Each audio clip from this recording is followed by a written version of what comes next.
5 years ago, I did a long retrospective on the vast majority of the Resident Evil games. It followed them as the genre evolved, as they influenced those genre shifts, as they went from setting a standard for survival horror gameplay and aesthetics to becoming trapped and mired in the tropes they had themselves built up, to, eventually, reimagining themselves in grander and more grounded terms as the franchise rebooted. It took me more than 7 hours of video and hundreds of hours of production to experience and reflect on that story. But I still left a lot on the table. I only covered one of the many lightgun games. Some of the more recent games or their DLC hadn't even come out yet at all. Some folks might remember that I was skeptical about the idea of even remaking Resident Evil 4 at all in the first place, having had mixed feelings about the tone and tonal legacy of the original title. Now that Resident Evil 9 Requiem is out, it is more apparent than ever before that the games themselves have reached an inflection point between nostalgia and progress, that the tension between forward and backward-facing design is positioned quite deliberately at the heart of its modern identity as a franchise. The two modern titles I hadn't covered, the remake of Resident Evil 4 and Requiem, are two sides of the same coin. They are both attempts to reconcile the franchise's past with its potential future, to make modern and consistent a series of games that have been anything but consistent for most of the nearly 3 decades that the games have been around. Having already covered so many of the games, I wasn't sure how to approach them in terms of a video essay. Individual videos? Remake the whole damn thing, even though I'm mostly content with how it turned out? What I didn't realize is that the games that I had left off the table, for sanity mostly because they're generally pretty bad, and if I had tried to do them all on top of the other ones I would have torn my hair out and bled from my eyeballs, are also largely nostalgic reflections on the legacy of the mainline titles, nostalgic remixes and reflections, sometimes adding new content and story, more often going in circles trying to cannibalize and reheat the more successful entries that had come before. They are important contrasts to the successes of the Resident Evil 4 remake and Resident Evil 9. Their failures illuminate the creativity and passion of the modern revival-era titles. Plus, as deep as I felt I had dove into the oversaturated and underbaked middle era of the franchise, it turned out there was an entire sub-basement I hadn't explored, and it's always a delight in horror when you're able to bust out your flickering flashlight and go a little deeper into darkness. Resident Evil 9 has turned out to be one of the biggest bestsellers for the franchise in years. It has more attention on it than ever before, a newfound momentum. But there is a creative responsibility that comes with that, too. Momentum can be squandered if it just goes around in circles, as the faceplant from Resident Evil 5's all-time high of sales pivoted into the disaster that was Resident Evil 6. Requiem is fascinating because in many ways it is similar to so many of these forgotten in-between titles like The Umbrella Chronicles or Operation Raccoon City, unable to let go or move past the iconography established in the initial trilogy, cannibalizing the flesh of its own zombie lore. But letting go is Requiem's ultimate point, the climax of its plot, the objective of all its self-referential navel-gazing. Requiem, at the same time it indulges in the past, understands that this is a well that has run dry, that the kindest thing that it can do for audiences and characters both is to set them free. The star of Requiem is Leon S. Kennedy, wisecracker and action hero extraordinaire, doing his same old song and dance despite being much older, sadder, more exhausted. His experiences in Raccoon City have manifested into a disease that's slowly killing him. He'll never live if he can't heal and move on. And what a moral that is for Resident Evil as a whole. In the earlier titles, there was more of a split between Chris Redfield and Leon Kennedy as the focus of storytelling, but within the modern titles, it's Leon who has by far outpaced Chris as the enduring anchor character. The Resident Evil 2 remake is still the best of them, pretty much perfect, besides, perhaps, for the sewer level. Leon's story acts as both beginning and end of the modern Raccoon City narrative between the 2 remake and Requiem. So it becomes extremely important, narratively, to have his middle chapter included as well, to show him in his prime, to establish the man he became so that the weariness he wears in Requiem can hit correctly. Which is a bit of a conundrum, because narratively, Resident Evil 4 has always been much more silly than scary, utterly preposterous in its presentation. Though Resident Evil had arguably begun its pivot to full camp earlier, in Code Veronica, which was plenty preposterous in its own right. Resident Evil 4 was mechanically brilliant, but narratively messy, setting a standard for conspiratorial plot beats and grandiose excess that has a direct through line to what made titles like Resident Evil 6 and Revelations 2 such bizarre flops. I know people love Resident Evil 4 and can be extremely defensive about it, but what's fascinating to me is that the modern remake seems to reach remarkably similar conclusions about what does and doesn't work. It is very much like the remake of 2 in that it knows that what will be most nostalgically satisfying is to be as faithful as possible to the original mechanical construction. The maps, the boss fights, the items, and the iconography. Without these things, it is not the game that people remember, and thus remaking it is pointless. Especially because they already sort of mostly did revisit it. My skepticism for the idea of doing the remake all comes from how successful Resident Evil 8 Village was at essentially borrowing most of the vibes from Resident Evil 4 and modernizing them in a way that was novel. What would then be the point of doubling down and doing the same playlist of tropes, locations, and guns in a way that was fixed and explicit nostalgia, instead of Village's choice to go with a remixed, recontextualized nostalgia? Played right next to each other, one game or the other will definitely feel a little redundant depending on personal taste. They are too fundamentally similar to avoid it. The Resident Evil 4 remake surprised me though, because although it is thoroughly committed to the fundamental progression and design of the original title, it does do its fair share of modernizing and recontextualization in its own right. Which is, to be fair, the source of whatever controversy there can be said to surround the game. There's a large contingent of people for whom any deviation from the original design is anathema, and there is, in the end, a pretty significant amount of deviation. It's not as much as there was with Resident Evil 3's remake, which I adored and many reviled, but enough to make people insist that people should play the original instead. Which is interesting to me because the point of these changes seem to stem from the assumption that a modern audience would not go back and play the originals. The overarching goal of the 4 remake seems to be to take a game that was once a complete departure from what came before it and bring it in line with the mechanical structures and tonality of the other Revival-era titles, to create a more seamless transition on the journey from Remake 2 to Village to Requiem than ever existed within the franchise in its original form. Visually, narratively, and even mechanically, it absolutely excels at that goal.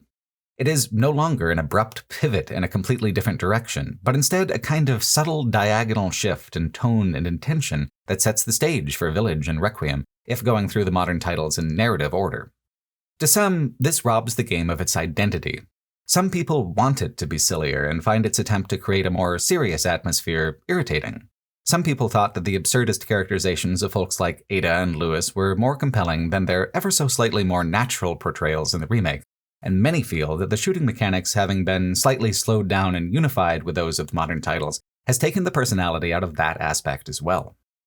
Resident Evil 4 was unique at the time, and remains unique. It cannot be said that the remake is completely faithful to what made the original so good, when its essential design goal is to smooth some of those edges in a way that allows for easier overlap. To me, though, all these changes are positive. They directly address the things that I found off-putting or annoying. They create resonance and continuity I have always wished were there in the first place.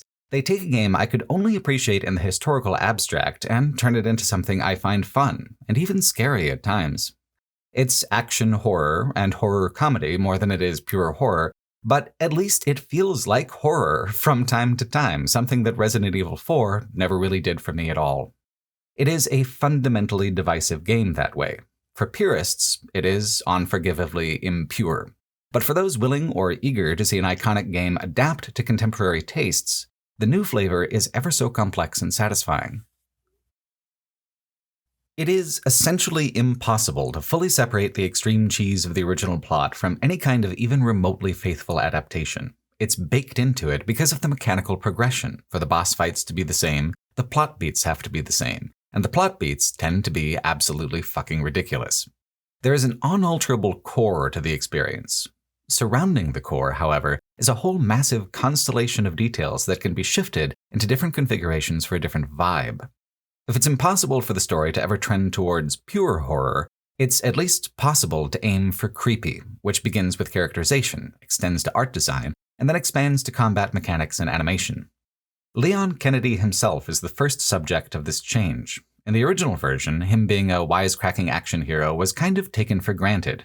He's older, stronger, so there was never any reason for them to interrogate the change. But the Resident Evil 2 remake took him more seriously than that and made his mix of courage and naivety a really compelling blend. His experiences in that game were disillusioning to him, and, to some extent, the kind of thing that could turn a person cold and heartless. That was the characterization they applied to Chris Redfield in Resident Evil 8, after all. But the heart of Leon's character is heart. It's being kind, it's being heroic in an effortlessly charismatic way. The Resident Evil 4 remake threads the needle on this in such a deft way. It portrays his one-liners and refusal to be horrified by horrifying things, and presents it as a kind of emotional defense mechanism. This is a man who has seen some weird shit, who is familiar with absurdist situations, and as such his wry attitude is as disarming to the villains as his roundhouse kicks. It's no longer taken for granted, it's shown as a matter of actual character development, humor used for self-preservation purposes, keeping himself grounded and sane in insane situations by refusing to give in to fear and intimidation. It's still the heroic role he played in the original game. Many of the one-liners and jokes are even word for word the same as they were before. It's just been slightly recontextualized for depth and consistency. The changes aren't even huge. Some new lines of dialogue, some omitted lines of dialogue, some changes to the direction with the voice acting. The role is also deepened with some key alterations to Ada Wong's character. Her costume and voice work has been significantly shifted toward its more grounded portrayal. I mean, Ada is Ada. Very little can be done to make her less preposterous, but every one of those possible measures is taken and applied. The changes are widely disliked among some Resident Evil fans because of how they make her come across as aloof and flat in comparison to how she was before. But to me, the intention seems to be the same as with Leon's changes, an attempt to make the character fit better within the spectrum of actual human behavior, as opposed to self-conscious B-movie nonsense. In this case, what's being explored is the tension between her job and her conscience. In the RE2 remake, there was a great tension between the person she presented to Leon and the minor villainess that she was. Although she was a mercenary and working against his interests, there was a sense that her affection for him was genuine and that there was a longing on her part to actually be the person that she was pretending to be for him. The same tension between who she is and who she pretends to be dominates her characterization here in the RE4 remake as well, but flipped. She is leaning into the role of ruthless mercenary harder than she actually feels is true about herself, something confirmed by the ending and suggested by a lot of conversations throughout. The best one is a conversation they have on the boat ride to the climactic island. Leon suggests that Raccoon City changed him. Ada disagrees, and she's right. He is older and wearier than he was before, but he is still the same man he was, trying to save people and do the right thing, confronting danger head-on so others don't have to, living honestly in a dishonest world. You know, hero shit. He asks if Ada's changed. She deflects and refuses to answer, but that's because she has. She is doing exactly the same thing she always has, with just the same amount of ruthlessness, but they are no longer sitting as well with her. There is a discomfort there. And that's much better character development than she's ever gotten before. The attraction she has to Leon is not just that he's handsome, although he is very handsome. It's a longing for the person that he is, a longing to be more like him, a longing for a different life than her choices allow. So, sure, Ada is not as over the top as she was before, but that's because the game is preferencing her having much more going on under the surface. It's the approach the 4 remake takes in most of its artistic changes from the original title. The original title's commitment to 3D and its ability to create atmosphere with relatively simple environments was impressive for the time. But as time has moved on, the environments have become a little more naked in their simplicity. That's a frustration that I had with it when I played it. The first 3 Resident Evil games, 2 and 3 particularly, used their pre-rendered backgrounds to create a stage for the action that felt more dynamic and timeless, whereas Resident Evil 4's grays and browns are of their time in a very apparent way. This is the most obvious area in which a remake can improve, and the most obvious area in which it does. The subtle work being done is how the remake has changed the atmosphere towards something even moodier and darker in the process. The art direction has followed the script in an attempt to take the central characters and conflicts more seriously. In the original, the atmosphere of dread was principally created by the combat systems. The environment contributed in a secondary way, but it was the interaction of player and enemy within that environment that created what scares there were. In the remake, the invocation of dread is split more evenly between environment and combat. While the maps are mostly the same, the set dressing is often entirely different. There is much more decoration, a considerably more deft and modern use of darkness and lighting effects. Like Leon's first encounter with one of the parasitic townsfolk, there's the initial attack, yes, but then a trip down to the basement with all sorts of gross and rusty implements where you are ambushed again, this time more grotesquely. The sequence is in keeping more with the way that Resident Evil 7 and 8 constructed horror moments than the original Resident Evil 4, a rusty and cruel amalgam of rural folk horror tropes and iconography. The initial fight within the remake's village square is just as impressive as it was in the original, but improved on in a number of important ways. One is that the environment is more dynamic. There are more options for ducking into buildings and diving out of windows, like there was when Resident Evil 8 adapted this sequence for its own purposes and used lichens instead. There's also the increased fidelity of the character models and the smoothness of their animations. What's so cool about the Plagas zombies, in contrast to the traditional zombies, is how relentlessly methodical they are. There is an intelligence there, something cold and cruel, not just animalistically aggressive. One will grab and hold you so another can land a killing blow. The chainsaw guy's eyes are bloodshot and crazed beneath his sackcloth hood. The knives and pitchforks they wield feel heavy and deadly in their impacts, in a way that is considerably more cinematic than the original title. The remake has taken the rhythm of the encounter from the original that made it such an essentially perfect horror moment and added just the right amount of visual spice and increased interactivity. At its core, it is the same. Experientially, it is more actively visceral and frightening because it is now operating on a level that feels more aesthetically in parallel with horror movies than something separate as a video game. The early village chapters are especially effective in how they progress from morning to night, ramping up in difficulty and danger as the sun sets into darkness. As you begin to explore, it's daylight, the atmosphere is oppressive, and the enemy arenas are tense, but you are meant to feel mostly in control, able to move and to progress, confident in your abilities as a player and Leon as a character. As night falls, the village becomes more chaotic and closed off. Areas you cleared are repopulated with even more aggressive encounter design. There's a sense that what was done in the daylight was not only impermanent, but also ineffectual. The evil around you is tightening like a noose. In the last hour before moving on to the castle, a storm rolls in, driving wind and rain, working in thematic resonance with the game's accelerating attempts to kill you. In an interview with IGN, producer Yoshiaki Hirabayashi said, quote, "There's a particular focus on dynamic expressions and atmosphere when it comes to the art for this title. Light and shadow are important when it comes to survival horror. For example, so while a game gets easier to play when it's easier to see, it also ruins the atmosphere. We're trying to tune things down so that players don't feel stress, but rather a feeling of, it's dark, but I think I can make my way through. And we've done this through the striking use of light and shadow in a horror title." End quote. One of the best sequences to illustrate this is early on in the castle, where a player falls down through some floorboards into a dark dungeon. There's only one enemy down here, an executioner creature who is blind and can only track the player by sound. When it comes time to fight, there is enough torchlight to see what's going on and properly sight a weapon on the weak spot that sits on the creature's back. It can't see you anyway, the illumination doesn't affect your ability to hide from it as needed. It's a wonderful and tense boss fight, effectively frightening.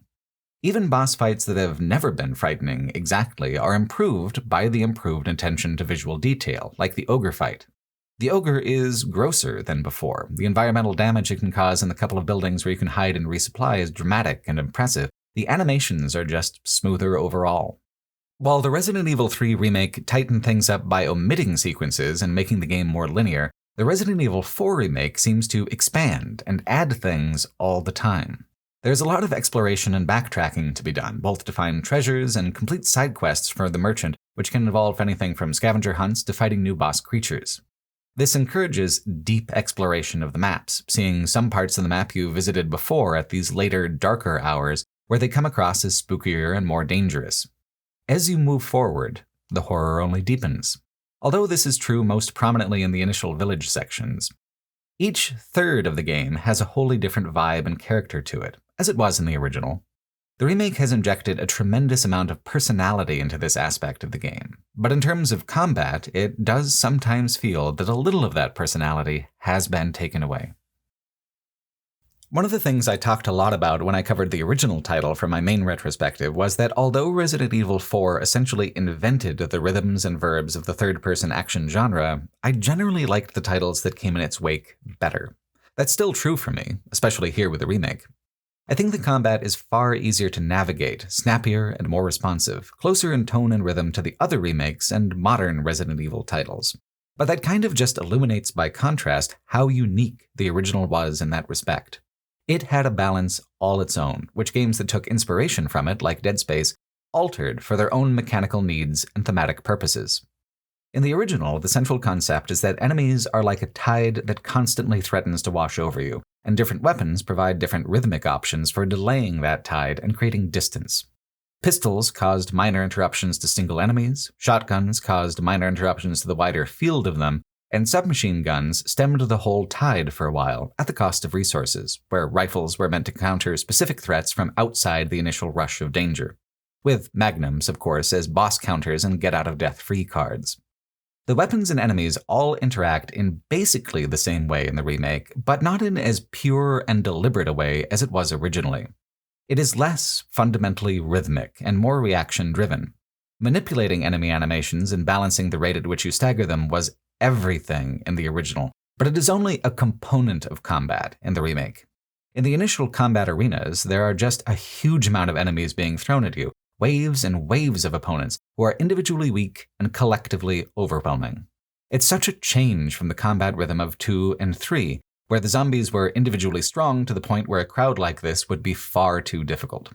During these moments, the combat feels most like the original Resident Evil 4. But later in the game, the difficulty of the individual enemies does increase, and so the number of them you face at once ends up going down. The combat is always a larger scale than remakes 2 and 3, but rarely again as many enemies at the same time as the opening chapters. Part of that is enemy behavior. As they ramp up in difficulty, they do more than simply advance. They have different weaknesses to juggle, they attack from mid and long range. The game does not want a player to get completely clotheslined between waves of enemies. One of the best mid-game arenas is in the castle, the water feature room. Here the numbers actually are similar to what the early game would throw at you, but separated into waves of a dozen or so at a time. Despite having small breaks for resupply and reloading, the cumulative effect is much more hostile than it was before, a significant escalation. The breaks prevent a player from being totally screwed, but the mix of enemies and the need to constantly pivot tactics and positioning for so long is more demanding than the earlier hordes. The exhaustion of it is thrilling. It was the same in the original, of course, but not quite the same. There, the enemies still functioned like more of a single tide, washing towards a player en masse. But here, in the remake, they can be subdivided more easily and taken on as 2 or 3 at a time, more tactical and less frightening. This feels more in keeping with the modern style of gameplay, but it also falls off of that peak established by the original, where the real scares of the game were primarily mechanical, where it was the combat itself that was creepy and not so much the environment or situation. The last section of the game on the island takes things so far that it betrays the horror elements in both titles. The setting becomes completely militarized and industrialized, and so too do the enemies, and so Leon's response to them is to become equally militarized. It becomes all-out war against the Plagas. From a technical mechanical perspective, it is far harder than what came before, but from a thematic standpoint, it's slightly empty. The monstrousness of the enemies drained in favor of pure action-driven danger. Like metal shields, the wooden shields of the hooded cultists presented a kind of value proposition, where a player can work harder to get around them and come at them from a vulnerable angle, or sacrifice more ammunition for the immediacy of breaking the shields and rendering them useless. The metal shields take that option away. Previously, the brute-style enemies, large and with added health, were melee-driven. If you could create distance, you could create safety, but now they are all packing ranged weapons to make that distancing useless. This creates difficulty and tension within the combat, but in either case, there is no more sense of them being alien and other, because they're basically using human tactics with human logic and human weapons, all inside of arenas of concrete and steel. When the previous games pivoted to the late-game Umbrella Lab stages, there was still a satisfying contrast between the sterile clinical background and the uncontrollable monsters they created now running amok in the halls. The island section is more equalizing, in a negative way. Monsters and protagonist meet on a middle ground of gritty violence that works essentially the same both ways. The exception, of course, is the Regenerators. The Regenerators have always been some of the most hands-down scariest monsters that the Resident Evil franchise has ever offered up. and in the remake, they are even more grossly strange. The key to designing an enemy monster in a horror game is to create something that you, as a player, really do not want to touch you under any circumstances. There needs to be some kind of fundamental revulsion to the design. They need to elicit not just curiosity, but also disgust. This is why zombies can be kind of hit or miss on their own. Unless they're genuinely gross, they can come across as bland. Oh, they bite. Fine. Whatever. Before the parasite begins sprouting, the enemies in Resident Evil 4 overcome their possible blandness in two ways. One is through their facial expressions, their mannerisms crazed and unpredictable. They look like humans, but also exhibit the behavior that in real life makes a person instantly cross to the other side of the street. Then, when it comes to their attacks, the weapons do a lot of the work. When Leon gets stabbed, he gets stabbed bad. The implements are so rusty and awful and deeply unpleasant, not just for the health they take away, but for the brutality of their impact. When the parasites start bursting out, it's the suddenness of their movements that makes them repulsive. Spiders move too quickly on too many legs. That's why people tend to hate them so much, and this applies here. Some of them are one-hit kills on the player if they're able to get in close. It's important that it's just a few of the monsters that do this, because if it was all of them, it would be monotonous. But that added spice of lethality that some of the grossest ones have is fantastic. They activate a deep animal urge that just screams, "Keep that shit away from me." In movies, we experience that emotion empathically. We feel for the characters on the screen. But in a game, in real time, we experience it for ourselves. There's a lot that horror can do to be horrifying, often differently across different mediums. Thematic horror, existential horror, the cosmic horror of the unknown or unknowable. Out of all of these things, monster horror can sometimes be seen as the most straightforward and the simplest, which it absolutely can be. That's why B-movie horror and creature features often go so hand in hand. All you need is a good wet puppet and you're pretty much fucking golden. But there's a craft to it, and Resident Evil games tend to excel at that craft. It's why they can be so scary despite horrendous dialogue, hastily drawn characters, and nonsensical plots. Which all leads back to the Regenerators. Everything about them does, in fact, scream evil. Their vacant, hungry expressions, their disturbingly proportioned mouths, their lumpy, elastic bodies. Then the combat mechanics that accompany them. Instead of a single parasite, they are a colony of several.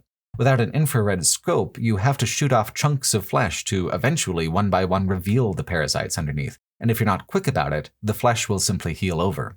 There is a massive ammunition cost to digging around in the flesh for the weak spots blind, and the first few you come across give no other choice.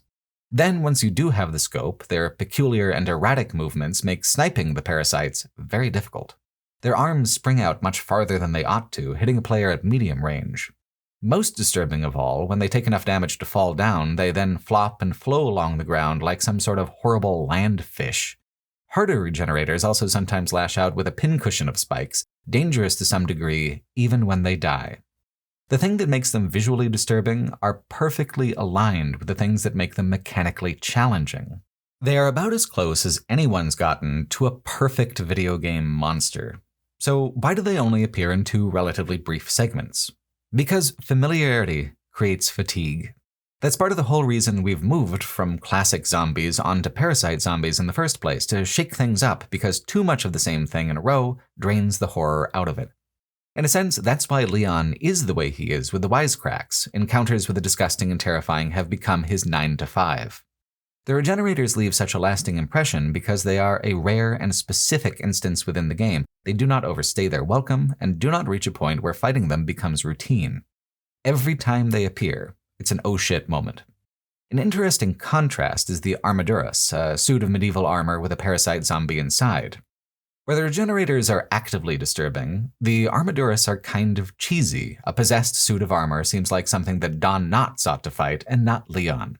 But because of their mechanical construction, they actually can be quite frightening. In one segment of the game, you control Ashley, the American president's daughter, who has been kidnapped and who Leon is trying to save. She can't fight, and the Armaduras tower over her physically. Their metal armor reflects the little bit of light there is in the game, and when hidden in darkness, you can hear them clanking around. So, yes, they are cheesy, but they also represent a real danger. They cause actual apprehension because of how vulnerable you are in comparison. There's a great mechanic where a special type of light freezes them in place. This is used to great effect, sending an impossible horde of them after you and letting them be frozen by the light at the most desperate moment. There's malice in their movements, and when the movements stop, the malice remains. It's a very effective horror sequence, even if it's not nearly as gory or disturbing as their generator sequences. That's Ashley, though. With Leon, the armors are a little less frightening because a good shotgun blast can begin to dismantle the armor and reveal the soft parasite bits. The best sequence Leon has with them is in an arena where there are many suits that come to life, one after another, a ratcheting difficulty that gets worse the less efficiently a player dismantles the armor. They're not individually dangerous or frightening with Leon as they are with Ashley, but as a horde, like most enemies in the game, there is a fantastic tension and an anxious kind of fear present in the combat. One cool thing the remake does is expand the side quests that the merchant gives you, and usually with that there is a new and unique type of enemy it receives as a side boss version that's way harder. The infected wolves get one of these fights, but it's not so impressive because the wolf is just a bullet sponge and little more. It does not represent a different kind of threat than the regular wolves. The regenerator side boss does, though. It is filled with 3 times as many parasites as the regular ones, which is awfully clever as a horror element because as soon as you sight the scope over it and see them all writhing around in there, it prompts a visceral kind of reaction, an intense and immediate, oh fuck. With all those parasites to pop, it is unlikely that a player will kill them all before the creature closes distance. If the whole point is that this is something you desperately don't want to touch you, the inevitability of that interaction ratchets up the fear and disgust. The Armaduras get a side boss where 2 regular knights flank a golden one with a glowing red eye.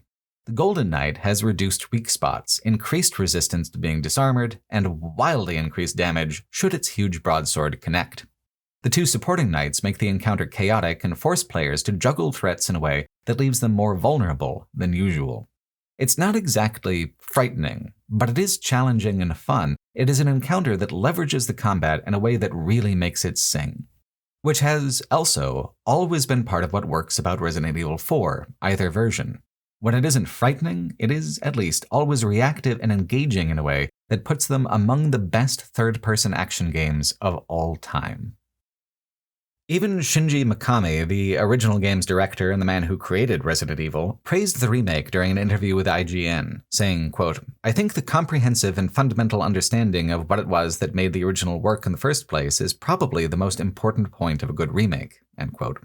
The interviewer does not provide a direct quote, which is frustrating, but claims that Mikami praised the fine details of combat. What Mikami goes on to say directly is a little funnier, though. He says, quote, "Another thing that I thought was really well done was the way they took the half-assed scenario that I just wrote up in 2 weeks and really built up on that and really fleshed it out. They showed that they really understood the characters and their interactions. They showed a good understanding of the backbone of each character. And they took not just the scenario itself, but even the dialogue, and they improved all that stuff, so that was really great." End quote. It feels rather satisfying to hear him say this, to just flat out admit that the original version was largely improvisational B-movie bullshit and not some sacred and inviolate thing that people had to preserve perfectly. Though I actually am glad they didn't completely revamp the entire thing, ultimately. There are a lot of story beats and characters that really annoyed me in the original that with a bit of polish, I was able to actually appreciate. Like Ramon Salazar, diminutive aristocrat and villain of the second act. In the original game, he looked like an actual child. His dialogue was constantly metatextual and fourth-wall breaking. I did not expect or need him to be a realistic character, but the way he was done in the original made him twee and irritating even as a fairy tale villain because fairy tales at least hew to their own internal logic, and Ramon was constantly positioning and referencing himself and Leon within the structure of the story and not the substance. In the remake, Ramon has kind of a passing resemblance to character actor Toby Jones, which is a big improvement and makes him more sinister, although not exactly a whole lot less silly. He fits in better to what the game setting actually is without completely blowing it out, and his dialogue has been toned down from what it was to reflect that. He fills the same role, does a lot of the same taunts. He still places Leon within the frame of fantasy storytelling, but less intrusively and obviously or constantly. A more dramatic improvement is how the game handles Ashley. Like Ramon, the things that made her so intensely annoying in the original version have been mitigated without changing the core of her character.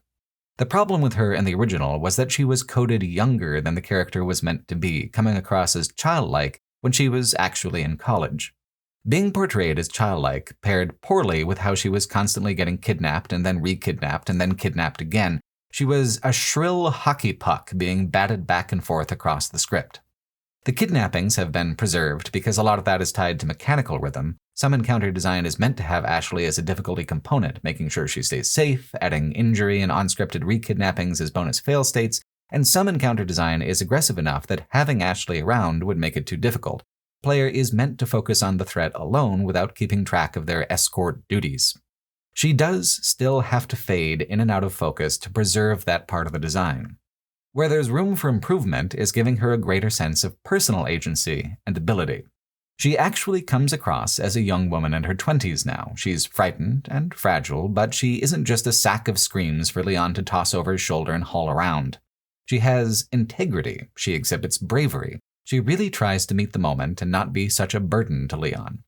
In trying to be less of a burden, she doesn't seem like one, even if Leon has to do essentially the same amount of work in going after her over and over and over. It also makes their dynamic a lot more fun.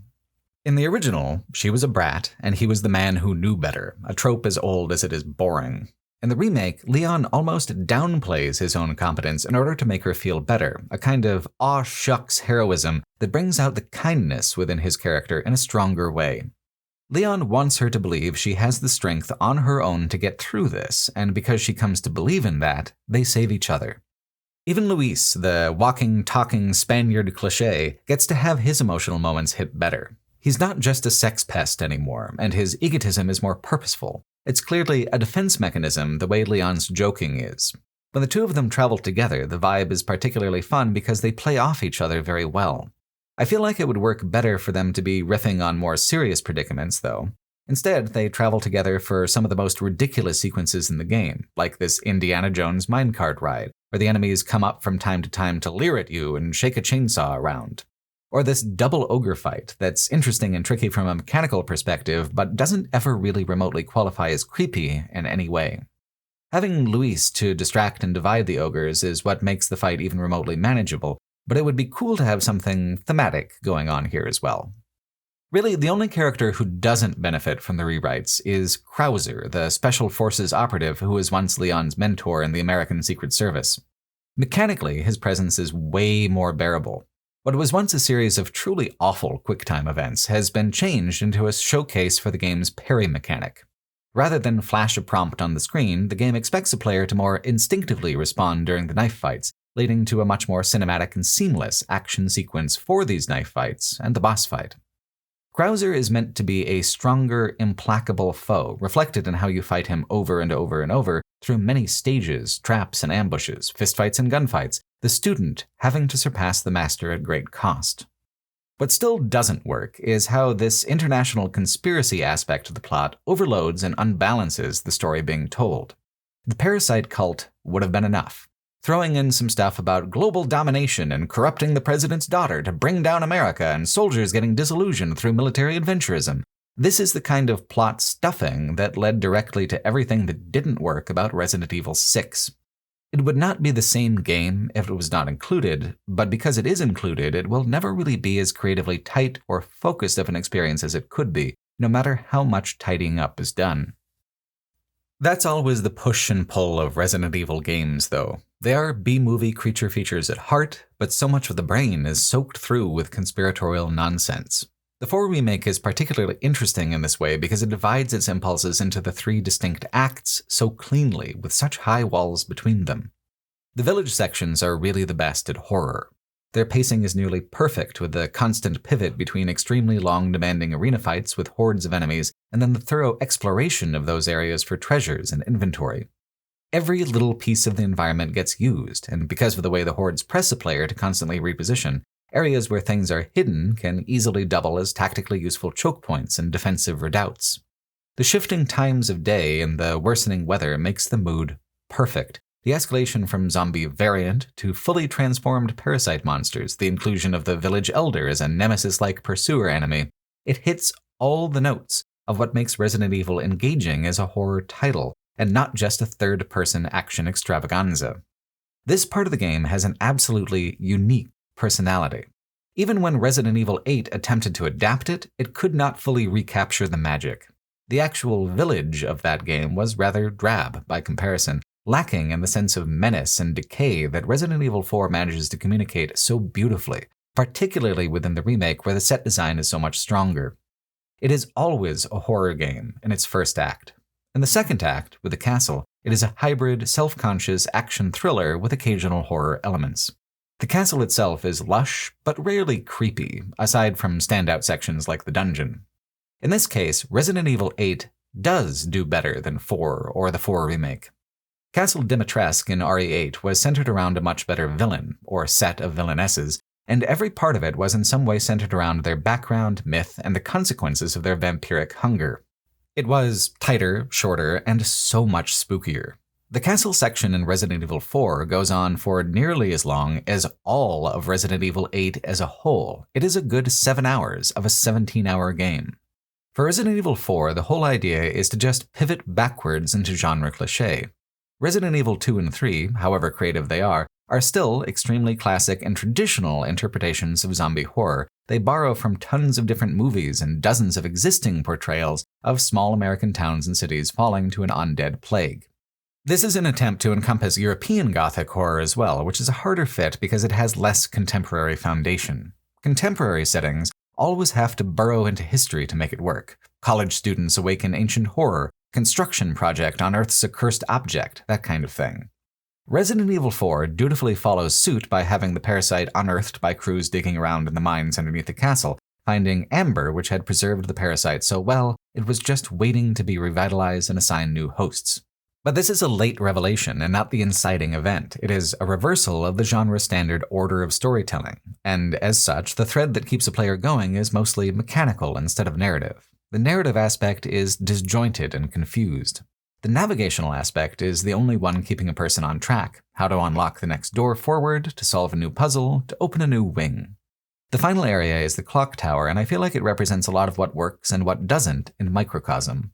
The first few floors are extremely difficult fights, coupled with traps. There is tension, but it's tension from danger and not terror. The traps are silly, fire-breathing statues and rolling spiked balls. Video game stuff. Though they apparently decided that being attacked by a giant clockwork statue of Ramon was too silly for even the remake and omitted it. But then the silly thing results in a joking catharsis. You can use the rolling ball to eliminate some enemies of your own, a satisfying reversal which leverages the absurdism. And then an elevator ride where you have enemies swarming around, exploding barrels to shoot in timed sequence, and a mechanic where the elevator only goes up if you can keep enemies off of it by either killing them fast enough or killing them in extreme close proximity.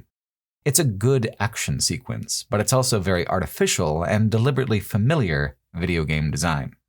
The boss fight with Ramon at the very top is the one that I struggled with the most. He's an extremely mobile boss and has a set of very difficult to counter or avoid attacks. He is only vulnerable in the moments immediately before or immediately after an attack, or during if you can manage it. Play too defensively, he never takes damage. Play too offensively, you take far too much damage. Finding the balance and having ideal timing between switching approaches is the key to winning. Meanwhile, creature design is delightfully monstrous. This is the kind of grand deformation and mutation for which the whole Resident Evil franchise is known. Even in Resident Evil 6, where everything sucks and nothing makes sense, the visual design hits on a lot of these notes and works pretty well because of it. So what you've got with the clock tower is a carefully balanced series of escalations using encounter design that is a heady mix of environmental considerations, surprise dangers and potential opportunities, deeply unrealistic but mechanically engaging set pieces, topped off by splendor and spectacle and lethal challenge. The things that make a good action game, but not really the things that make a good horror one. Then the game shifts to the island, forsaking the gothic frame, ignoring the atmosphere built up so far, in favor of pure mechanical escalation. The narrative starts to take a focus, a rapid-fire series of revelations, and the whole extended sequence with Krauser, Sadler the cultist leader explaining his nefarious plot. If the game had been its first 2 acts, only the cult would have been necessary as a villain. But now we have all this infrastructure. That takes money, that takes investment. That demands that we take all the rural cult stuff and connect it directly to the international supply chain, for better or worse. So the cult can't just be aiming for some kind of supernatural goal, it needs to aim for world domination through political control, involving weird parasite zombies, of course. I love the idea of using science to make these parasites even worse, and indeed that's where the regenerators come from in the first place, but for every other element of atmosphere and tone, it is a step backwards, diluting and confusing the mood, leaning into pure action so hard that the horror disappears under a hail of bullets. Other Resident Evil games seem to know how to blend these things a little better. When Resident Evil 8 adapted this pivot, it chose to create an industrial factory with Frankenstein overtones, a monster assembly line, but it was still able to incorporate horror elements by fusing man and machine in uncomfortable and agonizing ways. The factory segment was overlong and monotonous, but it had a better understanding of how to preserve the foundational tone of the game instead of just abandoning it, like Resident Evil 4 does. And I suppose this makes sense. Resident Evil 4 was the first to try and strike this balance. There have been years of successes and years of failures to try and pin down the correct blend since then. Which is why I was so skeptical of a Resident Evil 4 remake in the first place. Why revise a rough draft when they could begin anew? Especially when Resident Evil 8 had already done this revisioning process in its own way. By the time you're duking it out with the enormous, heavily mutated form of Sadler at the end, at least the justification is clear.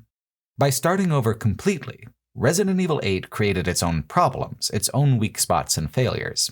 By remaking Resident Evil 4, the game can hone in on known weaknesses and shore them up. It can make something grander and tighter than the original without sacrificing all of its nostalgic idiosyncrasies.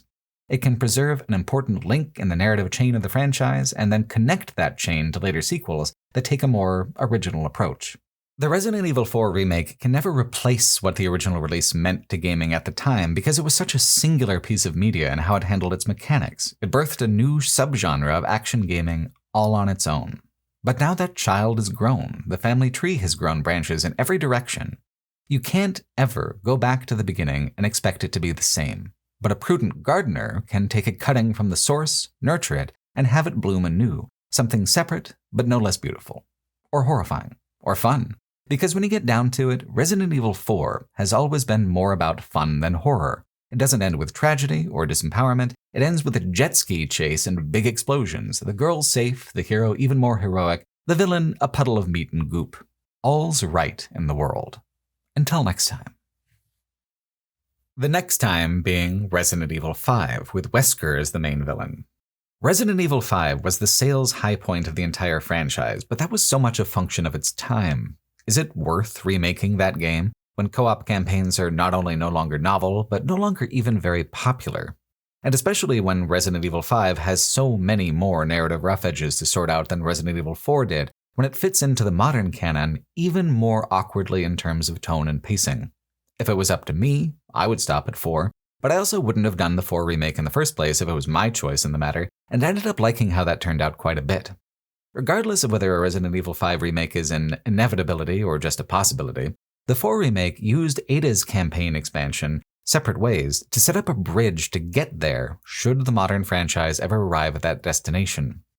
Separate Ways is a fantastic distillation and remix of the main campaign, half the length, but equal the quality.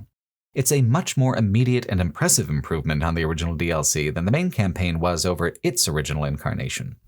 Leon's journey was held in such esteem and such close nostalgia that it couldn't radically change anything, but Ada's campaign was not much of a much in its original incarnation.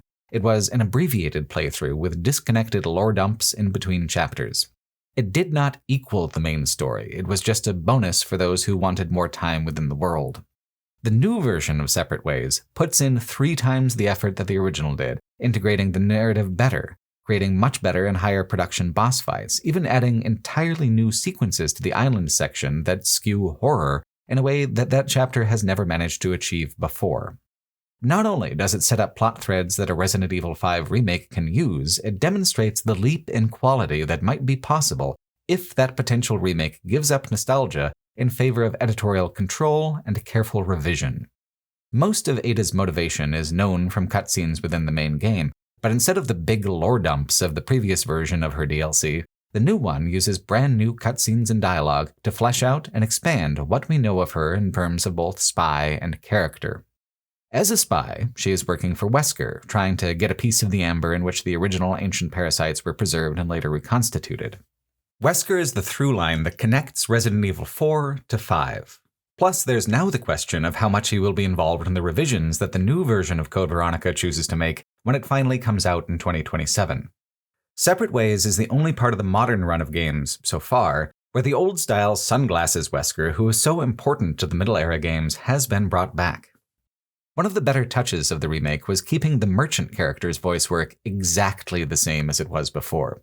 I can't even keep track of the times I've been shopping online or whatever and muttered to myself, "I'll buy it at a high price." His voice is iconic and part of the texture of the experience. Part of what I crave in going back to Resident Evil 4 in any capacity is hearing, "What are you buying? What are you selling?" repeated for the umpteenth time. Wesker is exactly the same way. Ada's new, more low-key characterization makes her seem more real, but Wesker can't benefit from this the same way. Making Wesker more low-key would make him more unrealistic. By contrast, his actions would exceed anything a naturalistic portrayal or series of motivations could match. He must be precisely as extra as his schemes, no more, no less, and he is well on his way to total global saturation. Changing Ada, but not changing Wesker, also teases out a new dynamic between them, where he struts and vamps and makes ridiculous demands accompanied by veiled threats, and she placates and manages him so that she can get the money and dip, just like most people stuck in a situation with bills to pay and a toxic boss have to do. It's all building to a series of choices where Ada disobeys Wesker's orders and ultimately towards an ending, which we know from the main campaign, where she refuses to give Wesker the amber anyway, even after all that, because he freely admits he's going to use it for genocidal purposes. In the original version of this expansion, it felt like the most it was trying to do, narratively, was to connect the dots between points where Ada and Leon overlap, just cameo tracing. The new version focuses so much on Ada herself and her dynamic with Wesker that these points of overlap with Leon feel surprising and welcome when they come up rather than obvious and tedious. They become accidental intersections instead of the DLC's reason for being. Taking Ada more seriously, taking the setting more seriously, these are the things that keep it tonally consistent with the main campaign of the remake. Keeping Wesker the same is what keeps it tonally consistent with the rest of the franchise. What makes it truly outstanding as an experience, though, is the way it tries to be an entire game onto itself and not simply a bonus chapter like it was originally. The pacing of Resident Evil 4 has always been one of the things that really sets it apart from its sibling games. The average campaign of Resident Evil has always tended towards 8 to 12 hours. Going a full 16 to 18 hours is wild in comparison, especially because it doesn't have significantly more going on from a plot and progression standpoint than the shorter campaigns would have. It doesn't necessarily feel bloated because the three acts are so very different from each other and the individual chapters and set pieces within them are so well thought out and distinct, but it does feel somewhat exhausting if you try to binge the game over a couple of days. Separate Ways takes the exact same progression of levels and player power and accelerates it in such a way that it cuts the time in half. More than half. You can get this done in 6 to 8 hours with some lingering and side quests and treasure hunting. The speedrun threshold is also something like 2 hours. The contrast is important in appreciating the main campaign. If it had been closer to the average Resident Evil campaign length, it would not have the same force of personality. At the lower playtime, the 3 acts don't have quite enough time to breathe, which is a problem that Resident Evil 8 had from time to time. Each of the different areas and varieties of horror and village were so condensed and happened so quickly that they did not have enough time to make the same kind of impact that being trapped in them for long periods of time like in Resident Evil 4 was able to achieve. It was just on to the next thing. For Separate Ways, this works because the point is not to retread for the same length of time, the point is to re-experience the moods from a different perspective. The less time spent repeating things verbatim, the better. While the expansion does indeed reuse most of its maps, with some wonderful and key exceptions, the context and encounter design of them is completely different. And that's from the very beginning onwards. In the main campaign, Ramon is introduced with 2 insect priest bodyguards, only one of whom is killed by Leon. The other one, the Black Robe, is given over to Ada's campaign. Before anything else, you start things off with a boss fight against him. It mixes up the rhythm immediately, a kind of statement of intent about creating meaningful difference from Leon's campaign. The Black Robe becomes a recurring antagonist. It never quite rises to the level of a nemesis-like pursuer enemy because the pursuit isn't much of an interactive element, but it is a compelling narrative one. The Black Robe's boss encounters are a little different every time, with a kind of psychedelic component where it creates illusory versions of itself, using the parasite infection Ada is experiencing against her to force hallucinations. The Black Robe is actually a very effective antagonist because it breaks Ada's composure. She is usually so cool, so confident, so sure of her ability to navigate any danger and even juggle other villains like Wesker. And every time she meets this big bug, it gets the best of her. She leaves the encounter a little weaker, and a little more frightened than before. What allows her to move on is being willing to trust Luis. I liked the character development he got in the main campaign, but his extra scenes in Separate Ways really make him feel like a whole-ass person. Even if he does open the DLC by doing a funky little dance of death in his prison cell, it's alright, I guess. Everyone's a little bit of a diva in Resident Evil anyway. In the castle sections, Luis convinces Ada to help him brew up a parasite cure. Ada is skeptical, but willing to give him a little bit of slack when he convinces her that it's the only way for her to live through this. Ada scours the castle for ingredients, and he whips it up very quickly once he has them.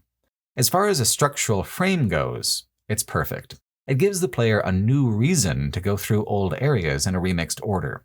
Once in those areas, new rooms and wings open up and provide novel experiences even within the familiar backtrack.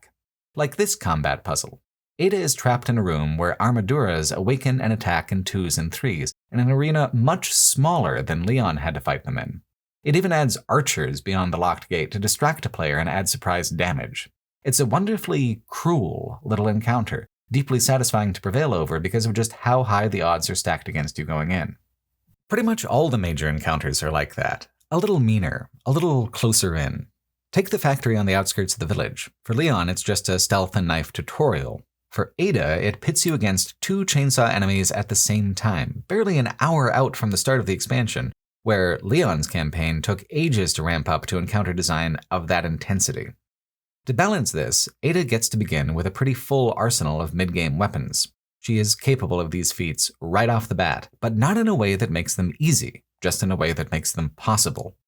Ada is designed in a way that makes her overall a little more fragile than Leon, but also gives her a little more bite. Just like in the main campaign, there are treasures hidden all over the place to finance weapon upgrades and purchases, but for Leon's much longer campaign, the system made more sense and had a larger arc of progression. For Ada, the process is abbreviated in some ways. There are less weapons to choose from. The upgrades count for more within that limited arsenal because there aren't guns that are just categorically better waiting further down the line. Keeping the inventory upgrade loop tighter helps keep the combat loop tighter, a self-reinforcing feedback. Stealth also features in a more deliberate way, but more towards the beginning of the DLC than towards the end. The game is pretty good about giving a player enough resources to move forward, even if they do burn quite a few in combat. Stealth lets you get ahead of that curve, but it's definitely a kind of see how far you get kind of thing before the kill chain starts. If anything, the stealth elements are just mechanically reinforcing the character of Ada, how she is a mercenary and a spy, how she relies on agility and cunning more than Leon with his brawn and bravery. Even her melee is altered to suit her character iconography, utilizing her little grapple gun in fun ways to close the distance and tip enemies off balance. A lot of thought was put into making Ada distinct as her own person, mechanically, thematically, and narratively, so it makes sense that the expansion is so committed to developing its own distinct vibe in so many ways throughout. When Ada has to fight an ochre, for instance, she obviously wouldn't do it in exactly the same way as Leon did, from the ground, like a schlub. You flit from rooftop to rooftop, hoping to do enough damage to fuck him up before he knocks all the buildings down. Rather than helping Leon with his stronghold defense sequence, she gets diverted into this. These parallel moments are just so much more robust than they were in the original version of Separate Ways. It even answers one of the big questions from the main campaign. Why the fuck does the whole island blow up anyway? Ada's island adventure centers around it. Wesker puts her up to it along with a little side espionage. Tying off a little loose end is really the least of it, though. Her island sequence is basically superior to Leon's in every way, from encounter design to sheer variety. It kicks off with some mixed hordes of enemies that are incredibly challenging, the equal of those in Leon's campaign, made a little more tense by her fragility without the body armor advantage. Then the sequences that bring in the industrial warfare vibe are slightly more puzzle-like and tactical, requiring a little more thought than try not to die in the tunnels. The most potentially boring backtrack through the area where Ashley was imprisoned in the main campaign is shaken up considerably by the inclusion of even more regenerators and the choice to make most of the backtracking optional, a bonus loop through familiar hallways for new treasures where the worst of those regenerators are lurking. On the action side, a gondola sniper challenge is made available, which is not particularly novel or creative, but still manages to be fun. On the horror side, there is an entirely new laboratory area with an invincible foe, an even stronger and more relentless pursuer enemy than the Black Robe. The section is ultimately very short, but what it adds to the mood and how it connects Resident Evil 4 to the mechanical lineage of other titles can't be understated. The pursuer's role is to weaponize a couple simple puzzles. There's a keypad puzzle where you use fingerprints to divine a code, which is almost insultingly simple until you have to do it while a giant zombie rancor is breathing down your neck. The laser hallway is then itself weaponized against the pursuer, Ada just barely slipping through while it fucks up the big guy's day completely. It's worth asking, why are pursuer enemies so important to Resident Evil? What makes them so critical to the vibe? I think it has to do with two interlocking elements: disempowerment and desperation. One of the main reasons that Resident Evil 4 skews so far towards action instead of horror is that weapons and ammunition are so plentiful. There's little danger of running out, every enemy is mortal, and every combat puzzle has a straightforwardly violent solution to it. There is nothing against which a player is not transparently intended to triumph. Pursuer enemies take that certainty away. In the Resident Evil 2 remake, trying to explore and solve puzzles with Mr. X always lurking around the corner was a source of constant anxiety and would force a player to switch directions and reroute themselves to an objective on the fly, having to go back through circuitous corridors that they may have hoped to avoid. In the 3 remake, the Nemesis served as a climax to any given exploration segment, a sudden reversal where a player must flee through the areas they had previously cleared. Being pressed that way drains a player's resources, makes it difficult or impossible to stop and acquire new resources. For Ada, her first pursuer creates narrative disempowerment by giving her a recurring weakness and inventory desperation through the resource drain of multiple boss fights. Her second pursuer creates mechanical disempowerment with its one-hit kill if it catches her at all, and narrative desperation as all the player can do is run. Ideally, all bosses operate using shades of those two emotions, but some are better than others at drawing it out. Take the climax boss, Ada's fight with Sadler before he transforms into the giant monster that Leon fights. For Ada, the fight is extremely technical. The only way to prevail is kind of similar to how Leon got through the Ramon fight. The player has to use the environment with its various pillars and obstacles to try and trigger Sadler's attacks in a way where they kind of fizzle out against something other than the player's health bar. It's extremely tricky to learn how to do this. It took me many attempts to get the rhythm of it, but once the rhythm is established, it's actually slightly more forgiving than the fight with Ramon. His attacks were based on splash and area damage, whereas Sadler's are based on movement and distance.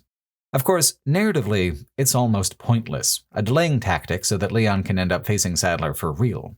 Because Leon gets that honor, Ada's actual gameplay finale is reduced to a supporting role.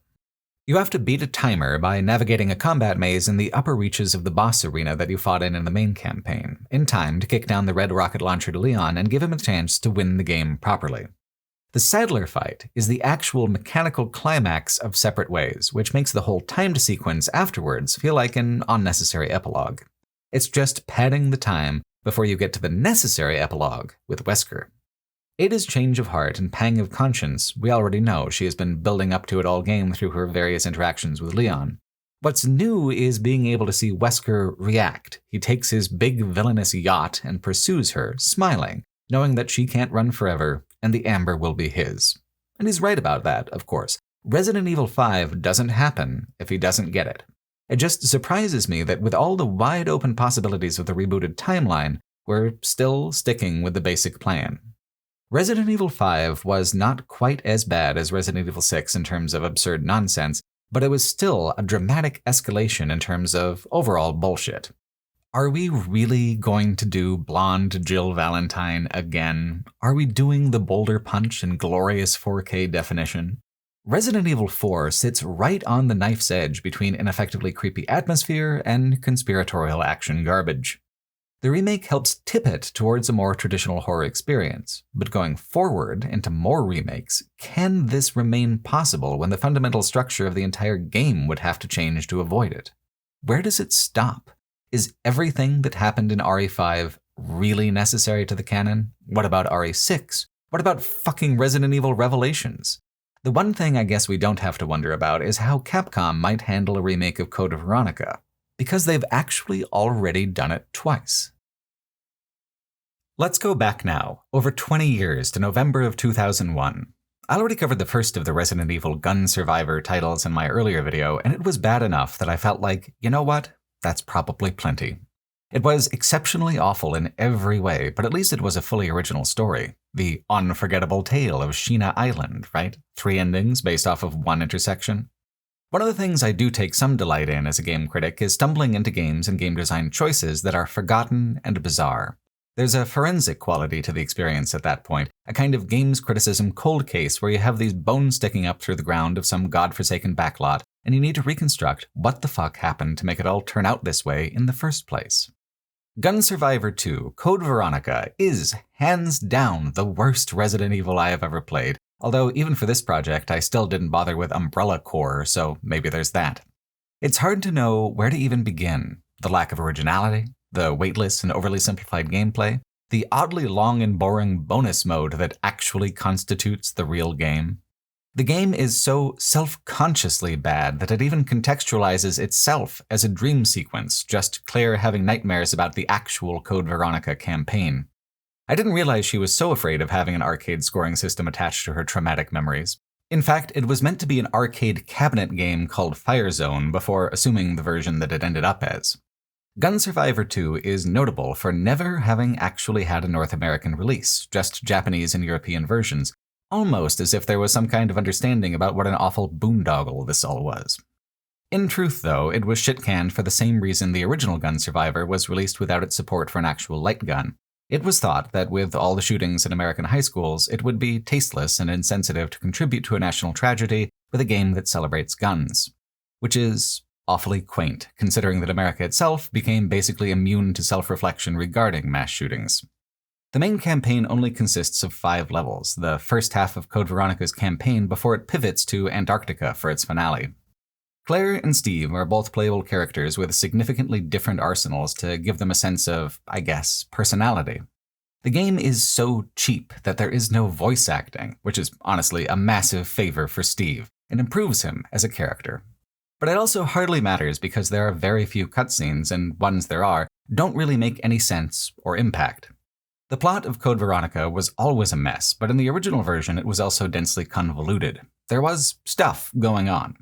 Gun Survivor 2 presents a version so completely stripped down that if you didn't already know what was supposed to be going on, you'd have no hope of ever figuring it out. It is barely coherent as a video game, completely incoherent as a story, but even within that sad and shoddy frame, there is one through line connecting it to something like the Resident Evil 4 remake. If you're going to successfully provoke nostalgia for the older titles, the level design must be adhered to as faithfully as possible. Navigating areas like the prison and training camp are strange because they are both familiar and completely unfamiliar in equal measure. The layout is precisely as it was before, all the rooms linked by opening door loading screens. Because they were released so closely together in time, the original and this weird remake don't even look that different from each other. For all its many, many faults, the original Code Veronica was always deft with the rhythms of survival horror gameplay. Exploration was a satisfying blend of danger and curiosity. The scale of the different facilities, the puzzles and challenges and traps therein, were well ratioed. The game just went on a little long with its shift in setting and had too many issues with soft lock states between the 2 parts. The essential level design of the foundation of the thing was always classic Resident Evil. But what does that matter if it's decoupled now from literally everything else that made the level design enjoyable? Gun Survivor 2 has nothing whatsoever to do with survival horror as a genre. It isn't an on-rails shooter like the next remake of Code Veronica, but the whole idea is just to make a time trial shooting gallery out of the whole affair with floating item pickups and high scores. This sort of graded performance has always been part of the franchise, but it is, at best, more of a background process, or something confined to a bonus mode, typically. I suppose there's the argument that this entire title is a bonus mode, but that's part of what makes it so irredeemably bad. There is flatly nothing about it that is meant to be anything more than tangential, time-wasting bullshit. The shooting is first person, unless you get backed into a weird corner, in which case the camera backs out a little into a third-person view, which shows that either way could have worked, but instead it half-asses both and decides first person alone is close enough. As a first-person shooter, and especially as one designed around a light gun, you'd think that a principal mechanic would be aiming, but you'd actually be wrong. Your movement controls are left, right, forward, and backwards. You center the enemy with movement and then have at it. It's this bizarre compromise between the original tank controls and a format that doesn't need them at all. Up and down aiming is handled contextually and automatically. Mostly, it even works. But the basic feel of the gameplay is just weirdly archaic, as if first-person shooters had been described to them briefly at a noisy bus stop and they figured that they got the gist of it. The weapons and their impact are absolutely flat, with the possible exception of the shotgun. The shotgun actually does blast enemies back a bit and cause feedback, but it's one of many. The assault rifle in particular feels like nothing at all. The Magnum has no sense of weight. The damage is just numerically higher than a regular pistol. Part of this, I suppose, is just the arcade light gun effect. The aiming is approximate, and so light gun games often give slightly weightless feedback in general. But Resident Evil games have always been the opposite. Weapons hit hard, feel lethal. Even in the very first Resident Evil game, there's a sense of heaviness in even the most basic pistol shot. Not having that is what hammers in the last nails of the coffin of this game. It is a game where the simple combat loop is the only thing that's interactive, and it's a bland and sad affair. The difficulty can be dialed up quite high, but I'm not sure why a person would, because the controls are so awkward. If you raise the difficulty to where one hit kills you, that hit is going to come down because the game became confused about whether to allow you to aim up or down, not because of anything the player deliberately meant to do. The campaign mode allows you to have 3 continues if you happen to die, which is generous enough, but you need to survive all 5 levels in a row to finish. If you lose all your continues, it's back to level 1, no checkpointing or saving. In a game that sucks, that's kind of unforgivable. There's another very strange wrinkle where every level has a time limit, and if you exceed that time limit, the Nemesis from Resident Evil 3 starts chasing you. He can't be downed, and he serves exclusively as a barrier and a punishment for taking too long. At harder difficulties, the timer gets even shorter, but even at regular difficulty, you can't actually explore much of anything at all besides the shortest primary route without triggering this time limit. Each level has a secret gem to find that unlocks some lore documents. Finding them means necessarily having to deal with the Nemesis. One of the lore documents even tries to justify him being here, which is pointless. Reusing the Nemesis is just a sign of the stagnation that marked this era of the franchise before Resident Evil 4 came along to revitalize things. Usually, though, this era struggled to mix up the format. Here, the format is certainly different. Creatively, though, it is cannibalizing itself, reheated leftovers of a game that had only come out a little over a year ago by the time Gun Survivor 2 hit the shelves. The only thing you really get for beating the game is an increase to the computer-controlled companion's health, damage, and competence. To my eye, though, anything that makes Steve more powerful counts as a bad ending. You'd have to replay it even to get the benefits, and no one's time is worth so little as that. Gun Survivor 2 wanted to add value to its PlayStation 2 release over what was just part of the basic arcade version, and to do that, it added a dungeon mode. Dungeon mode is effectively a new campaign, one that's easily twice as long as the arcade campaign at its most basic level of completion, with 3 maps that can be played again and again with new objectives. You could spend hours in dungeon mode. Even just completing all 3 maps once, it's around 90 minutes. The arcade campaign is over in something like 45 minutes by comparison. If the idea was to add value by adding content, it was a wild success. If the intent was to make something worth 90 minutes, well, oops. The thing that's strange about it is that it feels even more archaic than the arcade campaign. Without copying level design from Code Veronica, they have gone back to the old days of text adventure mazes, rooms and doors with either enemies or items. Go north, go east, open door, shoot monster. The 3 available maps are so utterly bland that they give the impression of being procedurally generated, but they aren't. They remain the same every time. I imagine a person could gain a pretty familiar working knowledge of them if they kept coming back to them for more objectives, but for me, 1 was enough. Well, twice in one case. There are no continues for these levels, and some of them can last 15 to 30 minutes in a go with no checkpointing whatsoever, which means mistakes can accumulate. There seems to be no real logic to how items drop from slain enemies. Sometimes it's feast, sometimes it's famine. There's a real RNG kind of aspect to that part of the experience. Some rooms do have static items, which is nice. Very rarely there will be a safe room equivalent that plays the safe room music and has plenty of health. Dead ends often have little gems that boost a player's score, although I was never able to do better than an E rating despite killing most of the monsters and getting quite a few gems. The whole scoring system is a bit of a mystery to me. It might as well be the fake game show from that one episode of Friends where Joey practices handing out wacky wango cards. The thing is, there actually is an escalation to it. Each map is more complicated and difficult than the last. The first, Clock Tower, is just impossibly boring. It is the most oppressively beige environment ever committed to Resident Evil. It is earth tones as a form of aggression. You go down 5 levels in a sub-basement worth of rooms that look almost exactly the same so you can fight a giant spider. Well, giant as far as regular spiders go. By Resident Evil standards, it is very much a medium spider. I debated with myself whether or not going on with dungeon mode was worth it, but I'm glad I did because things do improve.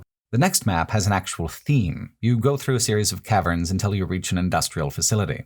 The caverns are very boring, of course, and at the midpoint you fight an awful boss fight against a rockworm, but the facility is kind of interesting. The encounter design really ramps up. Not only are there hunters and lickers, but some of the lickers are camouflaged. The variety is better than it ever was in the arcade campaign, and it's honestly pretty difficult in places. There are environmental hazards too, like this burning room that has a hidden exit at the back of it. It holds an inventory pouch that allows you to carry more weapons, but at that point a player is very close to the end of the maze and it does not carry over. It makes little difference to the player experience. Still, it's fun to find something new among all the monotonous elements. The final map is something else entirely, a sprawling, high-tech umbrella laboratory with 3 wings, 3 bosses, and the most difficult encounter design of all. It throws everything at a player, from deeply circuitous level design with multiple paths from wing to wing that don't advertise the fact that you're backtracking if you happen upon them, to enemy mixes that are often overwhelming. Plus, it allows access to the game's full arsenal, including rocket launchers. It is the first time where Gun Survivor 2 feels like it's actually functioning as a game. Its systems are actually working as well as they possibly can, finally being given enough room to interact. The environments are even 40% less boring than usual. There is a sense of something new, maybe, going on, even if there is no plot and the bosses are all recycled. Somewhere in here were the building blocks of an actual game. No one really bothered to put them together, unfortunately. As a result, it's one of the least discussed Resident Evil titles out of all of them, which makes sense. There's not really much to say beyond it sucks, though I have certainly tried to glam that assessment up a little with detail. So if Gun Survivor 1 is bizarre and slight, Gun Survivor 2 is even shorter with no redeeming qualities, shouldn't Gun Survivor 3 be even worse, even more degraded? Oddly, no. It's a whole-ass game, and kind of a good one at that. Even if it does take place on yet another motherfucking boat. If you want to get technical about it, it's Gun Survivor 4. There was a Gun Survivor for Dino Crisis as well.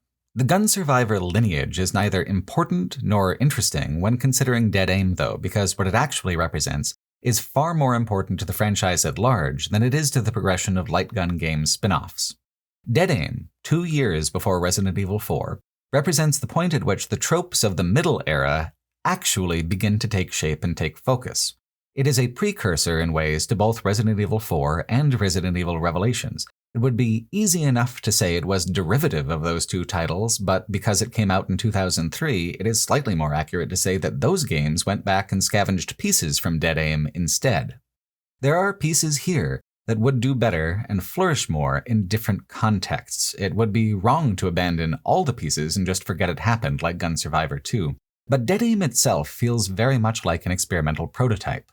It is stuck halfway between so many things. Halfway between the structural and narrative design of the classic era and the middle era, halfway between survival horror and pure action, halfway between being worth the time and being completely skippable. More than most of the more obscure games I'm covering in this video, Dead Aim is weirdly compelling, standing on its own without relying on the legacy of games that came before. We're going to be seeing an awful lot of Raccoon City in the next couple of hours, so the novelty of Dead Aim counts for a lot. What counts the most, though, is its value as a precursor to the mood and storytelling of Resident Evils 4, 5, and 6. It is the very first entry whose plot hinges almost entirely on international intrigue, global bioweapon sales, and the conspiratorial mode that would go on to dominate the overarching narrative of Resident Evil. The main characters are essentially bargain basement versions of Leon and Ada. Our hero is Bruce McGivern, a special agent for the United States. Opposite him, as a secondary protagonist in the tradition of most Resident Evil games, is a Chinese spy named Fong Ling.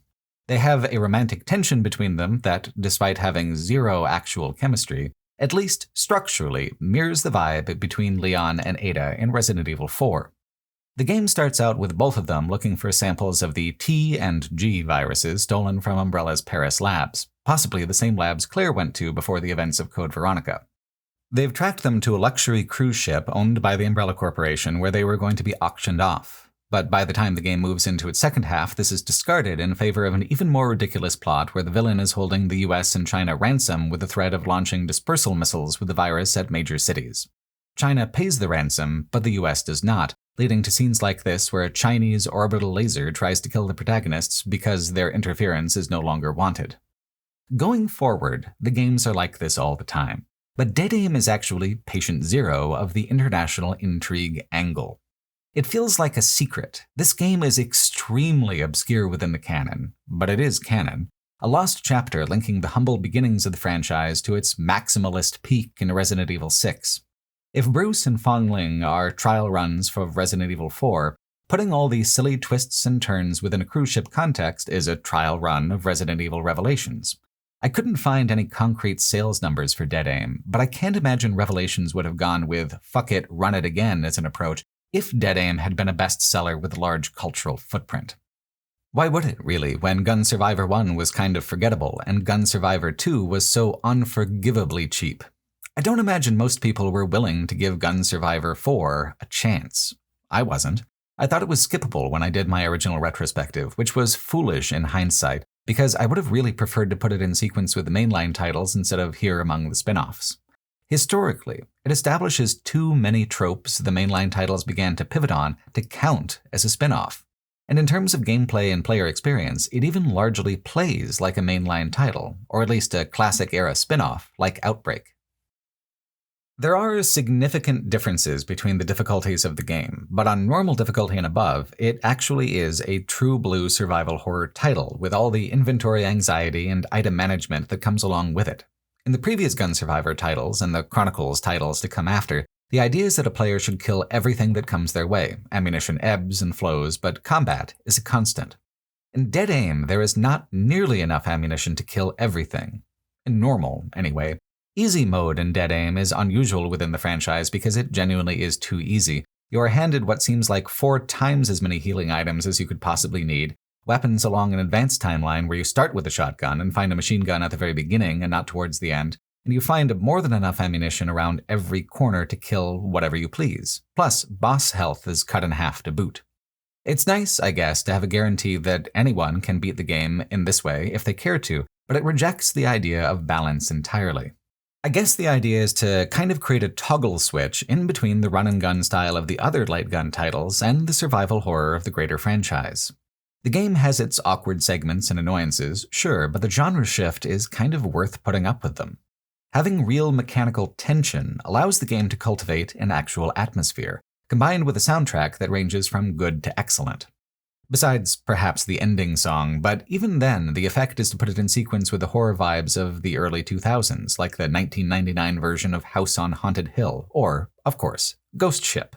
I talked so much about schlocky nautical horror in the last video I did that I won't get back into it now, but part of the appeal of Resident Evil games has always been that they exist within a continuum with other media and other mediums, like film and television, complementary and interactive with them instead of sitting apart.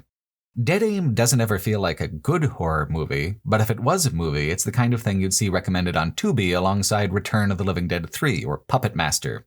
The mechanics of survival horror are critical to creating these parallels because those mechanics are the main source of tension, of creating dramatic stakes for the characters and the player. It is certainly not the script that does it. It is the mortal stakes that the player can feel and participate in. Dead Aim is even interesting compared to the other Resident Evils because there are huge zombie hordes semi-frequently, where in a lot of the mainline titles it is actually possible to kill most things and still scrape by. Here, engaging with the larger hordes is a massive resource drain. Unless you get headshots, which is tricky because of the way that the zombies shamble from side to side, they typically get right up again. It can take a full clip or more to put them down, meaning that at max ammunition, a person's got like 10 to 15 zombies worth of killing available to them before going dry.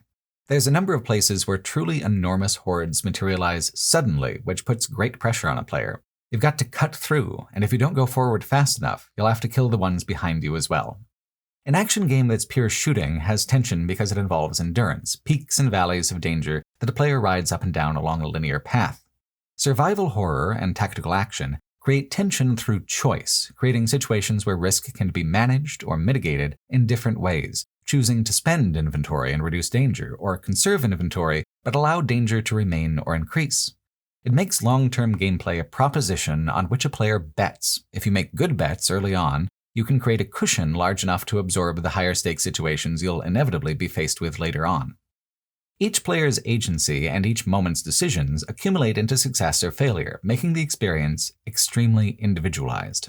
A player can take credit for their victory in a survival horror game in a deeper way than an action game can, because in a pure action game, there isn't really an accumulation of choice. Each moment lives alone. Skill is something expressed as an ability and a reaction, and not as a choice or an intention.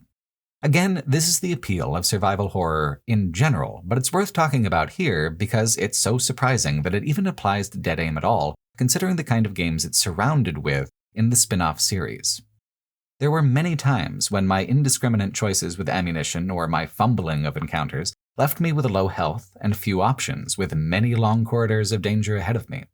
In better survival horror games, this is the same thrill that I'm looking for. It's just even more supported by art and atmosphere.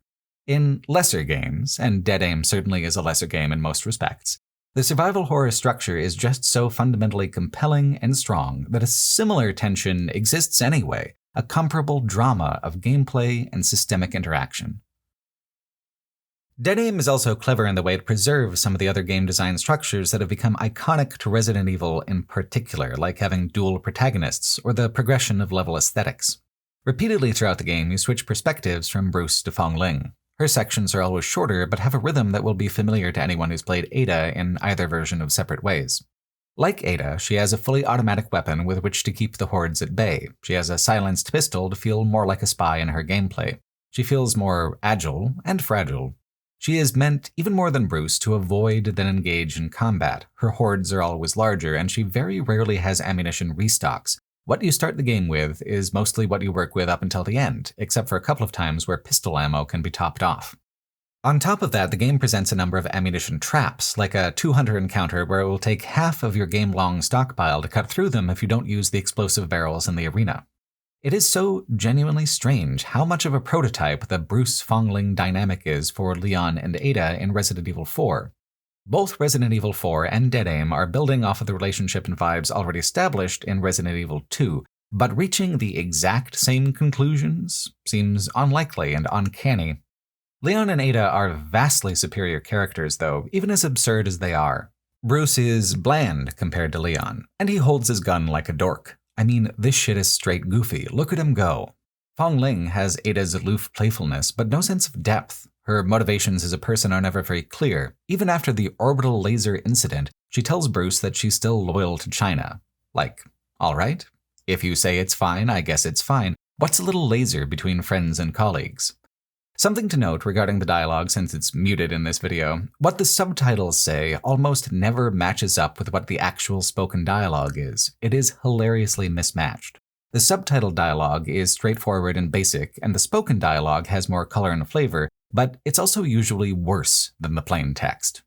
Luckily, dialogue has always been completely immaterial to the success or failure of a Resident Evil game. Hell, the most remembered lines in the franchise are universally the ones that are especially dumb or cheesy. The level and encounter design have always counted towards the personality of the Resident Evil games so much more, and similarities between these are the through line that connects pretty much every mainline title.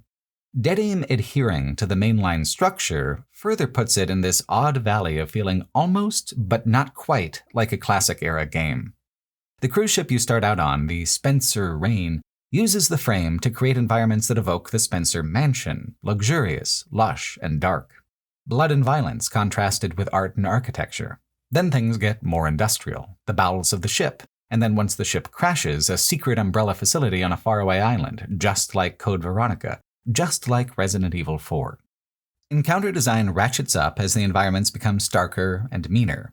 Then, finally, concrete gives way to plastic and chrome as you reach the high-tech secret labs at the heart of the facility.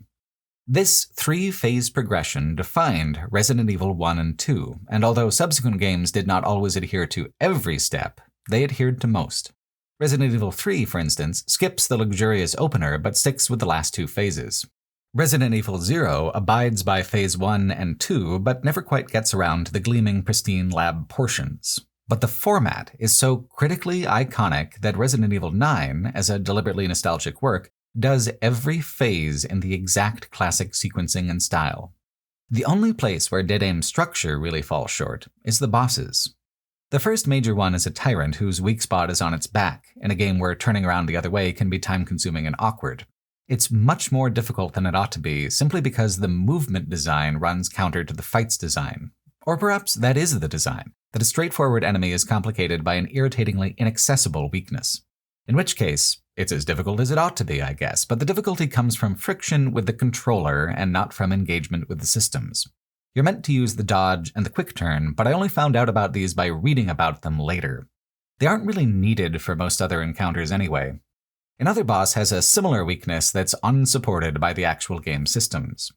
Pluto is like the blind enemies in the Resident Evil 4 remake, but much less consistent. A player can use a silenced pistol if they have it, but I missed it in my playthrough. It didn't seem to be in the room it usually is. There is a light stealth mechanic where you can creep by soundlessly by holding down one of the top buttons. However, once spotted, these mechanics are useless. The boss runs at you relentlessly. It can't be shaken at all until it falls over. And it makes the absolute drop-dead stupidest noise when it's running at you, just a weird warbling that sounds like someone trying to gargle Listerine while also riding a pogo stick. The fight is extremely annoying, and success feels very dependent on random outcomes, like how long it takes for the big guy to fall down in between attacks, or how aggressive he is, which seem to vary from attempt to attempt. Other fights are oddly easy, like an encounter with a big bug monster in the laboratories, where apparently the solution is just have a grenade launcher. The bosses range from awkward to unimpressive. Mostly. When it comes to the villain and final boss, the whole damn conversation is in a class of its own. Morpheus D. Duvall is one of the major executives at the Umbrella Corporation, along with others like Oswald Spencer, James Marcus, or Alexander Ashford. All of the executives have some sort of defining obsession. Spencer was power and legacy, Marcus was control and company, Ashford was intelligence and family.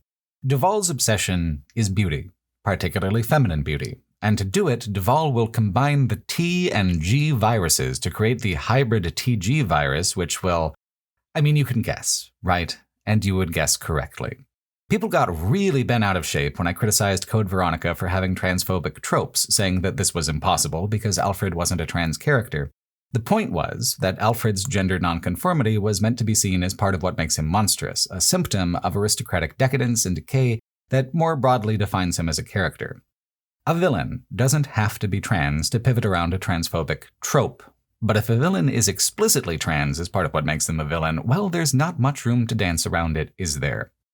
What's extremely funny about Dead Aim is that it violates one of the bedrock rules about talking shit about something. It is counterproductive for the aggressor to accidentally make that thing cool. And the trans tyrant of Dead Aim is, bizarrely for how negatively it is meant, cool as hell. It was for sure meant negatively, though. Developer Takeshi Katayama had a blog called Heroes Never Die, a translation of which was preserved by fan website Crimson Head. The Crimson Head article says some extremely transphobic shit, but Katayama himself says some of his own. He wrote, quote, Morpheus transformed into this form as a result of a member of the design development team commenting that, wouldn't it be refreshing if we had a female tyrant for the final boss? And then the team's scenario writer added, shall we make him gay instead? But honestly, I was a bit scared of the players' reactions. Those who are suffering from the nasty continuous claw attacks, disgusted by the sight of his shaking butt, or just beating him cunningly by restricting him with a pillar, please read on and learn the correct way to fight." End quote. So the idea was that this was disgusting, making the intent explicitly transphobic or just anti-queer in general. And then in practice, Morpheus Duval uses the TG virus to transition into one of the most hyper-femme monsters of the entire decades-long lineup, in a franchise that skews cheesecake semi-frequently. She grows her own stiletto heels as part of her body, for God's sake. Wesker became an evil monster to achieve total global saturation and genocide. Marcus became a swarm of leeches, for revenge. For Duval, it was because there's never anything decent at Designer Shoe Warehouse oversized 10, easier to do it herself with mad science. Post-transformation, she is more confident, more powerful, more playful. She's evil or whatever, sure, but look at how much fun she's having.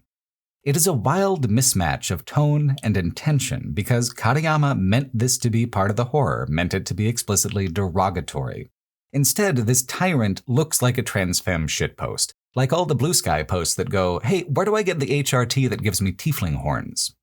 When she gets her big reveal, she taunts Bruce by saying his little gun will have no effect, emasculating him a bit. And I guess audiences are meant to side with Bruce, but I found it impossible to see from that perspective because Bruce is a dweeb. Pop off, girl. Notes within the game have her talking about trying to establish a kingdom of beauty in Africa and a bunch of other awkward, complicating stuff, so it's impossible to completely side with Duval. Still, that puts her more on the spectrum of being a colonialist villain like Excella Gion in Resident Evil 5. She's making bad choices, but doing the virus that makes you a badass bitch was not one of them. Like most media from around 2003, it's hard to hold on to expectations that the game would do better from an inclusionary perspective. It was a shitty time, and we are in a shitty time now as well. But I think it's deeply ironic that the game failed to actually be as bigoted as it set out to be. Though it still manages to be mean at points, there's Duval's obligatory deterioration before the end. Once Bruce defeats her with an experimental energy weapon, she becomes this big and hideous blob creature and pursues him across a couple of additional climactic encounters. This is meant, clearly, to be some kind of comeuppance from the game's perspective. Aha, she thought she would be a pretty girl, but in actuality she is a shapeless mass of writhing flesh. That's not a boss fight, yo. That's just dysphoria. It sucks that the developer's intention was so cruel and negative, and that the game's lore makes her kind of suck as a person beyond that, because without that shittiness, she could just be one more over-the-top villain among many. Like, if she wanted to create a kingdom of unrealistic and unobtainable beauty standards, Ibiza is already right there. Ransoming 2 major world governments might even be enough to afford her bottle service. But that isn't on format for Resident Evil, and Dead Aim is nothing if not a devotee to format and formula. Dead Aim does so many things, weirdly, badly, and experimentally, that I would think it would be talked about much more. For that, though, people would actually have to play it. And outside of occasional emulation, that just doesn't happen very often. Sure, they are remaking Code Veronica, but Dead Aim's voyage is over, and I think it will forever remain sunk to the bottom of the franchise. Dead Aim might be as absent from the modern discourse as the first Gun Survivor was, but that illustrates a fundamental problem with a franchise whose entries have grown this numerous and whose plot has become this convoluted. At some point, casual and new players will have no idea what the hell is going on. The modern reboots are an attempt to solve this by creating a single, aesthetically and thematically unified thread for players to follow from the Raccoon City incident up through Resident Evil Requiem, with Resident Evil 7 and 8 serving as supplemental world-building and parallel stories. What's interesting about this is that it isn't the first time the franchise has attempted to unify and edit the canon. In 2007 and 2009, 2 games were released for the Nintendo Wii that created a streamlined Reader's Digest version of the entire mainline story up to the events of Resident Evil 4 and 5, which counted as the modern canon at the time and didn't need re-examination or explanation. The first is the Umbrella Chronicles, which retells the stories of Resident Evil 0, 1, and 3 from Wesker's perspective, while also throwing in a bonus chapter about the last major Umbrella facility to fall before Wesker took over the family business with Tricell and his various machinations. The Umbrella Chronicles are considerably higher effort affairs than the Gun Survivor games, even Dead Aim. Dead Aim was more of a real Resident Evil title, of course, because of its willingness to actually be a survival horror experience in most ways. Umbrella Chronicles is more Resident Evil by way of House of the Dead, an arguably even more convoluted and absurd zombie franchise, which was based around first-person arcade lightgun mechanics from the very start in 1996. There were 4 House of the Dead games by 2007, with the second and third one re-released for the Wii the following year in 2008. The Wii, like the Switch that came after it, had a capacity to attract wider audiences than consoles usually do, a much larger range of casual users who would not consider themselves big video game people. It was an opportunity to expand the reach of Resident Evil, and to do that, it couldn't assume folks had ever played a game in the franchise before.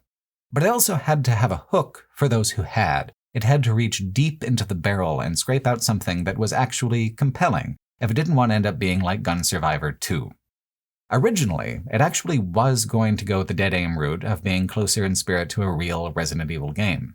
In an interview with Famitsu, later reported on by IGN, producer Masachika Kawada said, quote, "At the initial stage of development, Umbrella Chronicles' play system was similar to Resident Evil 4's, but it's extremely difficult on the Wii, too complicated to enjoy. Wii users like easiness. Umbrella Chronicles is not only for game enthusiasts. Complex operability can be an obstacle for Wii users. We want players to enjoy the game's horrifying and creepy world and its thrilling shooting action. By reducing enthusiast-only elements, players can purely enjoy the world. We had to compromise to a lower difficulty level." End quote. I wonder about this a little because I do feel it's possible to walk and chew gum at the same time with the game mechanics, but even Dead Space pivoted to the rail shooter format on the Wii. So what do I know?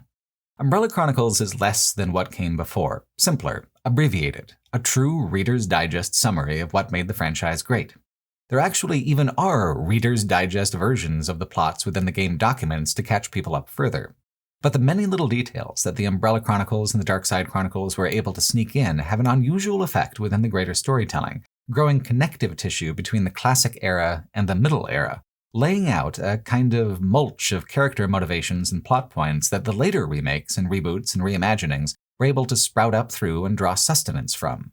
These games, tangential as they seem, silly as they often are binding tissue within the cumulative franchise, which is just such a Resident Evil thing to do. This is, after all, a setting where mutation is something of an aspirational virtue. This is true for Wesker above most other villains, and Umbrella Chronicles is his story to tell. It is laying all the groundwork for Resident Evil 5's plot and climax, so if they ever do remake Resident Evil 5, then all of this extra character work becomes weirdly relevant again. Not that the game manages to stay within that frame very well, or for very long. If this is Wesker telling the story, he is absolutely incapable of getting to the point or figuring out which details are important.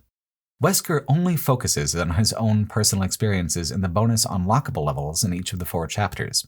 All the main levels are just straight-up retellings of one of the previous games or some of the other characters, even ones that Wesker personally hates, like good old Chris Redfield. If he was going to begin at the beginning, he would begin with a flashback where he and Dr. Birkin betray their benefactor at the Umbrella Corporation and plant the seeds of their respective manias, the G-Virus and the T-Virus. Narratively, this is the beginning of it all, back when Wesker was a researcher in a lab coat and not a feral goth businessman with glowing cat eyes. Had Umbrella Chronicles really chosen and committed to being Wesker's story, it would have been a better game. Instead, it wanted to be a bunch of games in a row with Wesker as the needle and thread that binds them together. If we start in linear franchise order, we start with Resident Evil 0. Resident Evil 0 starts on a train with Rebecca Chambers and Billy Cohen. So we start there also and go straight through each map, each plot beat, abbreviated to make sense within the format and mercifully absent of the hookshot. Umbrella Chronicles' strengths and weaknesses are pretty apparent from the get-go, and the dynamic doesn't really change as the levels go on. This is deliberate in part, because you're expected to replay them on higher difficulties, to farm them for upgrade points, which makes the higher difficulties and better scores more reasonably attainable. The good news is that the fundamental combat loop is pretty decent. Unlike in Gun Survivor, the enemies all react in a variety of ways and give good combat feedback depending on the weapon used. One of the tracked stats is critical hits, where you have to not only hit zombies in the head, but hit them very specifically in the forehead at the very top of the head. The system is deeply unforgiving. Even with a mouse, it is hard to do. But this is somewhat tangential to the fact that combat is overall crunchy enough to remain satisfying across many hours of play. The pace of movement is pleasantly brisk, and each level takes about 15 to 20 minutes with a little checkpoint break in the middle, and this allows the level to cover a whole third of a given game.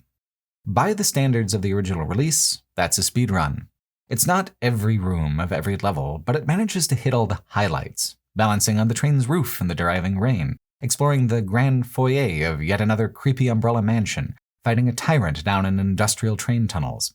It hits all the high notes of Resident Evil 0, everything the game truly succeeded at making memorable, and even some of its lowlights, like getting attacked by a big spooky bat for no particular reason. The bat fight is actually much improved because the thing that sucked so much about it the first time around was not being able to aim easily at it as it flew around.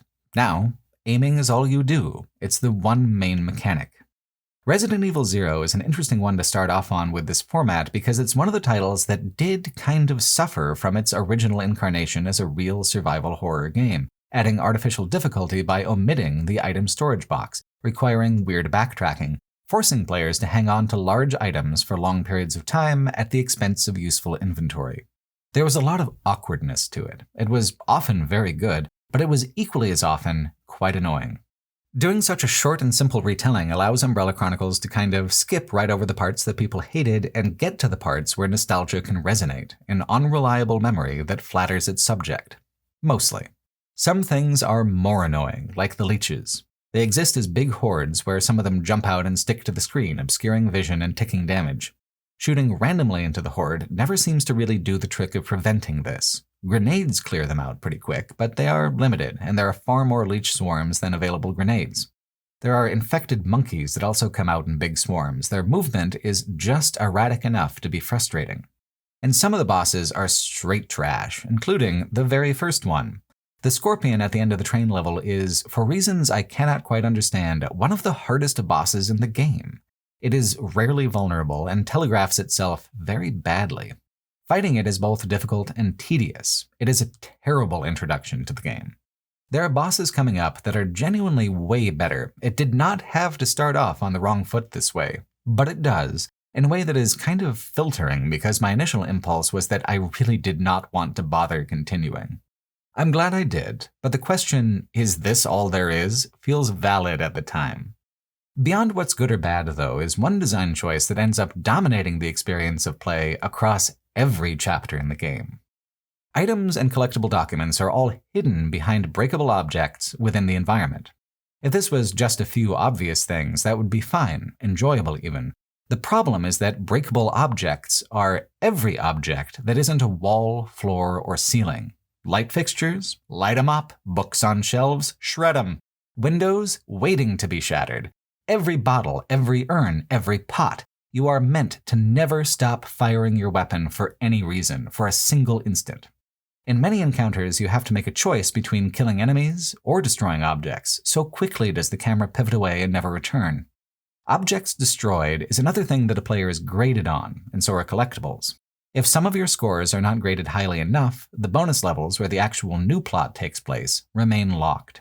If a player had been allowed even a little breathing space, there might be room in this game for horror. It might build tension, it might build atmosphere, but it has no time for any of that because of the scavenger hunt elements. Even if you don't care about score or collectibles, most weapons, health, and ammunition available in a level are hidden behind destructible objects. Only a fraction of what a player needs to survive are just sitting out in the open. To always be shooting everything like a drunk cowboy in a Sam Peckinpah feature is not just a suggested play style, it is mandatory. And it is also mood-killing. Umbrella Chronicles can certainly be fun, but it can never be scary, even when covering games that were themselves scary in parts. When it is fun, though, it hits. Getting to experience the Leech Wizard of Resident Evil 0 again without having to actually replay Resident Evil 0 is a hoot. Look at him. What a little weirdo.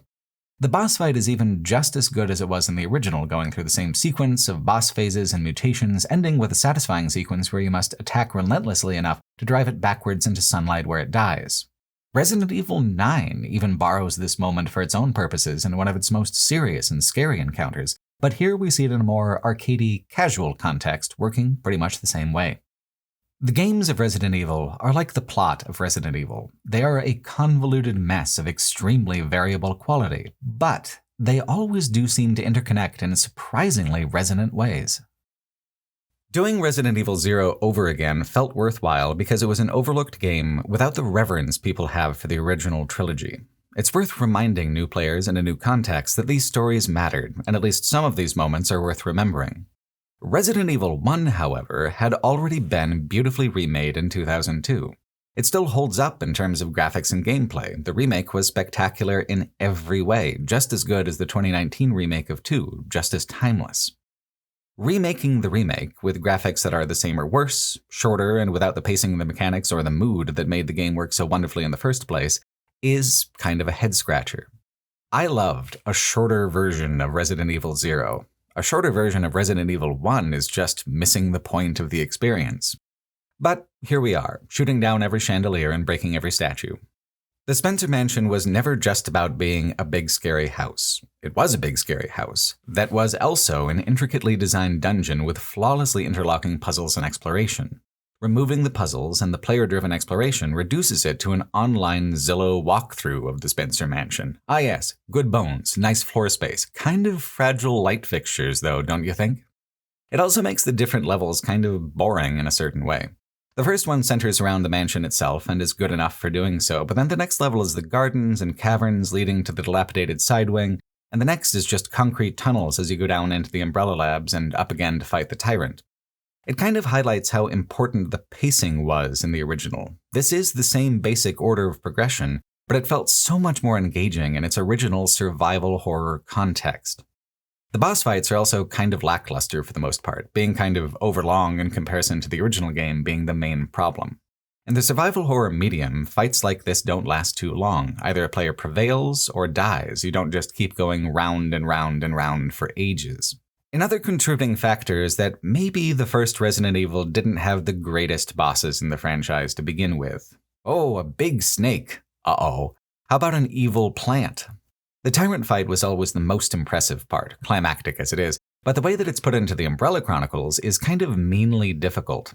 I think it's actually kind of funny how the developers claim to be orienting away from the enthusiast-only design and compromising to a lower difficulty level when a number of these boss fights are just spitefully cruel to a player. A player can go back and replay previous levels for upgrade stars to make their weapons stronger or gather ammunition in previous levels to take into the next one. There are ways to make any boss fight easier, but all of them involve going backwards or spinning in place. There is no proactive step a player can take to make a boss fight easier in the moment besides landing every shot more or less perfectly. The original Tyrant boss fight was, oddly, much more manageable than it is here in the lightgun game. If it is a lesser version of the original game, at least there is one change that's positive: the bonus chapters. 2 of them follow Rebecca Chambers, who goes through the same basic levels along different routes, telling a brief side story about what she's up to during the events of the primary campaign. It's not critical to understanding anything, nothing truly new is revealed, but it is neat. Rebecca has always been one of the more underutilized characters in the first game and its remake, made only more odd by putting her in as the main protagonist of RE0. She goes from having a complete adventure of her own to bumbling around at the margins of other people's stories, from competence to incompetence. These little chapters kind of sand down those jarringly rough transitions, showing her to be busy with her own shit instead of just oddly absent. The other 2 bonus chapters are for Wesker. There is a lot of deliciously cheesy dialogue about dying and being reborn, suddenly beyond the concerns of petty humans, becoming the villain that made him so iconic to the franchise. Wesker's voice actor for this game and RE5, DC Douglas, had an interview on his website where he's asked, "Why is Wesker such an enduring character?" And Douglas replies, quote, "There are some just archetypal things happening with him. He has those classic story elements, the villain, the anti-hero, and he started as such a regular person in some respects, and with each game just kind of evolved into essentially a god. When you follow a journey from 1996 to his death, it's going to get ingrained in that fan base beautifully. When you feel that you're at a loss in your life and you're playing the game, you find this character who is so badass, looks very good, and you start to identify with a dream wish to embody some of his qualities. I think that's how he kind of got under the skin of so many fans. Also, he just says all the things that you want to say when you really want to, forgive my language, slap somebody. He does it with his words and a sneer, and that kind of badassery is not going to die easily." End quote. I don't exactly get where Douglas is coming from with that. I have never personally experienced a dream wish to be a genocidal egotist with a crippling Ray-Ban addiction, but there's all sorts in this world, so who am I to judge? Douglas's own website has an image of him wearing a black silk suit and mugging for the camera with a big triangular cocktail like a moderately successful Reno club promoter, so maybe finding Wesker aspirational is part of how he was able to channel the mood so well in his voice work. Cheers, Douglas. Wesker is pursued through the Spencer mansion by Lisa Trevor, which is kind of a good pairing because Wesker was partly responsible for her being the way she is. He was one of the original researchers behind all the madness. Lisa works like a kind of pursuer enemy within the on-rails format. She harries him constantly, having to be driven back again and again, until she becomes trapped under a chandelier and the mansion blows up. The Umbrella Chronicles does something very peculiar in these bonus chapters, though, which is to rope in elements from the 2002 W.S. Anderson movie and then mire them in even sillier nonsense. Wesker needs Umbrella data from the Red Queen computer, something that was only in that movie until now, but it's been stolen by an Umbrella security operative named Sergei Vladimir, who was introduced in the Wesker bonus chapter from the RE0 section. Vladimir is every Russian cliché ever conceived rolled up into one. He is like a villain from a G.I. Joe cartoon, or even Wesker seems vaguely normal in comparison to him. They have no chemistry as enemies, they have no believability as people, it's just two voice actors vamping at each other from across a room. Vladimir has a bodyguard that's like a special kind of tyrant who looks even more cartoonish. Mr. X was already a funny disguise for a tyrant, just throw an overcoat on the monster, that'll make him more incognito. But Mr. X is positively dapper compared to whatever these weird plastic glasses are. If these tyrants are meant to blend in, the only conceivable place they might do so would be, perhaps, Eurovision 2007. Crowds like DJ Tyrant, but artists suspect he may be an industry plant. At one point in Rebecca's side chapter, she looks out the window and sees these two. There is so much within the early franchise that is absurd, but not nearly as absurd as its middle era, and to see them cross over like this really highlights the shift in tone and style. The clash between the original trilogy and the middle era aesthetics of Umbrella Chronicles is never more apparent than it is in its rather botched attempt to adapt Resident Evil 3. In a lot of ways, it barely even tries. It takes Jill Valentine and Carlos Oliveira and jams them together again, but beyond that it's largely a new experience. It spends most of its time out on the streets of Raccoon City as it falls, an extremely welcome shift after 2 mansions and 2 attached facilities in a row. The on-rail shooter format actually works quite well for this. It allows the game to create a tight and linear level that gives a great impression of having more going on, suggesting the chaos in the city beyond without having to render very much of it. The fall of Raccoon City is something the games and the movies of Resident Evil go back to again and again. It's the most truly iconic setting they have ever done, and for branding and nostalgia reasons, the games can never keep away from it for too long.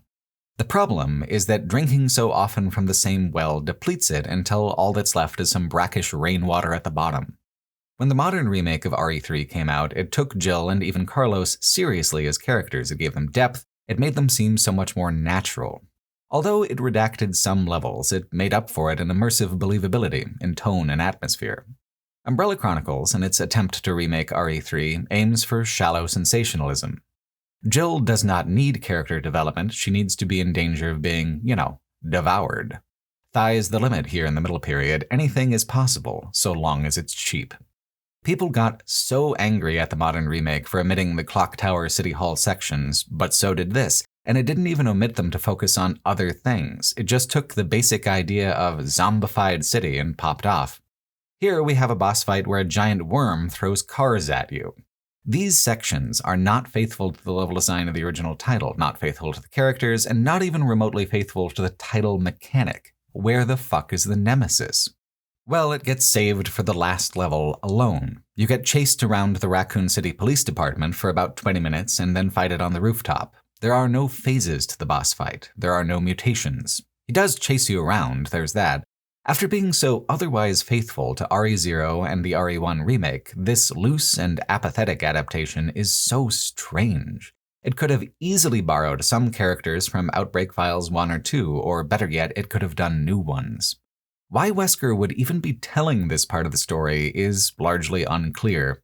There is some cool stuff in here, but it is poisoned by the constant contradictions between what it is and what it said it was going to be doing. The saving grace is, again, in the bonus chapters.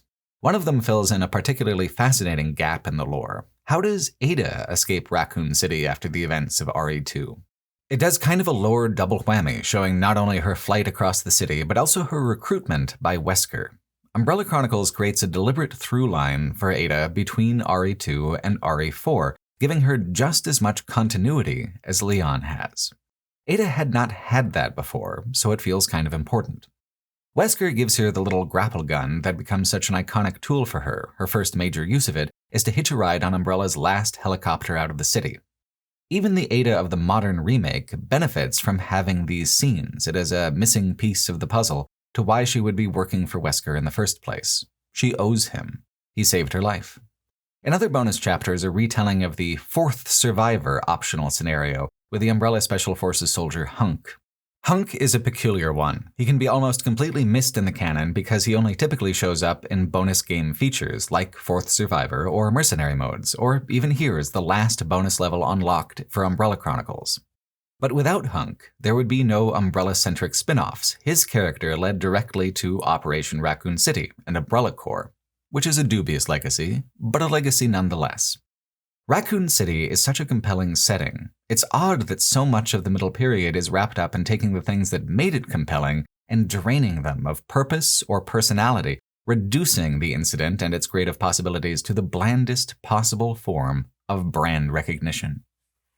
It just wouldn't be a Resident Evil game if Umbrella Chronicles didn't end at a weird industrial research facility, however, and so for the final chapter, we move away from Raccoon City, forward in the timeline to 2003, where Chris Redfield and Jill Valentine are working with the anti-bioterror organization BSAA to assault Umbrella's last corporate stronghold, hidden in a refinery deep within Russian borders. Resident Evil 9 positioned itself as the end of the Umbrella plotlines, but Umbrella Chronicles did the same thing years earlier with this itty-bitty campaign. It was already known that Oswald Spencer would die by Wesker's hand prior to RE5, so he isn't here, but Umbrella as an organization had a murkier endpoint that these chapters seek to clarify. Putting Chris Redfield and Jill Valentine back together does actually create a nice kind of bookend with Resident Evil 1. They're at the beginning, together at the end, that kind of thing. Like the island portions of RE4, it's a war. No part of it was ever intended to be horror. It's every enemy the game can throw at you in the biggest numbers it thinks you might be able to handle. Which mostly works pretty well. It's tense in a way the game isn't always tense because you're closer to death in any given encounter. But it's a time to reflect on what could have been. Yasuhiro Sato was the game's director for both Umbrella Chronicles and Darkside Chronicles, and he had a blog called Talking Evil, where he went into a lot of detail about development, mostly for Darkside Chronicles, but he had this to say about the first game. Quote, "Even though it was the first title in this series, I was able to achieve quite a lot with Umbrella Chronicles. It serves as a great overview of the entire Resident Evil series and provides arcade-style shooting gameplay that is easy for anyone to pick up and enjoy. It was a really cool experience that the user had total control over, and I'm really proud of that achievement. Of course, there were certain things that I want to see done better. One of the things that I love about Resident Evil is its horror aspect. Resident Evil puts the player in a desperate situation, forcing them to survive by using limited ammo and health-restoring herbs wisely, as well as occasionally forcing players to run to survive. I want to use that tension to make the player feel like they are really there. In Umbrella Chronicles, a strong feeling of presence was one of my team's goals in making use of a first-person perspective. Umbrella Chronicles was a very complex game in many ways, and we did a good job, but I still think we could have nailed the horror aspect of the game a little better. As a developer, looking back on your last project and accepting its shortcomings is the best kind of feedback. It helped me realize that there was still a lot I could do with this type of game system." End quote. It's nice to hear this kind of self-reflection, but it doesn't really go far enough. The ultimate boss of the game is the Talos Cyber Tyrant, a two-stage boss fight that starts out against a cyborg tank and ends against a giant mutant with both lasers and tentacles. It's one of the most difficult boss fights in the franchise, for no particular reason. In Wesker's bonus episodes, it's revealed that the Red Queen computer has been using all the combat data it's ever gotten, like the combat data on the Nemesis from RE3, to train the Talos. It is the culmination of decades of effort on Umbrella's part, But it means nothing thematically, it has no impact narratively. The only climax it provides is mechanical because of how goddamn tough it is to avoid damage long enough to win. Wesker's fight is against a giant mutant Vladimir, and that too has very little to do with much of anything. Why Vladimir even turns into a mutant is kind of unclear besides format. This is the part of the script where that kind of thing usually happens, so here we are. In addition to the Red Queen computer, we also do the laser hallway from the 2002 movie again. At its best, Umbrella Chronicles is a summary of what people remember best about the franchise that manages to spackle over some holes in the canon with new dialogue and vignettes. At its worst, it is a morass of self-derivative nonsense, eating its own cliches and regurgitating them again, cold and wet. I wish it had leaned in harder to being what it clearly wanted to be, the Wesker game, the game that finally elevates him into something approaching a robust villain. It almost succeeds. It just can't seem to focus enough to really accomplish that goal. And even if it did succeed, how is this any different than the end of the Separate Ways remake Wesker, sailing off into deeper and more absurd machinations on nothing more than the strength of his smirk? The Darkside Chronicles completely throws out the Wesker stuff in favor of focusing on Leon Kennedy. It retains the same foundational goal, though, of taking the early games and remaking them in a way that fits better with what Resident Evils 4, 5, and 6 were trying to accomplish. The frame is that we are following Leon on his first major assignment as a government operative, the one where Krauser and he became so connected, the one that disillusioned Krauser and turned him into a villain. Operation Javier. Even the Resident Evil 4 remake retains this as a canon event, though how many specifics it wants to retain are slightly more unclear because the way the RE4 remake describes Operation Javier doesn't 100% line up with the Darkside Chronicles experience. I suppose because we were stuck in a series of interminably boring levels backtracking through a large dam doesn't really track as motivation for Krauser going bad, though personally I feel that it would be enough. As a framing device, it works a little better than Wesker's narration in the last game. The Operation Javier levels help break up the blocks of the other two main acts, and it's nice to have something that fits in as a kind of lost chapter in the Resident Evil story. There is a certain amount of intrigue here that was lacking in the Umbrella Chronicles. Overall, the Darkside Chronicles is a worse game despite this. The way it retells Resident Evil 2 and Code Veronica are overlong and underbaked, and whatever curiosity is inspired by Operation Javier gets squandered on completely uninspired level design and a reliance on using only the most predictable of cliches for its storytelling. There are pieces here that could have been shaped into something interesting, individual components that are trying to perform in more sophisticated ways than the Umbrella Chronicles. The total package, though, is less than the sum of these parts. For a lot of this section, I'm going to be referring to Yasuhiro Sato's developer blog because it's fascinating to hear all the heart and effort he was pouring into it, especially considering I don't often really agree with the results of how these ambitions turned out. Like the player camera. In Umbrella Chronicles, it flowed in a pretty standard on-rails kind of way, cinematic and smooth, establishing a momentum for play and creating strict time windows for getting weapons, collectibles, and other point-driven elements. Sato writes, quote, I used a lot of the feedback from Umbrella Chronicles to help perfect that feeling of presence in this game. The camera was the first thing that we worked on. The viewpoint of a person who is surrounded by horror and wrapped in tension is not steady like a movie camera, but rather moves quite violently. In order to convey that tension and sense of presence more effectively, in certain places we used a camera that really moves as if it were attached to a person's face. End quote. I can see where he's coming from, but I could not possibly disagree more with the result. The camera has gone from something that was artificial but smooth to something that is equally artificial but completely erratic at the same time. It does not convey tension or presence. It serves to add difficulty to the task of lining up headshots or shooting objects in the environment, which is still a huge problem when it comes to establishing any kind of tension. Gun upgrades are even more expensive and upgrade currency even more scarce. Rather than receiving stars based on overall performance grade, you have to hoover up pocket change within the environment from breaking objects. It is of the utmost importance to player progression within the overarching systems to shoot every light bulb in the entire game, the only way to really keep up with the difficulty curve. The shaky cam works against this by constantly wobbling away from objects that you need to shoot. This creates a kind of low-level annoyance in every moment of every level, a pebble in the shoe that never shakes out. Another major problem is the pacing. Rather than 3 long levels per retelling, the stories are now 6 to 8 levels for each game that is trying to be remade. There are no bonus levels until the very end, and those are not actually new. They are identical versions of the last 2 levels in the game with some of the narration switched out. To have these sections run for so long dilutes what actually worked about Umbrella Chronicles, that sense of condensing these stories into a miniaturized, easily digestible format. Darkside Chronicles presents shorter versions of these games, but also worse versions, despite attempts to expand and modernize them in places. Neither so bad as the way Umbrella Chronicles fumbled RE3, but still, it is kind of fascinating how bland the revamped experiences are. It highlights, by contrast, how fascinating and borderline miraculous the new run of remakes really are.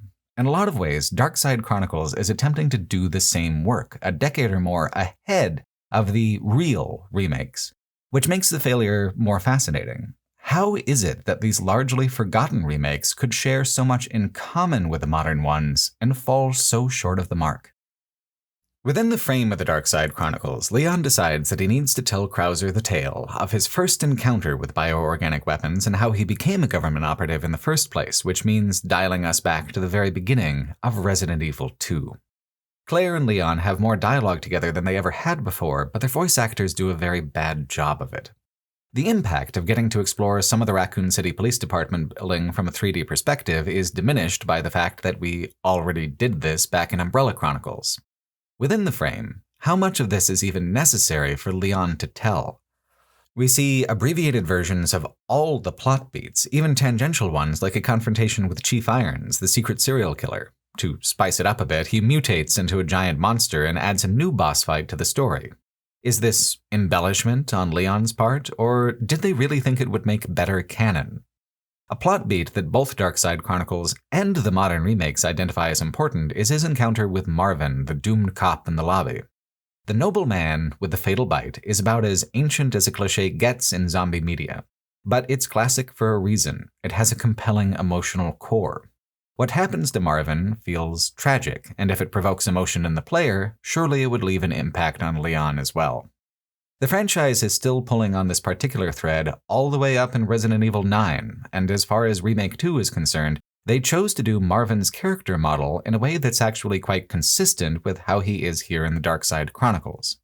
Sato writes on his blog, quote, "In Umbrella Chronicles, and indeed the Chronicles series as a whole, we want to revisit the true stories of the characters' motivations and intentions. Even if this isn't directly related to the gameplay, it's very important to focus on these things to keep the characters and world of Resident Evil appealing.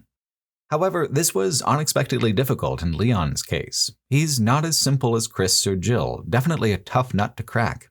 Leon was nothing but a rookie police officer when he was caught up in the Raccoon City incident. When did he change so drastically? What do you think Leon's real purpose and motivations are? Money? Love? Duty? Honor? Perhaps revenge? Mr. Suga already has experience with Leon in writing the script for Degeneration. In reimagining Leon's Raccoon City exploits, he has strived to create a character that is more consistent with the resourceful special agent Leon we know from newer Resident Evil stories.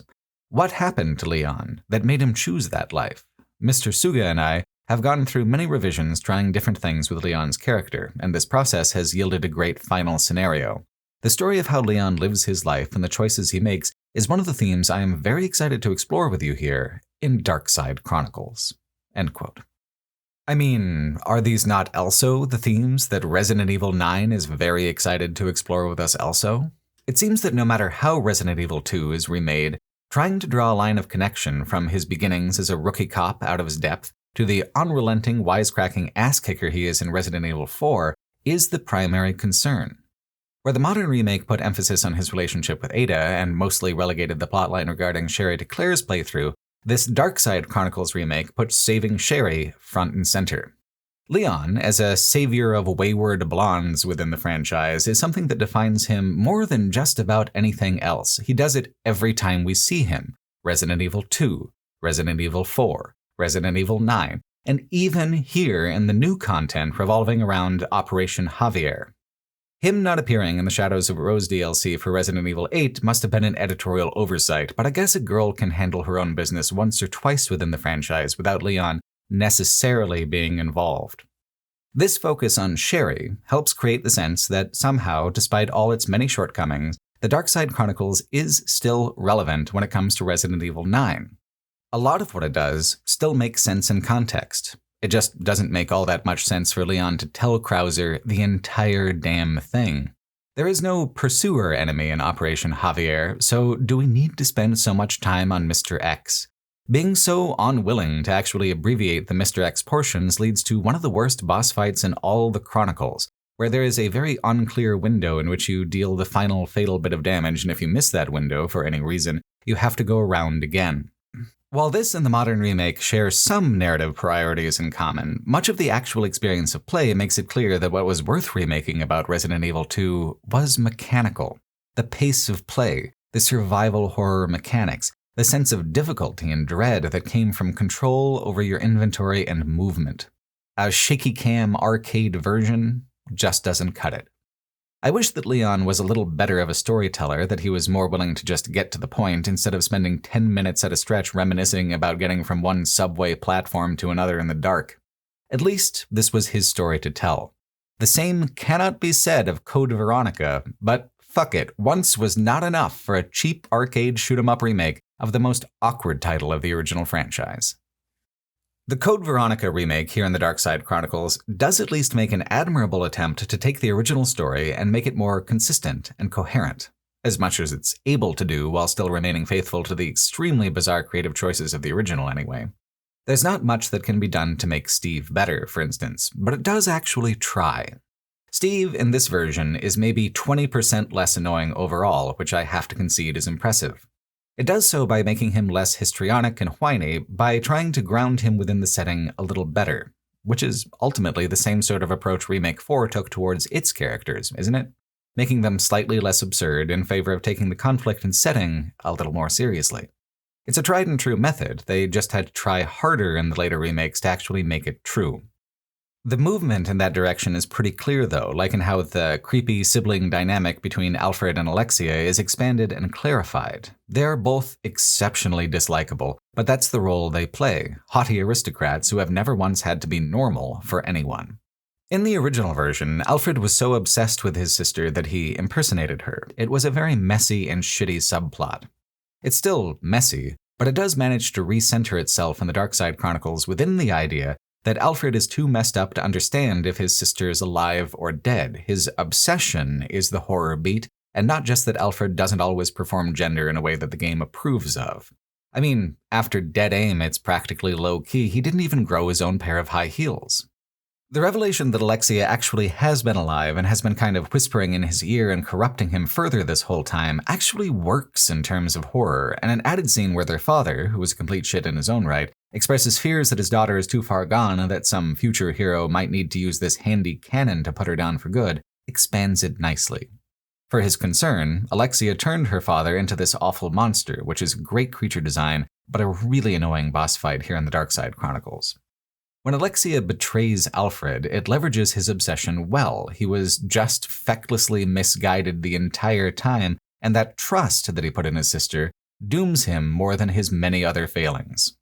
Code Veronica cleans up better than I thought that it would when a little polish is applied. I guess it's just that the original is such a careless thing, and Gun Survivor 2 is barely even a video game in the first place. There are pieces here that can be rehabilitated. There are elements that are fun, even elements that are unsettling and effectively spooky. But there are moments that are pointless and drop-dead stupid, and those are harder to manage. Fighting the Tyrant in a cargo plane mid-flight on the way to Antarctica is still way too absurd, although in this version you're not going to run out of ammo at least. It could have been so easily skipped, but they figured that the plane Tyrant fight was iconic and so kept it in. It's odd, but the Code Veronica section of Darkside Chronicles is more faithful to the original map design than the Resident Evil 2 portion, by a considerable margin. A lot of these areas are exactly the same from game to game. If the whole idea behind this game in the first place is to set up Leon and Krauser before their appearance in Resident Evil 4, this is also the first place that the game design in Resident Evil really leans into the European Gothic aesthetic, before pivoting to Antarctica for cold concrete tunnels for whatever reason. As much as I don't really enjoy Code Veronica, it's impossible to deny that it still acts as a bridge between the original trilogy and the middle period. For a title like Darkside Chronicles that is trying to make that bridge a little more load-bearing, it is an important chapter. Plus, it does expand Claire's role quite a bit, positioning her for who she becomes in the later 3D animated movies and in Revelations 2. It's easy to overlook, but before Leon got the old and grizzled treatment in Resident Evil 9, Claire already went through this process in Revelations 2, playing the older mentor to Barry's daughter Moira. Of Claire, Sato writes, quote, "I'm of the mind that it is regular people that play the most important roles in horror. Characters in games who are just ordinary people without any special skills are emblematic of most of us. I believe that these characters put a face to our fears. In horror films, there are generally many main characters, of which most are killed off. They are there to make the audience think, what if this was me in this situation? Also, I think Claire being a woman fits nicely into this kind of horror story. I enjoy and have seen quite a few horror movies, but to me, most of the female main characters seem to be in the movies for the sole purpose of having a terrified person who can scream loudly. Perhaps it is this way because the women are generally portrayed as weak and defenseless, and seeing them being chased increases the feeling of oneness with that character and thus the sense of fear. But back to Claire, I feel that she is perhaps more well-rounded than a lot of characters we see in horror movies and games. Sure, she has a tough side, but she is also just your average civilian, college student woman. It is my opinion that all of these elements together make her a perfect main character for a horror story." End quote. Personally, I think she is too much of an every woman to ever be perfect because she is intentionally a little bit of a blank slate. She doesn't really have enough ambitions or flaws for me to consider her completely well-rounded. And some of these statements about trying to do better than most schlocky horror media with women characters rings a bit hollow because the game is perfectly willing to offer a much cheaper definition of what makes a character well-rounded. But like how Jill, Chris, and Wesker are bound together as a set in the last game, Claire and Leon are bound together in this one. Which is the only reason we're really listening to this story, because within the context of Leon retelling it, there is absolutely no reason to go into any of this at length. The connection is that in Operation Javier, the virus is a version of the T. Veronica virus from this game. Wesker recovered it from Steve's body and sold it on the black market. Thanks a lot, Steve. The specifics of Alexia's infection are actually kind of important to the plot of Darkside Chronicles, but it very much could have been an email. Instead of a true summary, we wind up with this new version of the Alexia fight that is somehow even more poorly designed than the last. In both cases, her final form flits around, avoiding fatal damage, but in the original it was at least over quickly one way or another. In this new version, you just keep trying until you get it right. It is worse than the Tyrant fight because there's not even an intended moment of vulnerability. It's just catch as catch can and hope you get lucky with a hit. When the modern remake of Code Veronica comes out, there sure is some room for improvement left over. But improvements are possible. What little information there is about the new Code Veronica shows it getting the full RE4 remake treatment, cleaning up the tone, deepening the atmosphere. It might be a very impressive thing. The Darkside Chronicles is not.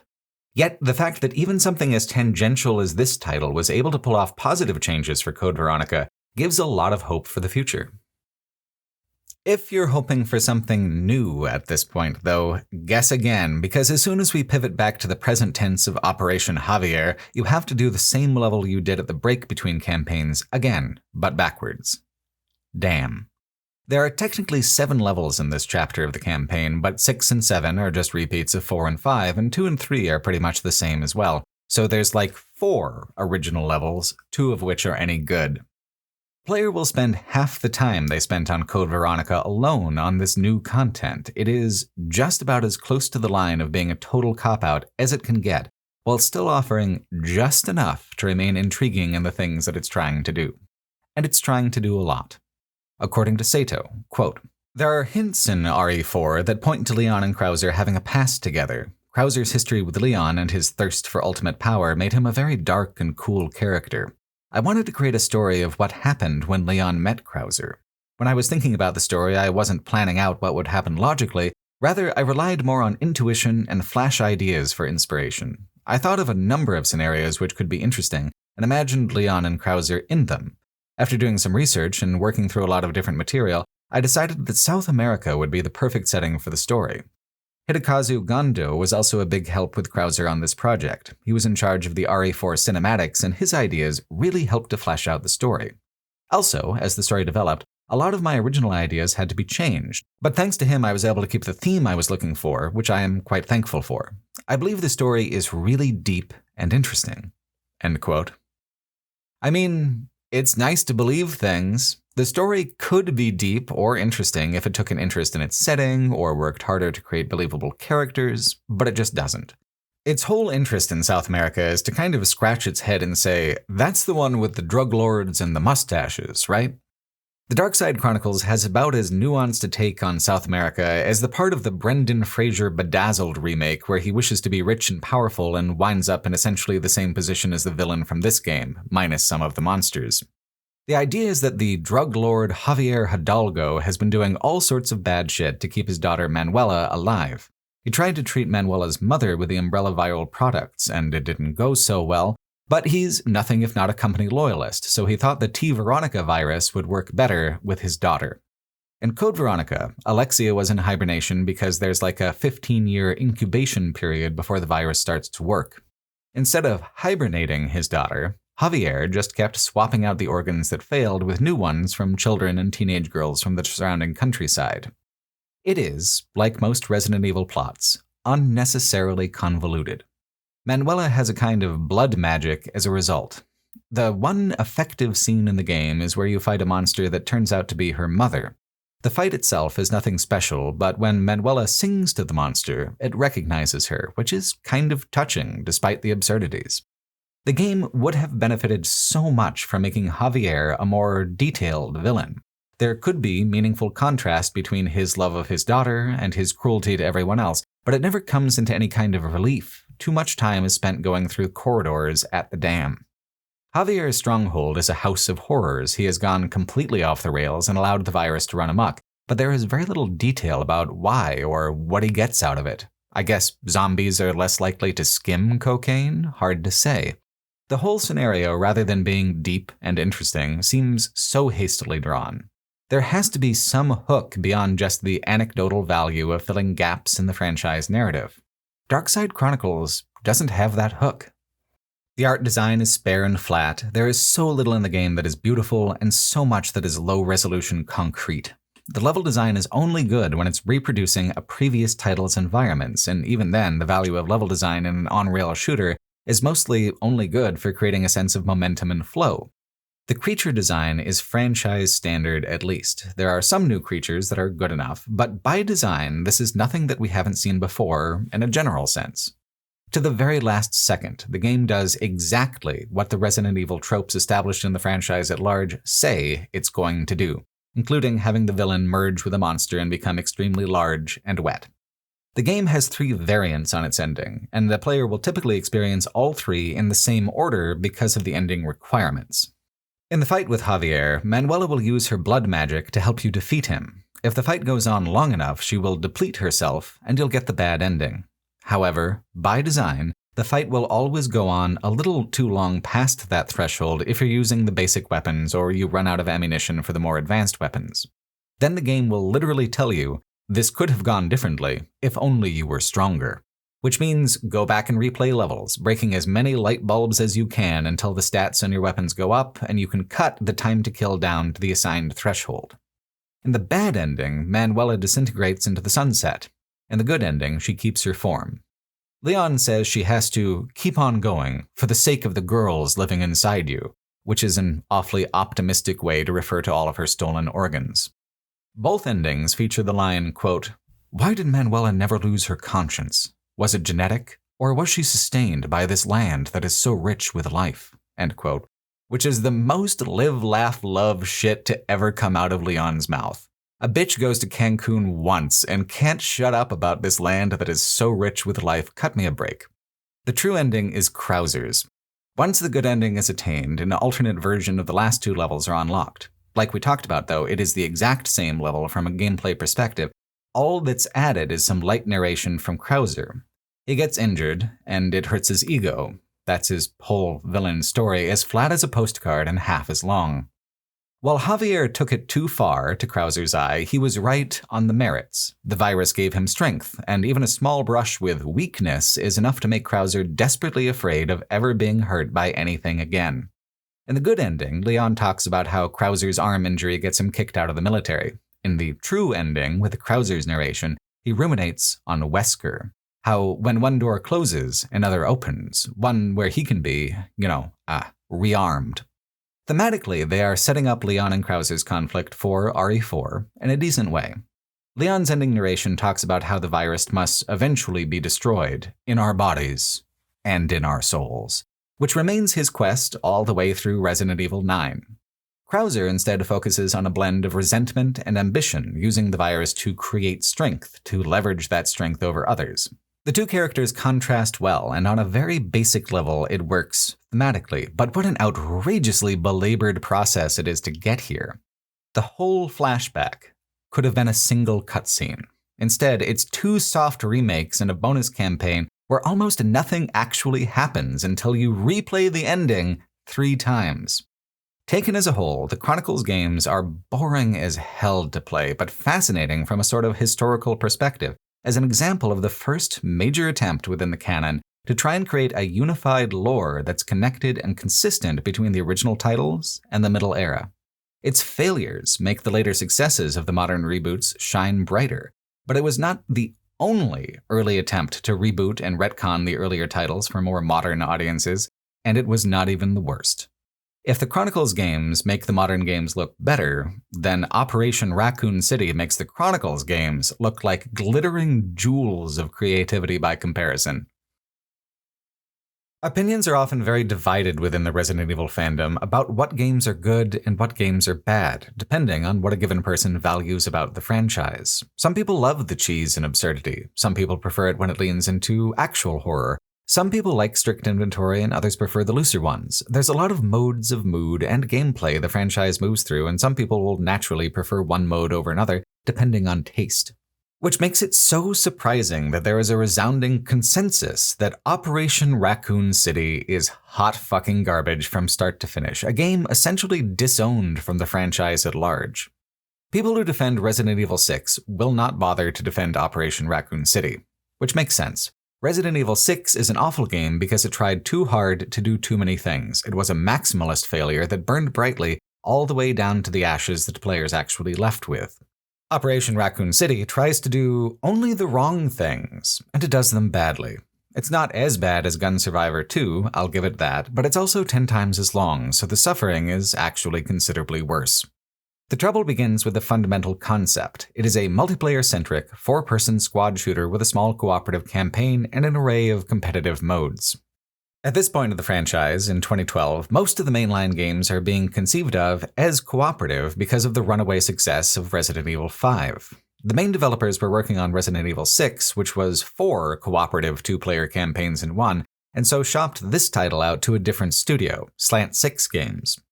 Where Resident Evil 6 would look forward, trying to reach big cinematic climaxes for its characters and plotlines, Operation Raccoon City goes backwards, deciding to remake Resident Evil 2 and 3 again, but from a villain's perspective.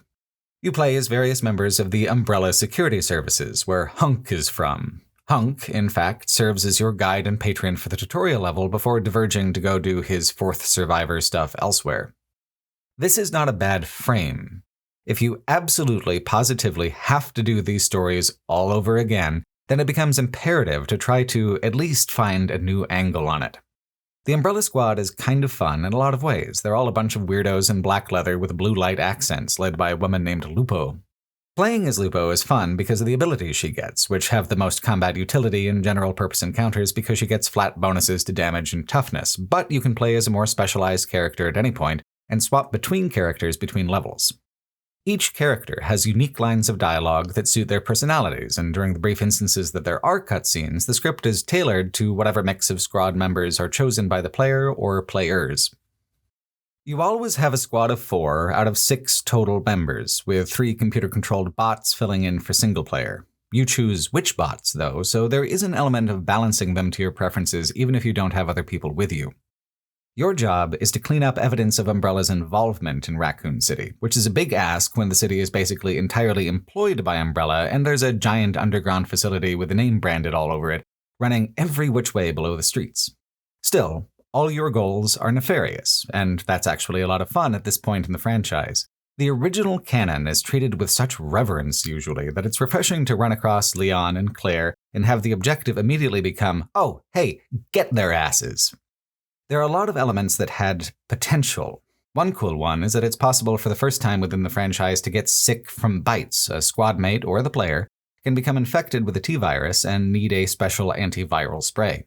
If their health ticks down to 0, they become a zombie. In the 2002 remake of Resident Evil 1, a kind of zombie called a Crimson Head was added, which replaced slain zombies with more dangerous ones later on. Resident Evil 9 brings back the idea, it has potential, and Operation Raccoon City decides to add Crimson Heads into the mix as well. Rather than coming back later, some slain zombies mutate immediately, and others start that way to begin with. Raccoon City itself is expanded with areas from Resident Evil 2 and 3 interconnected in new ways. This is all stuff that, on the surface, sounds fun. It could have been fun, but it really fucking wasn't. Mechanically, Operation Raccoon City has no idea what it wants to be, and every element of play, from the most basic to the more conceptual tangential elements, suffer for it. On the basic end, we have the shooting. There are dozens of weapons in the game, many of them with different utilities, but you can only keep one on you at a time, plus sidearm, and ammunition is scarce. A player will need to switch weapons often by picking up new guns within the environment, most often dropped from enemies. Human enemies are like little loot piñatas this way, but zombie enemies will come at you en masse and drain out that ammunition very quickly with no recourse besides ammo boxes on the ground or a replacement weapon put there by the level designers. Unlockable weapons that you want to keep with you throughout a level take careful management of ammunition. Often I just dropped them to have something more convenient for the task at hand. Aiming is sluggish, movement is awkward. There are moments when the game seems to want to be a cover-based shooter. A player will snap into cover when approaching any waist-high object. When fighting regular human enemies, this is sometimes necessary because they have great aim. Bullets hurt very badly, presumably to make taking cover the corresponding move. But fighting human enemies is a very occasional thing. The majority of the game is spent free-firing at zombies who are running at you full tilt. Cover is beyond useless when fighting the undead, or, God forbid, the hunters. So are any weapons that aren't fully automatic. Even the shotguns create too large a break in combat efficiency while being reloaded. The assault rifles have good utility in fighting either people or zombies, but for myself, I favored the machine guns. They carry 4 times the ammunition of the assault rifles and do more damage besides. The trade-off is that they feel like shit. The recoil is terrible and the aim is useless at range.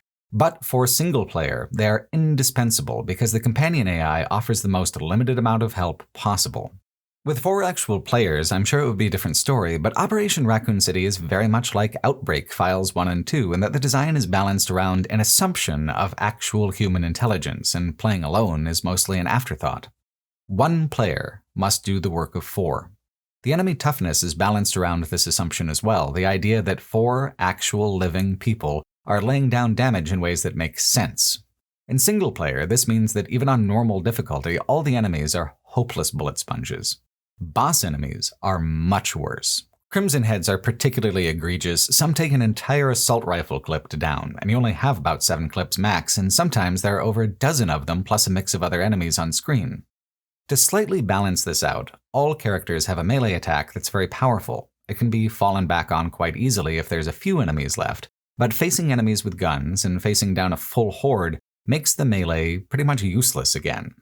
The flow of combat then is thick, slow, and deeply inconsistent. For the Chronicles games, and even the Gun Survivor games for the most part, the action-only approach was bolstered by the pace of combat and the quickness of the progression. For Operation Raccoon City, most combat encounters are long so that all 4 players can experience friction and there's enough enemies for everyone to kill. Of course, with just 1 person, that means everything is, 4 times as long as it ought to be. These problems with the fundamentals of play invalidate all the good ideas I talked about earlier, like the infection mechanic. Thematically, it's great. In true multiplayer, it's toothless. When a companion, whether human or bot, get infected in turn, they are actually weaker than most zombies and don't represent a huge threat. Then, afterwards, they can be brought back with a revival as if they had just died normally. So it becomes death with extra steps rather than something special. In single player, it is an immediate death sentence for the player character. Bot companions will not revive you even though it ought to be possible. Having an antiviral spray negates the effect, but if you're infected twice in a row or caught in some of the lulls between where the sprays are available in a level, then get fucked. If you die, you reload a checkpoint with your standard inventory as defined at the loading screen. Anything you picked up within the level disappears. So if you die from the infection, you will lose first aid sprays, and if you die normally, you will lose the antiviral spray too, which leaves a player vulnerable. In theory, there should be a tension that this introduces where a player has to desperately search for a cure before they succumb and die. In actual play, it kills a player too quickly for that tension to go anywhere or mean anything. You either do or do not have an antiviral spray. Death with extra steps, but even more annoying than in true multiplayer. The Crimson Heads being so much tougher than regular zombies should boost tension and create more challenging combat, but challenging isn't the word. They slow down the pacing even more while making it more likely you'll experience a full party wipe. With actual humans, maybe could be fun. But the bots simply can't deal with the increased stats and aggression of the Crimson Heads. Not every time, but most times the games threw a zombie horde primarily composed of Crimson Heads at me, the bots got completely wiped and had to be revived. Fighting human enemies ought to be a break from all these concerns, but it isn't, because bullets are so lethal. Aim has to be precise to take down human enemies quickly, but most weapons aren't good for it. Switching to a pistol can work, but most pistols do very low damage, unless you unlock the Lightning Hawk for a whole 25,000 points. That's about 4 game levels worth of points out of 7 levels in the campaign total. None of the loops work well or integrate with each other. Zombie combat does not mix with tactical combat, and neither are well supported by the upgrade loop or the one-weapon limit. Seriously, just being able to carry 2 weapons, one for each mode of combat, would be enough to take the edge off and vastly improve the experience. Slant 6 previously did the SOCOM games. Game producer Masashika Kawada said to Famitsu, reported on later by OneUp.com, quote, "Teaming up with a group like Slant 6 that has such a good reputation in the third-person shooter field will let us make a really solid package. The design and other aspects of the game are really coming together well in a unique fashion." End quote. Perhaps if it had been a straight tactical third-person shooter, this all would have been fine. It's the mix of things that's wrong. The inability of the game's different impulses to blend together in anything even approaching a coherent manner. Another barrier to these systems blending is the sheer length of the levels, nearly an hour apiece for all 7 except the introductory tutorial level. There are so many different sections and scenarios within each level that there is no rhythm to them. They just go on and on and on. Take the level where the game most heavily crosses over with Resident Evil 2. Your goal is to go confront Chief Irons because he's a potential security leak. So there's a section on the streets leading up to RPD, but the iconic front of the building is not shown. You go through a weird back entrance. Once inside, the level design does not resemble the original at all. It's all been made much more generic. Irons' office is there, but such a cheap little version of it. It feels devoid of what made the original title special. It's just references and riffs. The only thing that looks similar is the grand foyer with the statue, but like it was in the Chronicles games, it's weirdly empty and flat in 3D. It looked so beautiful and lush in the full RE2 remake from 2019, and it's weird to consider that only 7 years separate these two titles. It's true, the difference in production design from one year to another used to move much quicker, but 7 years also separates the RE2 remake from Resident Evil 9, and those two games are extremely equivalent in production. Hell, Resident Evil 6 looks considerably better than this, and it came out the very same year. Looking cheap is not a function of year, of age. Even the original Resident Evil 2 is more appealing than this. It looks older, but it looks better. The art design is actually trying to do something and succeeding at it. Looking cheap is instead a failure of imagination. It is failing to consider how details accumulate into atmosphere, how art design creates a narrative just as much as the script. Even if the gameplay was fantastic, mechanical elements have to exist within the wrapper of art and narrative. Chucking them into a cardboard box is what makes them cheap. The gameplay systems being awkward and deficient on their own terms just makes it doubly cheap. When Claire and Leon show up, it's like at the beginning of their story, which puts the game in a weird position. Operation Raccoon City wants to be weirdly reverent with the iconography by making sure that the references are familiar at the same time that it wants to mix it up. So the cutscene of their arrival plays out a little differently, in a way that also feels cheap. And once they're in the play space, Leon and Claire just disappear immediately, while you give chase. It isn't really the focus, but if in this timeline Claire and Leon never really experience their regular adventure together in the first place because Umbrella Squad interrupts it, then what is the point of having them at all? What binds them together, if not that shared experience? Regardless, you give chase. There's a section winding through underground parking garages, there's street fighting, then Umbrella decides you aren't killing Leon fast enough and drops hunters on you. Then the government military forces show up, so you have a three-way conflict between you, the soldiers, and the hunters that goes on for blocks and blocks. Then the hunters show up as a horde, and within that same city block, immediately afterwards, your squad is cornered by 2 tyrants that Umbrella sends to express their displeasure with you. Umbrella being so upset that you don't kill Leon and Claire fast enough makes no sense. 2 tyrants makes no sense, especially because you aren't allowed to open a door until the fight is done, when opening the door is the only thing standing between you and safety. This is all in one mission. There is no sense of pacing, there is no narrative consistency, there is no thematic point to any of it. The fights are prolonged, difficult, and repetitive.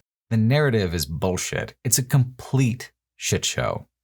In Resident Evil 6, by contrast, at least something more exciting would have happened.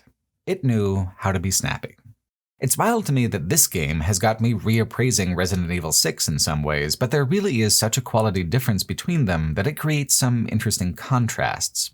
Like, there is a difference between vomiting in a toilet and vomiting in your friend's car. One can be cleaned up easily and is relatively private, and the other is so messy that it creates bad feelings with people you care about. And that is Operation Raccoon City. In another level, you are supposed to fix Nemesis so that it can continue to go after Jill. You must fight your way to a secret Umbrella facility, go all the way down into that facility, retrieve a parasite, avoid a tyrant, go back out of the facility, and then fight the Nemesis and a bunch of soldiers at the same time. Once the Nemesis is downed, you inject it to fix it back up, or whatever. It is the least imaginative way to be villainous possible. The difference between what you do and what a regular character would do is just a matter of framing alone. A regular campaign would have you fighting through the same things in the same streets, infiltrating the same labs, and fighting the Nemesis as an enemy. But because you give him a little needle jab at the end, this makes it different, somehow. So even though the frame of playing as the villains is compelling, little is done to make the experience meaningfully different. Even the way other villains treat you isn't calibrated well to the intended mood, like including Nikolai from Resident Evil 3. He betrays you immediately for the purposes of gathering combat data, or whatever shit he says to Jill when he betrays her. His role doesn't change. His relationship to the player characters doesn't change. He's just a reference. Fighting through Raccoon City Hospital should be interesting, but to make the physical areas work for a 4-player squad and the hordes of enemies the game wants to throw at them, everything is just very big rooms and wide corridors. It is extremely anonymous level design that could be anything or anywhere. Being harried by Nikolai is a recurring event across 2 levels, some of which have extremely unclear encounter design. In the City Hall level, where you're tasked with deleting hard drives and burning blueprints, Nikolai traps the squad in a burning room full of liquors. Dramatic, right? In almost every other horde ambush situation, the idea is to kill all the enemies. Not here. You're meant to just escape as quickly as possible. The liquors will spawn infinitely until you figure out that there is literally no end to them. Nothing at all makes this clear. It's just flatly annoying as hell. Or how about when your overall goal for the whole level is to shut down the Raccoon City power grid and Nikolai traps you in the very same room you're meant to do this in as soldiers swarm the room? The soldiers aren't under Nikolai's control or anything, but it's somehow his doing anyway.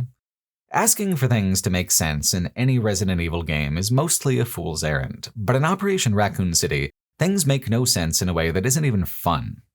Resident Evil 4 mostly makes no sense, but it's camp, it's absurd, it's gleeful and intentional. Operation Raccoon City makes no sense because it has no plan, no consistency, and no understanding of what it's trying to do beyond 4-player co-op. The most interesting thing that it does comes right at the very end. The first half of the level is mercifully short, you going through a train yard fighting zombies and soldiers among a bunch of shipping crates. Then the finale sequence, which is somewhat incomprehensible at first. Leon and Claire are holed up behind a defensive position with lots of soldiers. A wave of infinite strong zombies will spawn to try and overwhelm them. You're supposed to kind of weave through the middle of them to a ladder in the back. Kill all the soldiers is not an option because then there's too many zombies. Kill all the zombies is not an option because it will just throw more at you in even greater numbers. Run for the ladder is not the marked objective because that seems anticlimactic and boring, but that is the deal. It's all you actually have to do.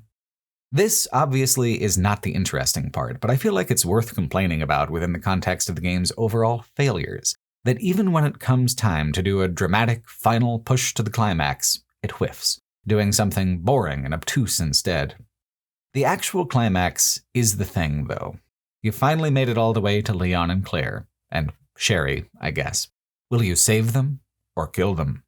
Umbrella Squad is split down the middle. 3 of them will always side with Umbrella to try to kill Leon. 3 of them always defect to defend him. I honestly have no idea how this is supposed to work with 4-player co-op. The math ain't mathing for that one. But for single player, it is cool. I like the idea of the Umbrella Squad having their own opinions on the subject, supported by how they have distinct personalities and dialogues throughout the game. Umbrella Squad has far more health as enemies than they did as allies, and the final fight is arranged as basically an imitation PvP kind of affair. Including Leon. Here he is. You get to kill the golden boy. It's such a simple thing, but to actively push against canon that's usually treated as immutable gospel is actually kind of awesome. He takes a lot to put down, too. He's got that hero aura that apparently also repels bullets. The best thing that Operation Raccoon City could have done was lean into its premise more, engaged more with the villainy, broken the canon harder and more often. Too much of the game is flatly generic. Killing Leon, executing Claire, and imprisoning Sherry for medical experiments is as far as it ever pushes the core idea, and it happens just at the end. But even within this frame, it doesn't seem like the ending they want you to pick.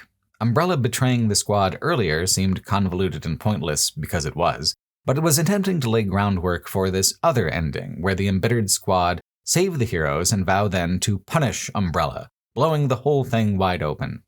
So we arrive kind of, sort of, at the same ending as Resident Evil 2, just without having done most of the things that made Resident Evil 2 interesting or special. And that's it. That's the whole game. Pretending to do something different, doing the same thing but worse, and then wrapping it up before anything is meaningfully resolved. At least it's over, right? Well, that's one thing it actually does do in classic Resident Evil tradition. Just when you think it's dead, the fucker gets right back up again. There are 2 pieces of paid DLC that are still somehow $10 a piece. With 7 levels in the base campaign, the DLCs each add 3 more, plus a bonus free DLC mission to effectively double the length of the game. In most other games, this would be somewhat of a plus, an equally large campaign as post-release content. Even for most other Resident Evil games, I'd want that shit hooked right into my veins. But it's a trap. It's a curse. Doubling the length of Operation Raccoon City was one of the most deeply cruel things to happen to me as a game critic. The DLC missions aren't even available under the campaign menu option. You have to go to free play and choose them off an expanded list. The setup is that the one thing that makes the game unique made it too unique, and we have to switch over to the point of view of a special squad of government soldiers, the Echo 6 squad, for the hero's perspective. All the characters are basically reskins of the same classes as the main campaign, but worse and beige. This is kind of necessary because each class has unlockable abilities, and this way you don't have to pay to unlock anything again. Besides your $20, that is. At first, I thought they would have a lot of dialogue like the Umbrella Wolfpack does, but for the most part, they don't. I feel this is probably a positive. Most of the dialogue you hear is relayed to you by a gruff commander figure over a radio. He's fine. It's completely standard military guy intonation and exposition. Why, though? In the original trilogy, there was not this grand military battle between Umbrella and Spec Ops soldiers because that would have ruined the horror. Resident Evil 2 and 3 pivoted on a sense of isolation. The city was too far gone, and now the characters were stranded within it. Hardly anyone was left alive. By contrast, in Operation Raccoon City, hundreds of people are still alive until you kill them personally in a big ol' shootout.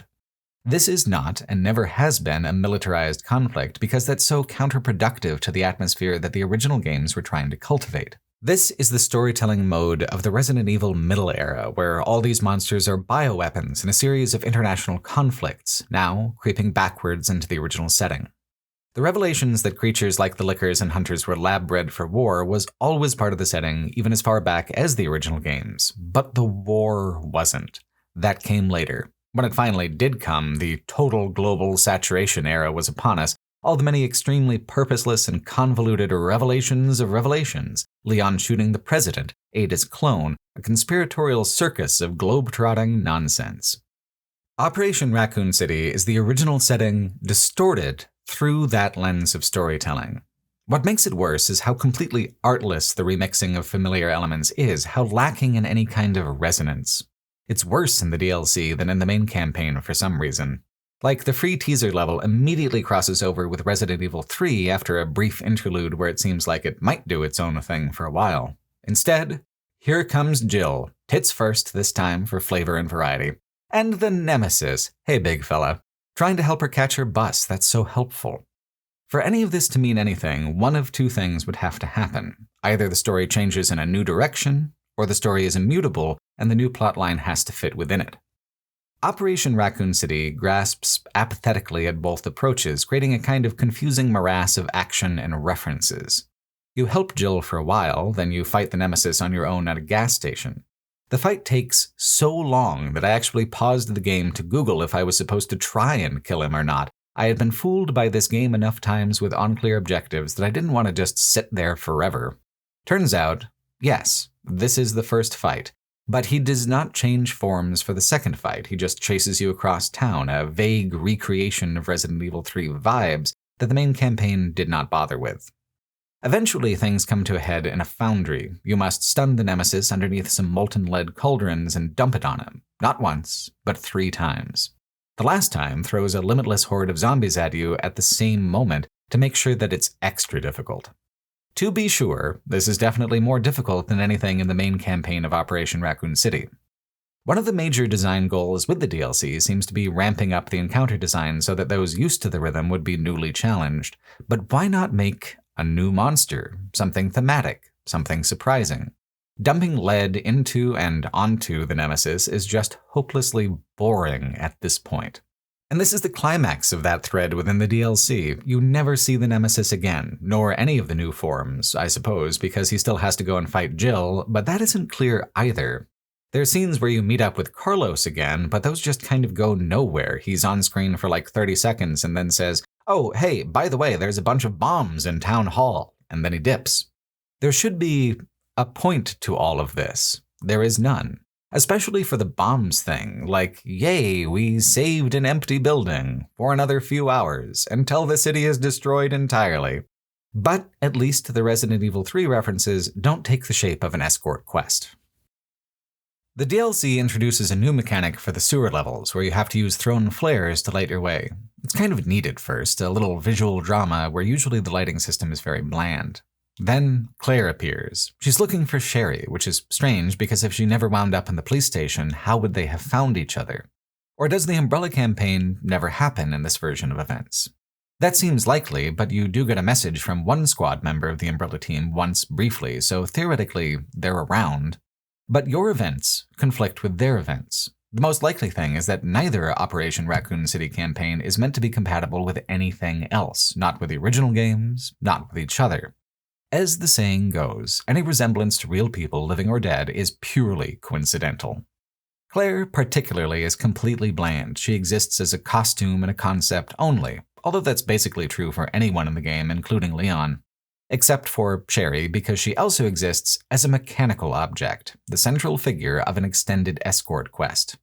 In the actual Resident Evil 2s, Sherry never requires a player's attention. She is a narrative component only. The actual zombie situations you handle on your own.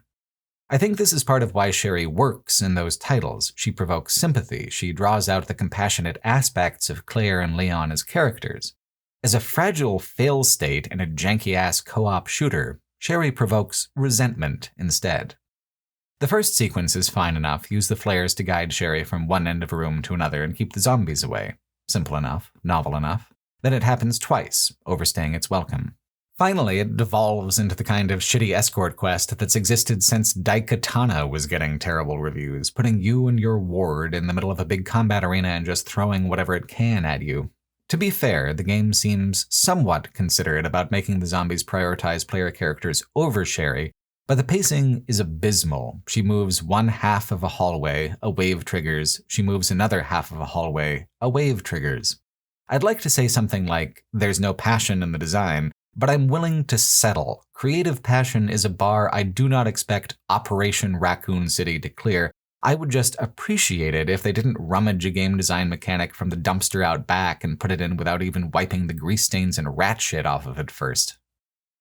As the DLC goes on, it becomes more and more desperate to try out any kind of gimmick it can to create difference between it and the main campaign.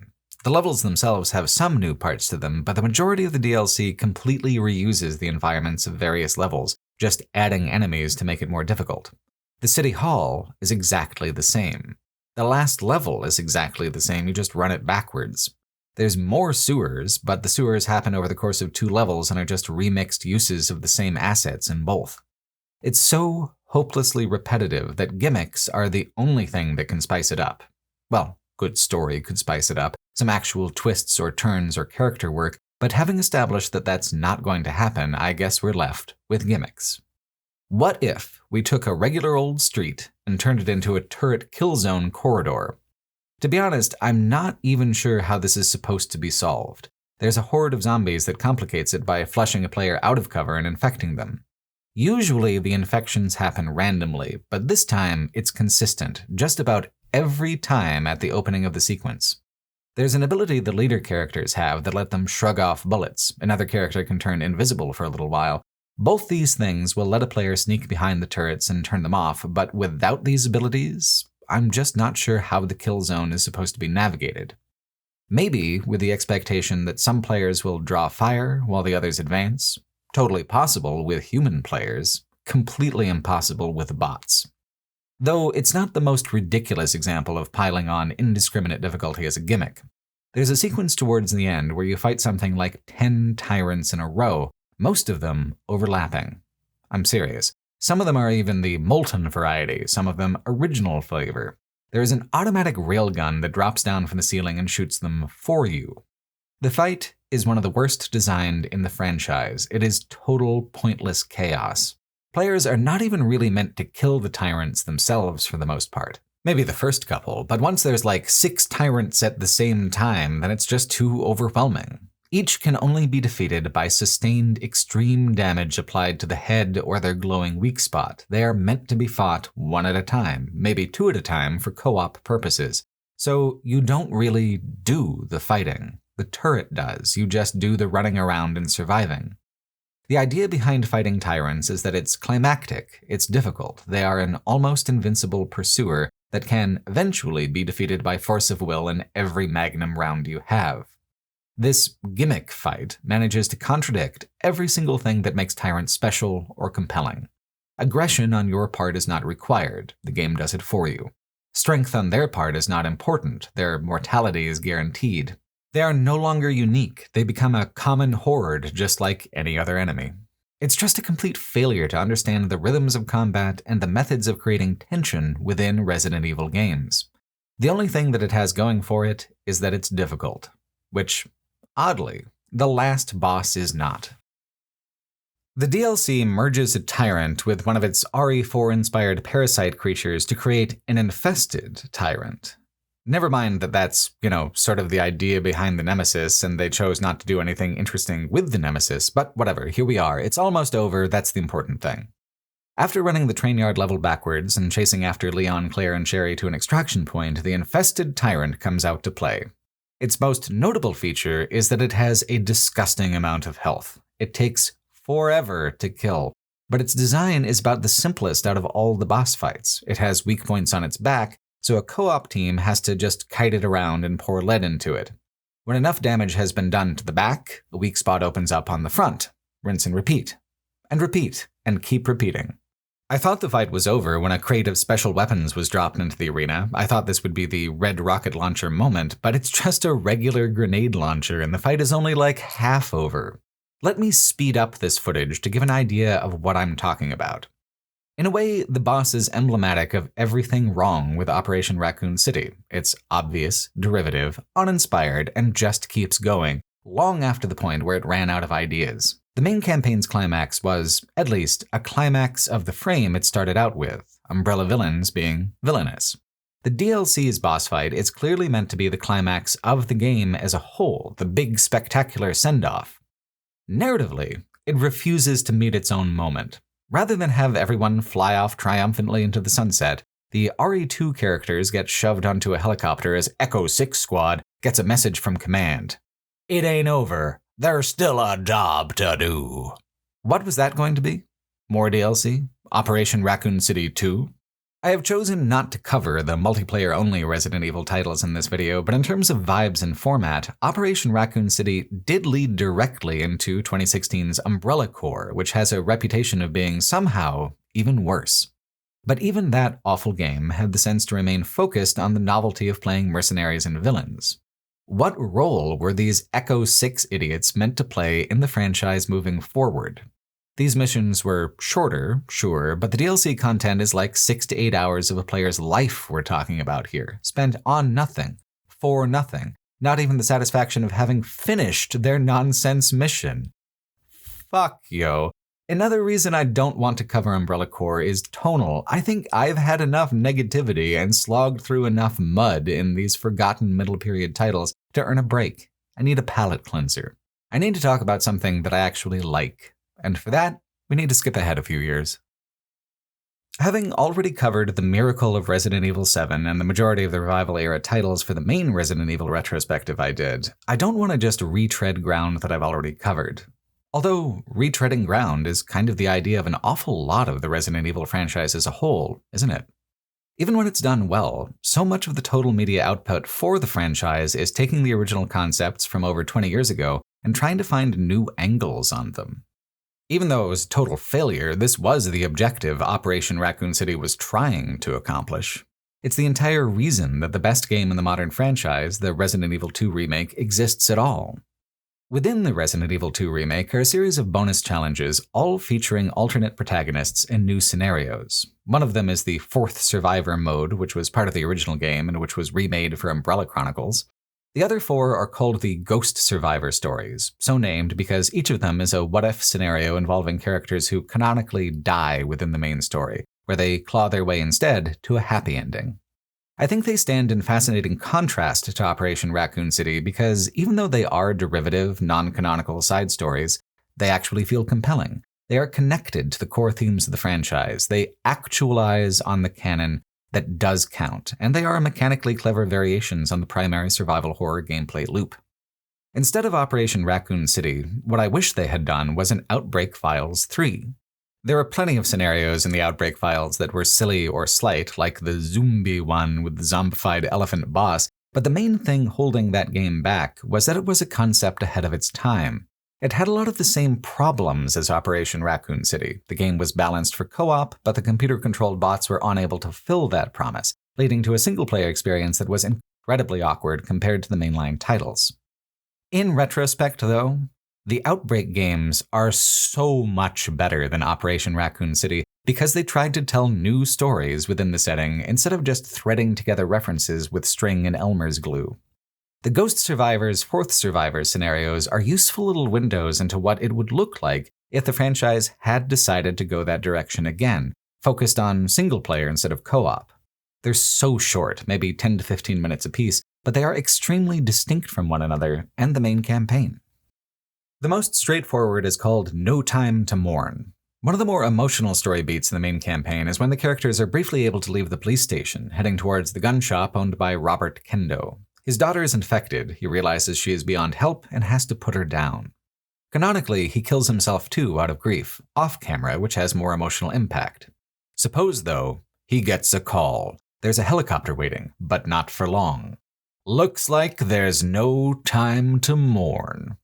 From the gun shop, he must venture through the sewers and the underground spaces to the place where players hit Birkin with a large cargo crate. This makes little sense as an extraction point, but the idea is to reutilize the space of already existing levels. All the Ghost Survivor levels, but especially Fourth Survivor, are inventory management trials. Rather than killing everything and looting everywhere, the only time you pick up new inventory is from enemies wearing backpacks or from little item dispensers where you choose one of 3 items. A player must be extremely judicious in the ammunition they use, running past most enemies and only killing what truly stands in their way.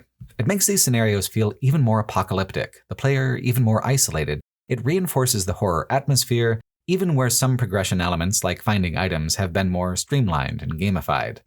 There's just so much thought put into the encounter design. Each room has its own kind of language, what can be dodged, what truly stands in your way. There are risk calculations with the backpack zombies. Which do you slow down for? Which will cause you to fall into a combat trap? The experiences are completely action-oriented, but they manage to remain true to survival horror as a genre, a difficult and impressive balancing act for something like a tangential challenge mode. The way a player navigates these various traps and pitfalls is cumulative. A failure in one place makes a failure in another place much more likely, and there is always a big surprise waiting right at the end. Different enemy types are selected for their utility as obstacles. New poison zombies create poison clouds on death, but also poison you if they bite you, meaning that a player has to decide in advance to take them down at a distance. The plant monsters have a one-hit kill attack and just get up again if you don't use fire, so you need to use a special weapon like the spark shot, or waste a lot of ammo just to run past them and hope you can get far enough ahead that they do not follow. There are so many zombies that they create physical barriers across the pathways. The main campaign's gameplay loop is about exploration, not knowing where to go, not knowing if you have enough to survive getting there. These Ghost Survivor stories, in contrast, are about knowing exactly where you're going and knowing that you have less than you need to do it. There have to be compromises, sacrifices, hard choices made in the moment on impulse, and all of them different. The shortest is Runaway, where you play as the girl who Police Chief Brian Irons kills and displays as a trophy. This supposes that she kills him instead, starting off in his office with the mission of rescuing her boyfriend, the journalist who's trapped in the RPD jail cells, who also dies canonically. Even more than the last scenario, hers is a choke point challenge. Like, this horde of zombies on the bus is actually truly a whole bus worth of zombies. Also standing in her way are Pale Heads, a sort of slow-moving version of the Crimson Heads that were adapted into the RE3 remake as well. They are extremely dangerous, so threat management is tricky. The more regular zombies must be ignored and lured, and the most dangerous zombies need to be engaged and put down if they're in your way. Dogs are added to the mix to cause extra anxiety and chaos. These scenarios have 2 difficulties: an unscored training mode, where you have enough inventory to engage in combat, and the scored hard mode, where you're barely given anything at all. The training mode I found fun. The hard mode I did not. Runaway particularly, it's just more fun to be able to engage with the Pale Heads instead of having to rely on between 2 and 10 Magnum rounds for the entire affair. The hard mode requires perfection only achieved through a lot of trial and error. The training mode allows little playfulness and creativity. It will accept a number of answers while still being perfectly tense and difficult. The idea of training mode is to just learn the path, but it's also peculiar how much harder the scored mode is. Training mode will teach a player habits and tactics that will get them killed in the scored mode. Experientially, they are vastly different. I don't care much about being scored, I just want to see what there is to see, so I was content to just ignore the stricter versions. Like the final jail sequence in Runaway, like Leon's time in the cells, there is a massive ambush to work through. It is so much more fun to have enough ammunition to fight through the ambush, rather than the intended solution, which involves finding an extra key in the areas beforehand and getting the horde to follow you in a circle through the cells while you avoid them. How often do you get a chance to wear a dress this fancy and wield a flamethrower this big at the same time in these games? Not an opportunity worth passing up. The balance in the last couple scenarios is absolutely wild. They are a significant escalation in difficulty. In Forgotten Soldier, you play an Umbrella operative who finds the vial that Ada drops in the climax. You must escape through the labs and reach the tramcar to the surface.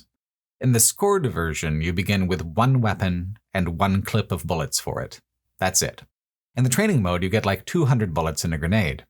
The corridors are so tight that avoidance is extremely tricky. I suppose staggering is the idea, but even with the expanded inventory and the option to kill things, the scenario is crazy difficult.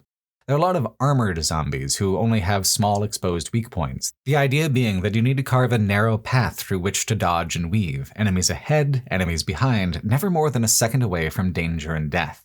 Towards the end, a tyrant gets thrown into the mix to add extra pressure. If you fumble or falter, it catches up. It is about constant movement, the same way Fourth Survivor is, and can be seen as a kind of variant on that mode. The last scenario, by contrast, is about limiting a player's movement down to almost nothing.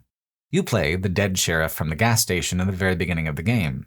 Holed up inside the convenience store, you must kill 100 zombies in a row, who come in as staggered groups from 3 different entrances. In training mode, you only have to kill 70 zombies. For the first few minutes it seems easy enough, but as it adds poison zombies and paleheads to the mix, it becomes extremely tricky. To defeat the paleheads, you usually have to use a spark shot, and to charge up the spark shot to the point that it fries them leaves a player vulnerable to every other zombie. There is nowhere to run for a respite. Zombies clog all 3 aisles of the store, and the only way to create breathing room is to kill. There is a randomization component to the inventory you receive. You almost never get ammo from backpacks, but instead get whole weapons that you use and then discard. This scenario, No Way Out, is marked as the most difficult because of this. The other modes depend on memorization to a certain extent. No Way Out is unpredictable. The only thing that's certain is that it will eventually ramp up to a point where it is just impossibly mean. Finishing it, though, is funny because Leon still shows up to save the day and winds up leaving with the sheriff instead of Claire. Claire, I presume, shows up to a trashed gas station full of 100 zombie corpses and skips town. These scenarios can be fun, especially at the lower difficulty, but the higher difficulty I don't think was ever really intended to be fun exactly. But that's largely because they're all based on Fourth Survivor, and Fourth Survivor has always been solely about the difficulty. Fourth Survivor was the first of its kind, and it has a reputation to uphold. Hunk, codenamed the Grim Reaper, is meant to be a total badass in a way that takes Leon years to achieve. The funny thing about it is that Leon or Claire, by virtue of a completely different pacing and style of play, will have a much higher kill count. Hunk is only able to choose maybe 10% of the enemies he encounters to actually damage or kill. It's also only about 10 to 15 minutes long, like Ghost Survivors, but it covers much more ground. It goes from the sewers to the underground, up through the police station, and back down again to the front entrance. Each section has rooms that can be utterly fatal in ways even stricter than most of the Ghost Survivor scenarios. And every trap must be navigated back to back. It's unfair to say that there is only one way to do it, because there is enough room to make a few mistakes and miss a few shots, but there are some encounters that simply cannot be dodged or avoided. There's a room with 2 sewer monsters where a player can't kill both, can't really even spare the resources to kill one. You've got to take a hit and escape. You have 3 grenades, but where to use them is very open to interpretation. Like, here's a hallway with 2 of the plant monsters. Seems important. But then there are many staircases and hallways with hordes that cannot be avoided. The grenades can clear those out. A player has enough healing items to take a good amount of hits, and has to because taking a hit and moving on is part of the budget, so to speak, for advancement. The mode is just mean as hell throughout the entire path. If the sewers were bad, then the police station basement adds lickers. If lickers got you down, how about a tyrant chasing you to try to force a confrontation with lickers? The enemy mixes are precision crafted to screw a player over, deliciously devious, and to make that failure as cumulative as possible. The very last push to the end is just bonkers. On the run that I did survive, it was just barely. I got absolutely clotheslined in the final corridor, but was lucky enough to use that tiny window of aggro avoidance on getting up to push past. I used the last of my magnum ammo on the last few zombies, stumbling forward at the last sliver of my health, the horde right behind. It was escape at the absolute thinnest margin for success. This, I think, is where survival horror lives in the imagination, where it thrives at its most cinematic. If the experience had been scripted, it would look like this. But it wasn't. It occurred organically as a combination of the mechanical systems, my successes with them, and also my failures. Doing it perfectly would not have been so dramatic. The balance a survival horror game must strike is between giving players the tools to succeed and the pressure to fail, allowing the player to squeeze through a gap in between the two. The smaller a game, the easier it is to craft that balance, which is why the side stories of Resident Evil can sometimes be just as compelling as the main ones, if given a chance to breathe. Resident Evil 7 and 8 stand mostly apart from the canon that we've been talking about so far, aside from crossover events like how RE8's Mother Miranda was the one who taught Spencer about the progenitor virus and gave the Umbrella Corporation its symbol. Getting away from the Raccoon City stuff was incredibly important to RE7's attempt to revitalize the franchise. It needed its own personality. It needed to be unburdened of all the baggage of the Middle Era. Gradually, though, much of this baggage was reintroduced. Chris Redfield showed up at the end of 7 and then much more prominently in 8. There was a new Umbrella organization that originated, oddly, in that Umbrella Corps game. Resident Evil 7 was designed with the classics in mind, true survival horror, lean and mean. Resident Evil 8 was largely about gunfights and monsters, the highs and lows of conflict, the modes of engagement that Resident Evil 4 pioneered. Resident Evil 9 splits the difference completely, alternating between both modes repeatedly within the same game. But before there was Grace Ashcroft, this bisected approach was actually pioneered within Resident Evil 8 with the Shadows of Rose DLC. It is honestly very funny how similar Rose's story is to the Grace segments in RE9. In both, you're a disempowered blonde girl struggling against extreme inventory limitations and monsters more numerous and powerful than you can expect to navigate through combat alone. Resident Evil 9's approach is more complex and operates over a much longer time frame, yet the fundamentals are already at play here within Resident Evil 8. Of course, most of the fundamentals are older than either game. The fundamentals go all the way back to the initial trilogy, to the foundations of survival horror as a genre. What Shadows of Rose allows for is an extremely tight reinterpretation of Resident Evil 8 levels that were originally designed for combat, kind of an inversion of the way Leon's action segments follow up on Grace's survival segments through some of the same maps in the next game. I haven't heard a lot of people talk about Shadows of Rose in that context, or frankly much at all, which is odd to me because it's an incredibly important chapter of the franchise from both a narrative and design perspective. In terms of design, it blends the lean, classic survival horror gameplay that was key to Resident Evil 7's success with the more fantastical presentation that made Resident Evil 8 so impressive in terms of personality, all while laying out a prototype model of the game to come. In terms of narrative, it develops Rose as her own character, emotionally reinforces Ethan's sacrifice, and then allows them the catharsis of reunion within the dream world setting.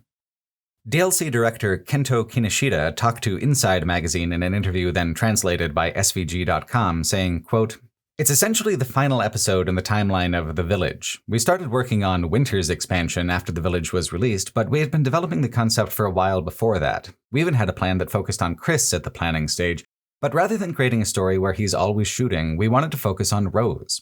It's an experience that's the complete opposite of shooting and battling, where a frail woman overcomes difficult situations by combining tools and such. Many users were moved by the story of the main game, so we also wanted to respond to their feedback." End quote.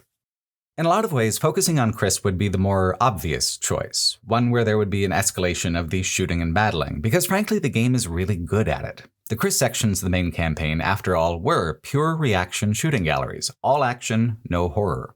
It's the only direction to go if seeking to escalate the scale and intensity of the action. But it's the opposite direction of the soul of the franchise, a well-trodden path that leads inevitably to something like Operation Raccoon City.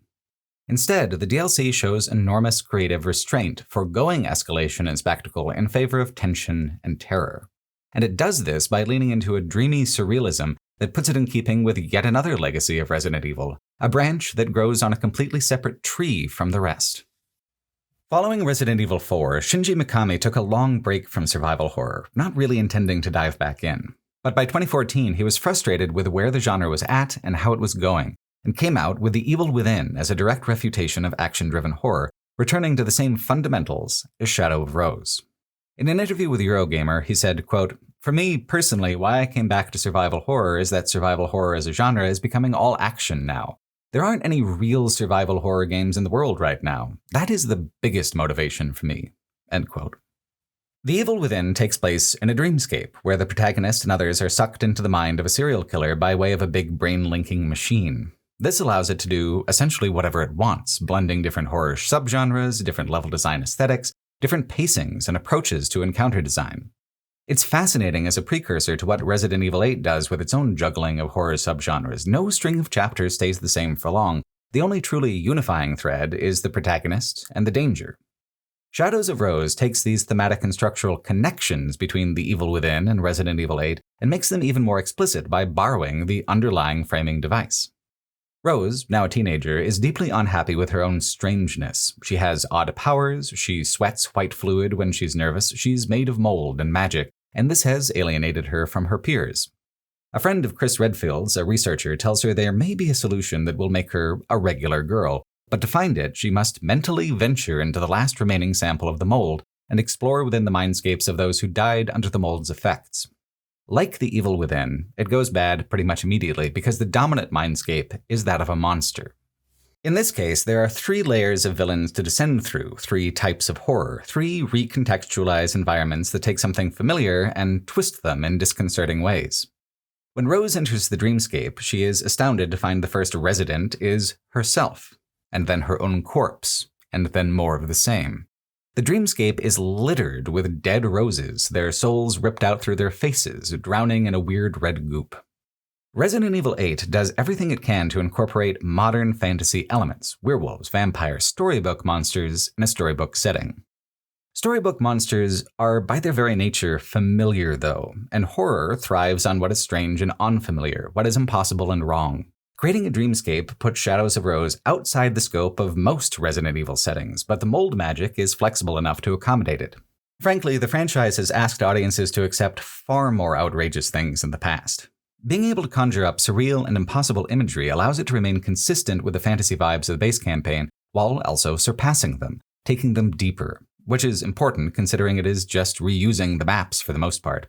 If a player had to just straight up redo 3 major sections from the main campaign, it really wouldn't be much of a much. The shift in tone and imagery lets them feel meaningfully different, even when they actually aren't. Rose is chased through the basement by the soul-eating faceless monsters, but is helped by a mysterious golden light that writes out words to direct her. The game makes a big deal about the twist, but I think most people can figure it out pretty much right away.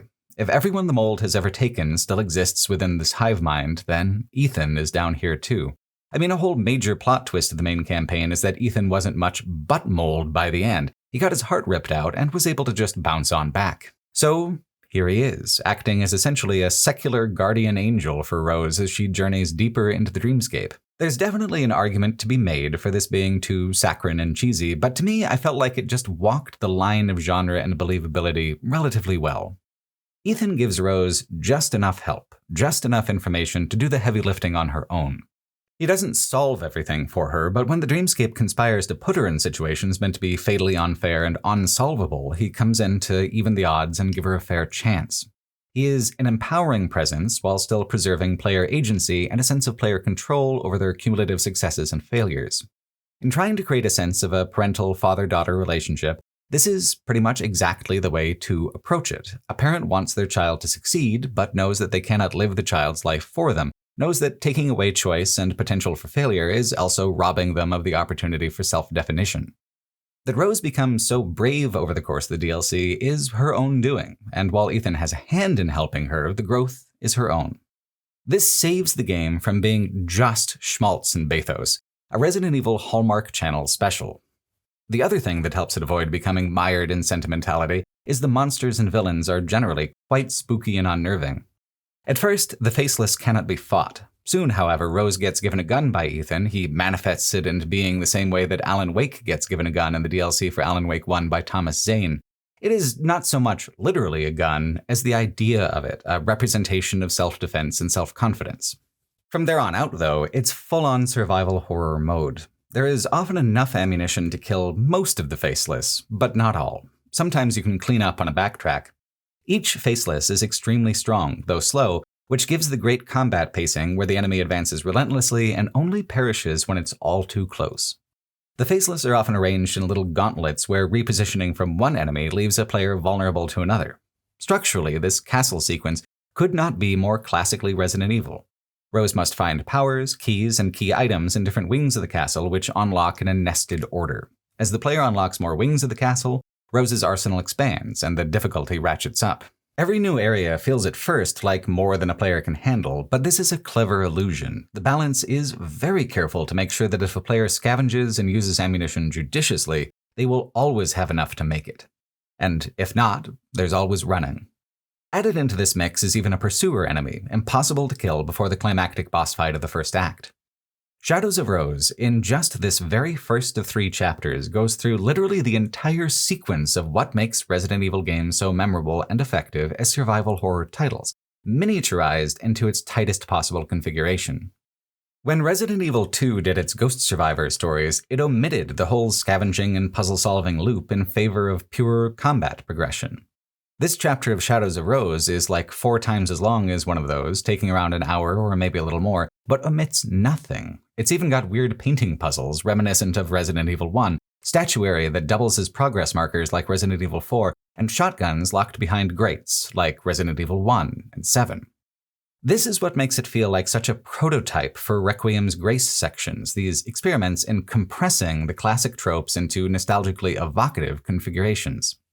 Requiem improves on Shadows of Rose by making its grace sections wholly new, but the remixed imagery of Shadows of Rose is still effective in its own way, and does effectively improve on and climax Resident Evil 8. Like in this first chapter, the grand enemy is the Duke, the only friendly face there ever was in the main campaign, except, I guess, for Chris, but even Chris was mostly kind of a dick.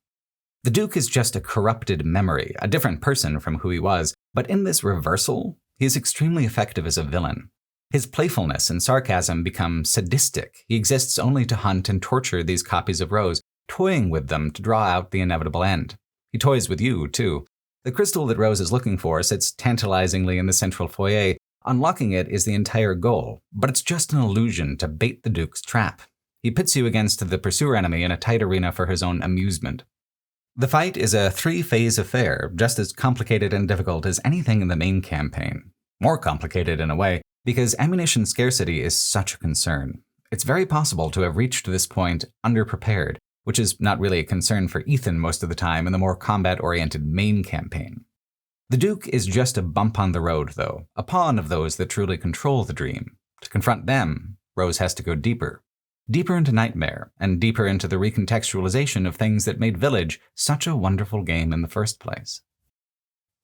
One of the scariest parts of Resident Evil 8 was House Beneviento, a puzzle box escape room section that had a truly horrifying monster. It's gotten a strangely negative reputation in the years since because for people who are replaying the game on New Game Plus cycles and trying to hit speedrun metrics, it slows down the run and creates a lull in combat that some people find annoying. I don't really agree with that, and neither apparently does Shadows of Rose, because it decides to run it again with an entirely new puzzle sequence. I love the original version, but I think Shadows of Rose does a much better job. It is both scarier on the face of it and also better connected to the overall narrative. The original version tried to play on Ethan's fears by representing his guilt and emotional ambivalence about Mia, and his anxiety about Rose growing up wrong. So we had the mannequin Mia and the horrible murderous baby. For Rose, it's a little more directed and personal than that. She is being more actively fucked with. It's who is fucking around that makes it so compelling. This layer is controlled by Evelyn, the psychic mold girl who is the main antagonist of Resident Evil 7. The whole setup for that game was that Evelyn wanted a family, and corrupted the Bakers to give herself one, spiraling everything down into a pit of murder and despair that eventually trapped Ethan and Mia within it as well.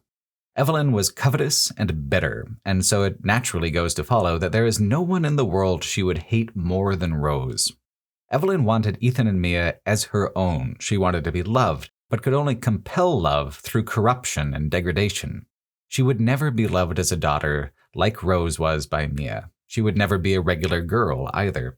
So, in a way, this is kind of a supernatural sisterhood rivalry expressed through the weaponization of girlhood imagery. Evelyn forces Rose to confront the way she was hated and mistreated in school, creating little doll tableaus of some of her more distressing memories. Some of them real, some of them exaggerated. Like, obviously they never did burn her at the stake, but that was the feeling she had. These are the feelings that led her to come here in the first place, to want to give up her powers and free herself from the mold. This then accelerates into Evelyn preying on Rose's fear of punishment and abandonment, recycling the Mia mannequin as a kind of pursuer enemy. With a twist, like the weeping angels from Doctor Who, they can only move when you're not looking at them. This is difficult and scary enough when there's just one of them. When the game adds two and then more, it becomes terrifyingly difficult. A player needs to find a way to trick them into being in the same line of sight to have a hope of managing the situation, and of course there are extra obstacles that require your attention and your field of vision. It's completely unlike any other sequence in Resident Evil, and I would be shocked if it wasn't at some point recycled itself for a more mainline title after stress testing the mechanic here. It is so much spookier than the original version with just the baby, because the baby was a relatively simple stealth puzzle in comparison. In the Shadows of Rose version, stealth gameplay takes a far greater focus. Eventually, Rose escapes into the elevator, but this is just Evelyn fucking with her again. The elevator opens on the same level, but larger. Rose is shrunk down to doll size so that she can be harassed by doll enemies. It's not exactly an instant fail stealth sequence, at least until Big Mia shows up, but it's close enough. Doing this level, again, doesn't feel great, but the shift in perspective does provide enough novelty to make it work. Puzzles are over, and interactive tension takes over. Plus, the visual design is top-notch. Big Mia is genuinely pretty frightening, a wooden giant who actually does feel like a nightmare version of a parental figure. You are small, powerless, vulnerable, and it is a towering and unknowable creature that can snuff you out in an instant. As Rose gets deeper, the visuals get more surreal, as Evelyn drops the pretense of toying with her and gets moving toward her ultimate goal of landing her fatal, vengeful blow. I just love the hell out of all of this. It's exactly the kind of thing that made The Evil Within so visually interesting as a kind of surrealist grindhouse experience, gory and mean and however weird it wanted to be. The second Evil Within even pivoted on symbols of family dysfunction in similar ways, but the dollface stuff particularly is actually within The Evil Within. It's such a fascinating way to connect the two franchises through their shared lineage of classic survival horror mechanics. The only thing that doesn't really work is the boss fight with Evelyn at the end. Like the equally disappointing boss fight at the end of the original House Beneviento sequence, it is overly scripted and reliant on simple rhythms.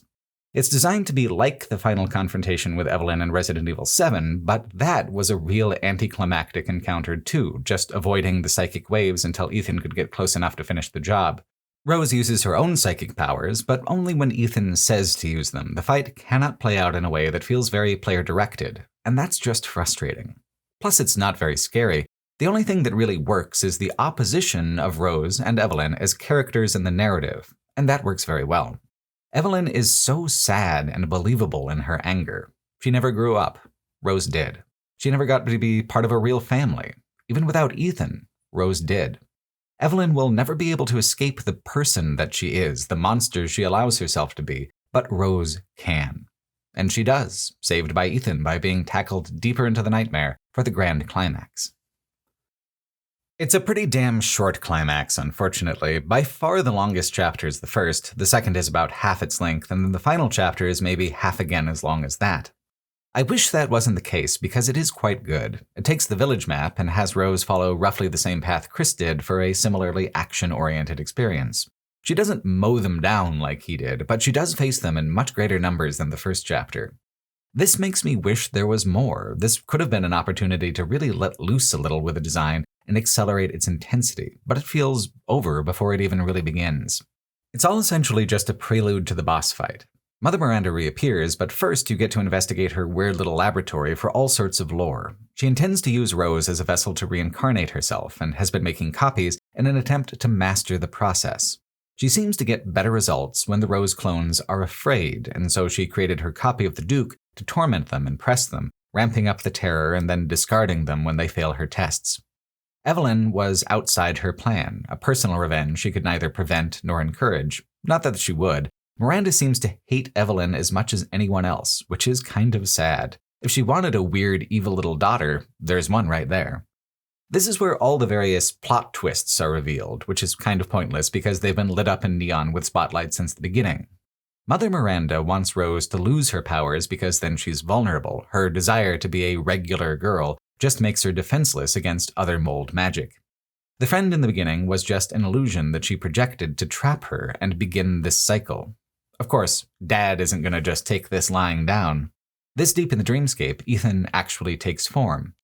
But this is sort of less impressive than what he did in the last layer of dreaming. At the moment that Evelyn was almost triumphant and Rose's despair was at its worst, Ethan whisked her away to his memories of the house that the player explored in the very beginning of Resident Evil 8, the house where Rose was a baby. Rose gets to investigate in exhaustive detail all the little things that Ethan treasures about her in his weird purgatorial dream.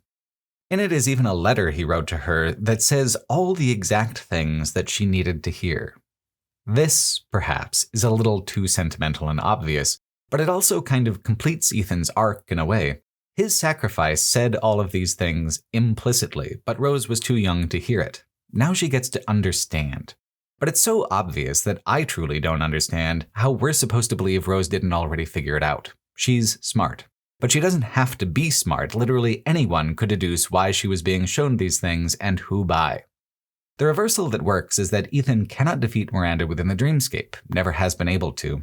He can delay her long enough for Rose to escape, but in the end he always loses. Just as in the end of the original campaign, all he could do was give everyone else the chance to get away. Rose must be the one to make it different. By using all the powers you've acquired all game long, as well as some fun new ones, you're able to kick the absolute shit out of Mother Miranda on her own turf with her own magic. The vibe is very distant from anything in the Raccoon City arc, complete fantasy, nothing grounded about it, no science or corporations or cities, or anything that Resident Evil usually uses to make itself feel vaguely plausible. It doesn't have to with the dreamscape, and that's the lesson of The Evil Within. It is a license to abandon any pretense and thrive off of mood alone.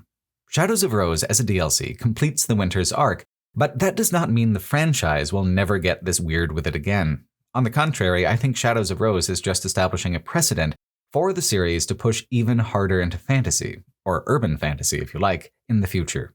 Which I think I honestly prefer over the conspiratorial mode. The ultimate tonal destination of the conspiracy elements is like the island part of Resident Evil 4. The mundane and monstrous meet in a middle ground of concrete and steel.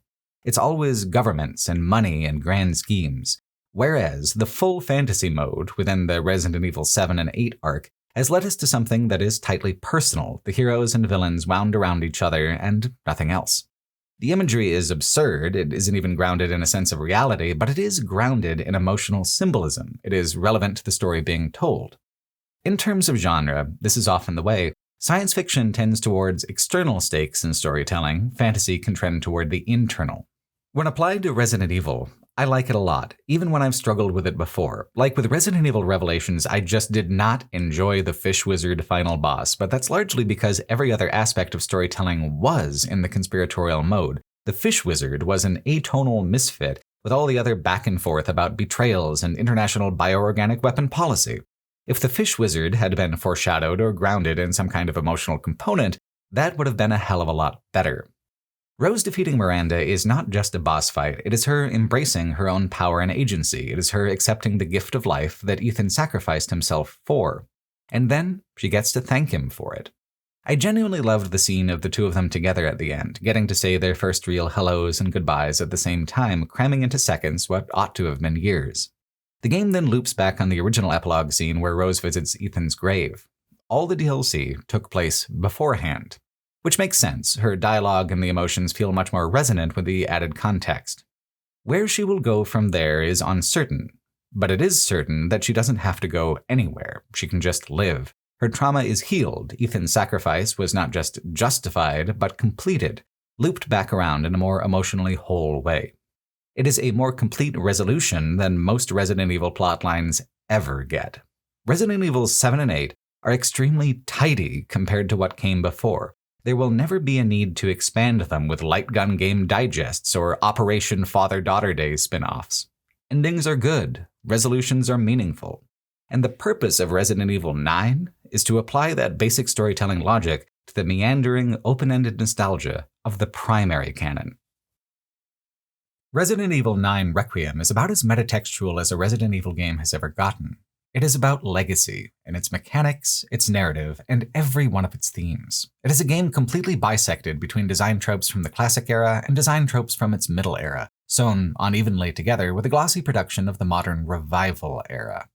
Just because it's uneven doesn't really detract too much from it either. It is by far the best of the modern era since the Resident Evil 2 remake. Its two halves are essentially Resident Evil 7's tight and traditional survival horror design, stapled together with Resident Evil 8's loose and playful action set-piece design. Those games, and the Winters saga in general, rebuilt a new house from old timbers, taking everything that worked about the original games and reimagining them, gorier and meaner, darker and deadlier. What they reimagined, Resident Evil 9 refines. Its two protagonists even represent two different audiences that the game is trying to juggle. On one hand, we have Grace Ashcroft, young, unsure, easily frightened. She is the new audience, unfamiliar with the lore and baggage of the franchise, rich in curiosity but poor in ammunition. On the other hand is Leon Kennedy, grizzled, courageous, a blur of roundhouse kicks and shotgun blasts. He is the audience the series has cultivated, who have been marinated in the twists and turns of dozens of outbreaks, familiar with the mechanics, intuitive with progression. The way these characters and perspectives interweave is surprisingly complex for the franchise, where character work tends to either be straightforward or absurd. Resident Evil 9 does skew absurd from time to time, particularly towards the end, but for the most part, it represents one of the more grounded stories that the games have been trying to tell. At the beginning especially, Grace is an FBI agent who is assigned to go report on a crime scene at the same location where her mother was murdered, an old hotel in a declining neighborhood. The street is rendered so lushly, almost photorealistic, which is important. Horror does best when it establishes a baseline or normalcy. By making the neighborhood seem utterly real, everything that comes after seems like a deeper and deeper descent into madness. It's a trick plenty of movies use, but not usually B-movies like Resident Evil games usually follow after. Cheesy and self-conscious horror movies usually avoid reality altogether because avoiding reality sets loose and casual expectations of what might happen. It's never atonal when things become excessively weird. In fact, by leaning into genre tropes from the get-go, audiences are rooting for weird excess from the very beginning. More serious horror media surfs that atonal transition like a wave, leveraging the shift from natural to unnatural to create atmospheres of dread and discomfort. The intro of Requiem does this very well. The burnt-out hotel is real creepy, but more than that, the scares are curated. Not towards the audience, so much as towards Grace herself. She's been lured there. While Grace doesn't initially seem like she has much to do with past events, she's actually deep in the middle of them. She's the daughter of Alyssa Ashcroft, a journalist character who first appeared in the Outbreak Files games. She also appears as the author of an exposé of the events of Resident Evil 7, accessible in RE8 from the main menu. It was one of her last projects. In a flashback, Grace remembers her mother's last night alive. The moment is the foundation on which Grace is built as a character. Here is Alyssa, the person Grace will become. A survivor, an investigator, confident, competent, courageous. Choosing such an obscure character from the canon for her mom is a nice touch because it connects Grace to Raccoon City's legacy relatively easily without getting in the way of any major events. Grace, like any newcomer to Resident Evil, has no idea about all the grand conspiracies and convoluted lore behind the terrors of the world. But she's going to find out. Following in Alyssa's footsteps, she will get to the core of the mystery that her mother spent all her life trying to unravel. She will reach the end of a plotline decades in the making for the franchise at large. Almost 3 decades of plot baggage is hers to inherit. When Umbrella's weird assassin comes for Alyssa and kills her, Grace doesn't have to understand all the intricacies of conspiracy that led to this moment. She only has to understand that it's personal and dangerous, an evil that will reach out and pull her in. That's enough. It might be the best introduction overall that Resident Evil's done so far. The other contender would be Resident Evil 4. The village fight is just so hard to top, such a perfect introduction for that game. But this is a different kind of tone and pacing, and for Requiem, a big fight is not what's needed.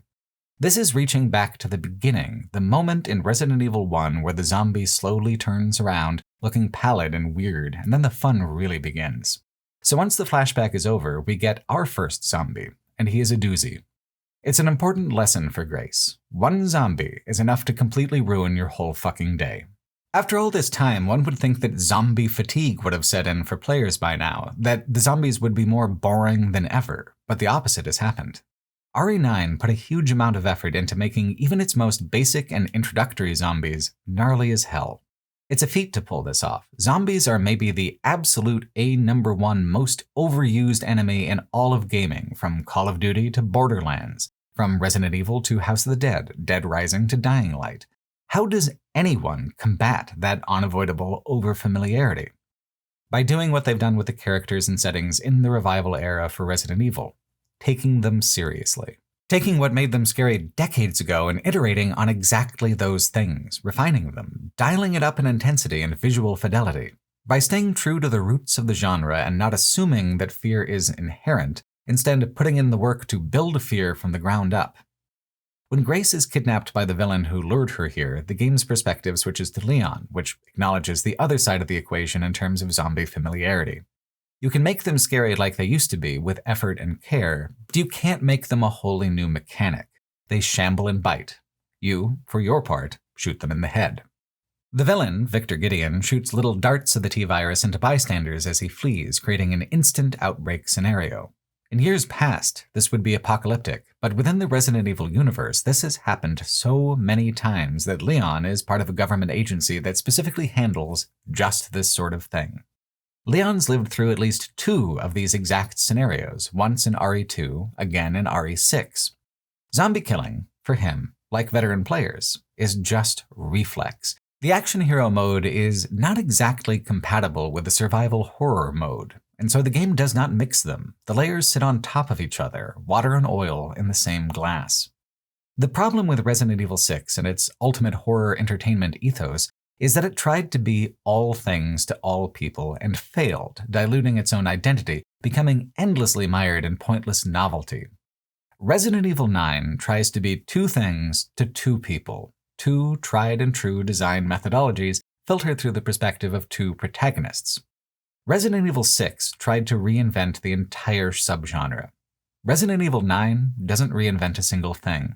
It knows exactly what people want, and it knows exactly how to give it to them, from bones to blood to flesh.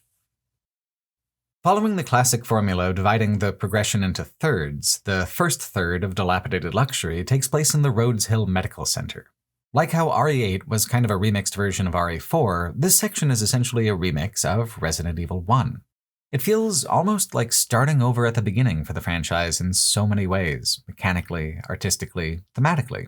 It assumes nothing and builds itself up from basic principles of design. Every single design trope Resident Evil has spent decades learning are present and accounted for. Let's start with the level design. Rhodes Hill is designed around a central grand foyer with 2 wings to the west and to the east. There are upper floor doors that are locked to begin with and open through exploration within the wings, creating alternate paths for backtracking. It is just like the Spencer Mansion of RE1 and the RPD station of RE2, equally as dense of a puzzle box experience, slowly unlocking in fits and starts as a player explores every room and searches every nook. What makes the design so genuinely classic is how it is actually able to make every single room useful, intriguing, and memorable. This is kind of a feat. Modern game design trends so much towards conceptualizing things as content, the audience as consumers. More is always better, and the worst thing that can happen is being accused of not having enough content. The quality does not matter usually, there simply has to be a lot of it. This was a major failure of Resident Evil 6, and at a given level, very little of it was actually memorable. There were some highlights, but a lot of it was just padding, action for the sake of action, content for the sake of content. The strength of Resident Evil 1, 2, and this part of 9 is curation, editorial control, knowing when enough is enough and not concerning itself with the idea of value when the important thing is the actual experience of play and the artistry of the horror. Each room and corridor are a puzzle unto themselves, interlocking as part of a larger puzzle box design, nested challenges that unfold in wonderfully clever ways. What made the RE2 remake so amazing was that it took the original puzzle box, which was just about perfect, and added a sense of cinematic photorealism, deepening immersion through the art and aesthetic. RE9 does the same, but with content that's all new. What I find most fascinating, though, is how Resident Evil 9 doesn't just utilize the space imaginatively, but reconnects it with its fixed camera roots. Every room is not just distinct, it is a tableau, carefully crafted the way the still image backgrounds used to be. This is legitimately hard to do in the modern era. One of the smaller problems with player-directed perspectives is the risk that players will miss the things that the game wants them to see, look away at the wrong moments, approach things from the wrong angles. Rhodes Hill's design is not only tightly edited and curated, it is lushly detailed and carefully ordered so that it is close to impossible to miss what it wants to show you. The right angle for viewing is always presented to every player, and most other angles are just as compelling. An advantage that cinema and theater have always had over literature is the art of set design. In a book, an author can only focus on a few critical details. It has to paint a scene sparingly so as not to get bogged down in the details and kill the pacing. Visual mediums can craft every detail. And Resident Evil games, the good ones anyway, are so masterful at these details. It was a major reason why the core original trilogy was so compelling. Each static background was beautiful in its own way, even when it was mundane. Resident Evil 8 was astoundingly good at it too, but Rhodes Hill, I think, is probably the most richly detailed and cohesive environment the franchise has done so far. The layout of the rooms makes sense for their intended purpose, mostly. There are still the typical Resident Evil flourishes where some doors are locked with weird keys and some keys are locked in complicated boxes and some boxes are locked with convoluted puzzles. But there's a fundamental believability to the space despite this. It makes the horror and combat hit harder and feel creepier because it is not an environment designed for violence. Violence has simply made its home here anyway. The survival horror elements are sharper than they've been in ages. It has a slightly stingier pacing than the Resident Evil 2 remake, closer to Resident Evil 7, but the encounter design is so much denser and more creative than Resident Evil 7 ever was. Crafting is a huge part of the experience because the different tools broaden the solutions available to a player considerably, but everything is expensive, everything is a choice to do one thing and not the other. There is never enough ammo lying around, bullets must be crafted to stock a surplus. The knives are good for saving ammo, but they wear out so quickly, and without one for defense, getting grabbed is extremely damaging. This is their traditional role, but the last time I actually relied on knives the way I did in Requiem was way the hell back in the original Code Veronica. You can upgrade gun damage or player health, but only one or another to the maximum. There are 4 upgrades in the game and 8 potential upgrade ticks. You never have enough for a clean progression. Some hazards and enemies absolutely have to be bypassed with stealth or tanking a hit and running away. Which ones are up to you. Giving a player these kinds of options and demanding these choices is so important to immersion because it gives a player ownership of their experience, the successes, the consequences. One can't say the game did it to them or alternately did it for them. A player is fully in control of every aspect of advancement and each sacrifice they make. These interlocking systems and the diversity of choice presented within the systems creates an inherently methodical, tactical mode of engagement. The punishment for not being thoughtful is immediate death or injury. Carelessness is utterly fatal. Being thorough is also punished later on with the blister heads, new versions of the crimson heads from RE1, stronger and faster than the pale heads from the RE2 and 3 remakes. They require the use of magnum ammo or the hemolytic injector, which will turn them to goo immediately. But to use that, you've got to use stealth. You must brave their erratic movements and hunting patterns. They spawn from zombies that you've already killed. Not all of them, just enough to block areas that you once thought were safe, requiring new approaches. Only once did multiple blister heads spawn in the same area for me, but by that time, I was prepared. I was able to use the injectors to clear them all pretty quick. Occasional boss zombies, like the Chef or Chunk, also create major tension. Like, Chunk requires 3 magnum rounds to the head or 3 injectors to defeat. Will you really use all those precious resources? Or will you let him remain a danger as you sneak around and save them for the blister heads or any number of unknown dangers yet lurking ahead? Creating even more tension is the optional classic difficulty mode, where saves are limited by your typewriter ribbons, just like in the old days. But the game gives you very few of them. More often, you find ink ribbon containers that need to be refilled as a crafted item. So even saving the game becomes part of the player economy. What to gamble, how much to risk on a given encounter. I was worried that classic difficulty would be frustrating because of the limited saves, but instead I felt like the balance was perfect. Sometimes I was risking 10 or 15 minutes of gameplay, maybe 20 minutes on a couple of occasions, but never hours of play. And the tension of that mortality added a lot to the fear of it. I felt so much more vulnerable, and the control I had over when to save or how often I even could further built up that sense of ownership over the entire experience. Requiem's Rhodes Hill section isn't just a nostalgic imitation of past games. It is a dense, carefully considered refinement of them. It is modern in its details, the complexity of its overlapping systems and systemic solutions, but at its core, it is doing every Resident Evil trope there ever was, and doing them perfectly. Of particular note is the girl, the new pursuer enemy. She is flat out terrifying. She's extremely in keeping with the traditional role and patterns of previous pursuers, but is also a meaningful variant on them, the most systemic and dynamic pursuer since the original Nemesis. Her introduction is just absolutely phenomenal, looming over you, taking a dead body as a snack, all teeth and distorted flesh. Thematically, she's a perfect distillation of the kind of horror going on in Rhodes Hill in general. She is an innocent. She was just a girl, experimented on without her consent. She is a tragic figure. But she is also an utterly ruthless and animalistic creature. She is hunger and anger. She has a major weakness to light, though. Managing to run into a lit room will cause her to sizzle and back away, allowing a reset of the stealth mechanics if spotted. Grace's very first post-introduction section, even before the zombies of the main wings off the foyer, is establishing the girl's mechanical rhythm and instilling fear into a player. She is foreshadowed and explained before she actually appears by a creepy children's book, which kind of harkens back to RE8's storybook framing device. She's actually scary in a way that Resident Evil 8 isn't always, however. Storybook fantasy is fun and freaky when applied to horror, and weird violence was often at the heart of the old fables and original versions of these sorts of stories, but framing it as fantasy, like Village did, makes it feel like fantasy, and the unreality of it reduces the impact. Everything in RE9 is pure fantasy also, of course, but not drawing attention to it is part of the sleight of hand, part of the theater. The environment is based in a kind of casual realism, and thus the girl's presence feels especially unnerving and unnatural.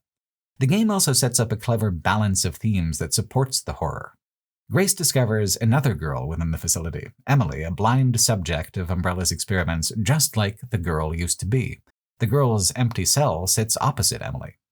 Grace wants so badly to help Emily, and her protective instinct is kind of another callback, creating parallels between her and the dynamic Claire and Sherry had in Resident Evil 2. The nostalgic parallel works especially well because Sherry is actually in the game also. She's Leon's handler, her life proof that these situations can sometimes be overcome. But now it's a new generation, new heroes, new victims. Same villains, though. The past reaching out one last time to strangle the future. Grace is part of that legacy in a really specific way. As a baby, she was given to her mother by none other than Oswell Spencer himself. We'll talk more about him later, but the important thing is that she was consciously and specifically an attempt by him to atone for all the death and murder. A flashback sequence at the Raccoon City orphanage has players taking the role of a different girl, but one who is just like either Emily or Grace, an innocent trapped in Umbrella's machinations. In the flashback, you have to run from the other girls who have all snapped and begun killing the doctors, which would be fine, except they're after you as well.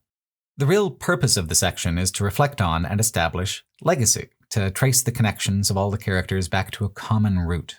That root being Oswell Spencer's original sin, his pursuit of immortality through for-profit medicine, his willingness to sacrifice anyone and anything to attain it, how he commodified bodies and communities and destroyed the balance of the world.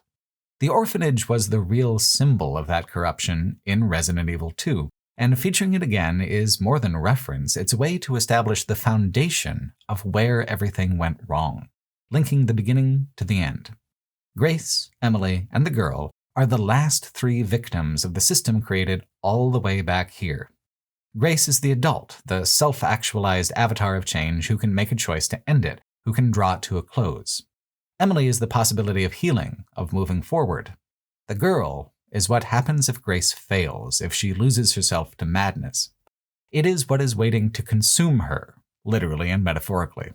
The girl could never work as an antagonist for Leon's side of the game. She would be just another enemy. For Grace, she is so much more. It is great horror for the protagonist to be stalked by a potential version of herself, haunted by the possibilities of what happens if she fails. On a purely mechanical level, the girl is also fantastic. Compared to Lady Dimitrescu from RE8, she is much more interactive. RE8's approach was just purely ambient, like the Tyrant in RE2, but less aggressive. Sometimes Lady D would be around, sometimes not, and in any case the idea was just to go the other way. Here, the level design is such that a player can't really just go around. One has to backtrack, hide. It is so much more desperate than what it was in RE8. The level design and the level of aggression is much closer to what it was like being pursued by Jack in RE7, But Jack was not quite as interactive of a pursuer. He had no weakness, and he was linear in how he pursued you. Once discovered, you were basically fucked. He did not disappear into the ceiling when you turned on the lights or appear in surprising places. He just stomped from room to room, hall to hall. By making light a weakness and making the girl more mobile within the level, the girl is so much more unpredictable. Being spotted is not a death sentence, but she can never be completely avoided either, and the sections that she exists in, she causes constant anxiety as a lurking threat. The closest in design would be the Nemesis from the original Resident Evil 3. In the remake, the Nemesis is so scripted that the impact is just not the same. The remake made the Nemesis a much more cinematic presence, but he was never a lurking threat. He appeared at climactic moments, or not at all. It's not like he was in the original, where there was this constant anxiety about when or how he might pop up and ruin your day. Unlike the Nemesis, though, there is no expectation of combat engagement with the girl. She doesn't pop out items if you down her. At least, not until the very end.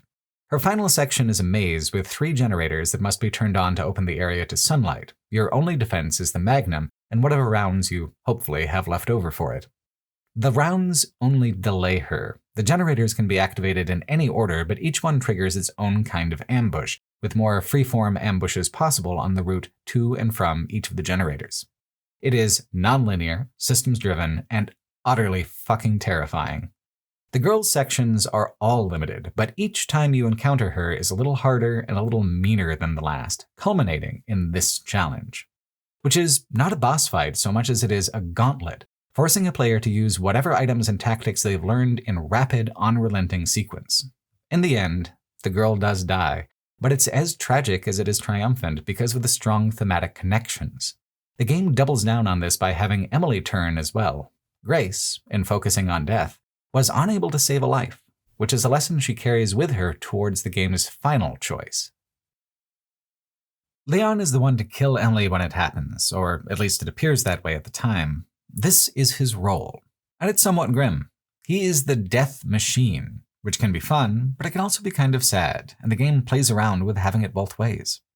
Grace's sections are bound by a sense of reality, that Grace is a real person, she experiences a regular range of emotions, she is vulnerable in ways that make sense. Leon's sections operate on video game logic and the tonality established in Resident Evil 4. He is an action hero. He maintains his cool in the face of anything thrown at him. He is not unstoppable exactly, but what constitutes danger for him is at a much higher threshold than it would be for any actual human being. He is the sum of everything the franchise has become.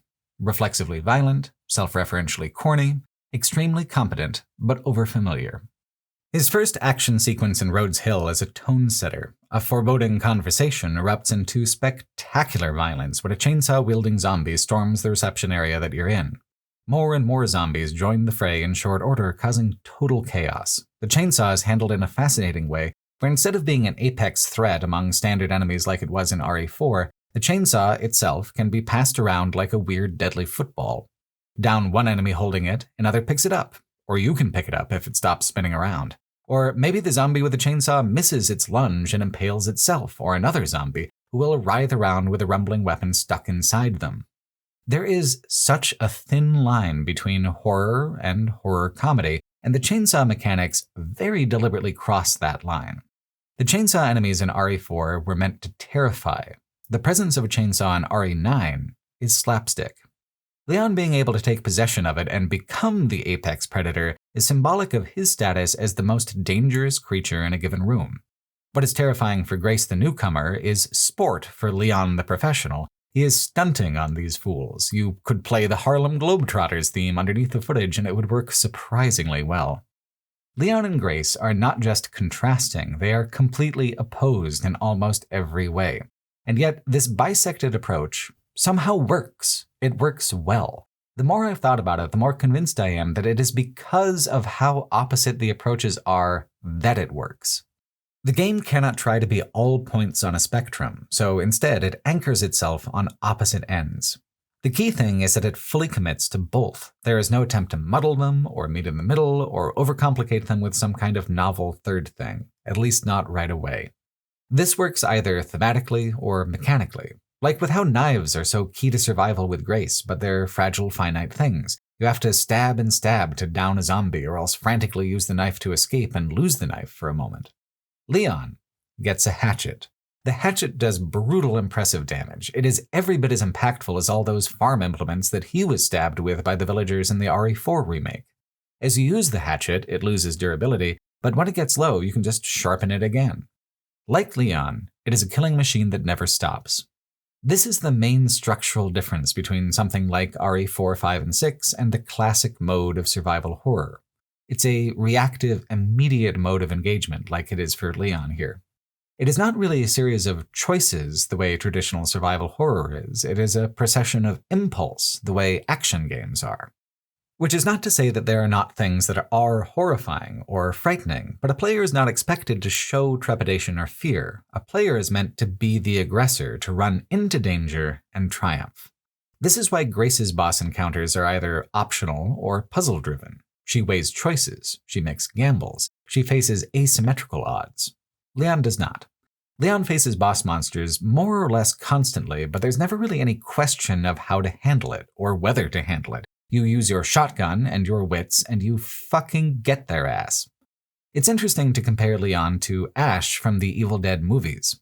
Discounting Evil Dead 1, because Evil Dead 2 sort of takes it from the top anyway, the Ash of Evil Dead 2 is in a survival horror situation. He has limited resources, the situation takes him by surprise, he suffers and loses more often than he wins. Leon, in Resident Evil 2, is this way. In Army of Darkness, Ash takes on hordes of the undead with a shotgun and an Oldsmobile, wisecracking his way through the entire affair. Ash suffers, but only enough so that the inevitable triumph feels earned, or for the purposes of a bit. When threatened with treatment from the villainous doctor here in RE9, Leon says, "The silent treatment, I hope." That's a good fucking joke. Leon has got a lot of good jokes in this one. But Resident Evil 9 is a two-character act. Leon is the comedian. Grace is the comedic foil, the one for whom things must be serious in order to set up the punchlines yet to come. For this dynamic to work, they must be opposites. The thing that binds them together are the genre tropes of horror, played for scares or played for laughs. It all comes down to the same buckets of blood.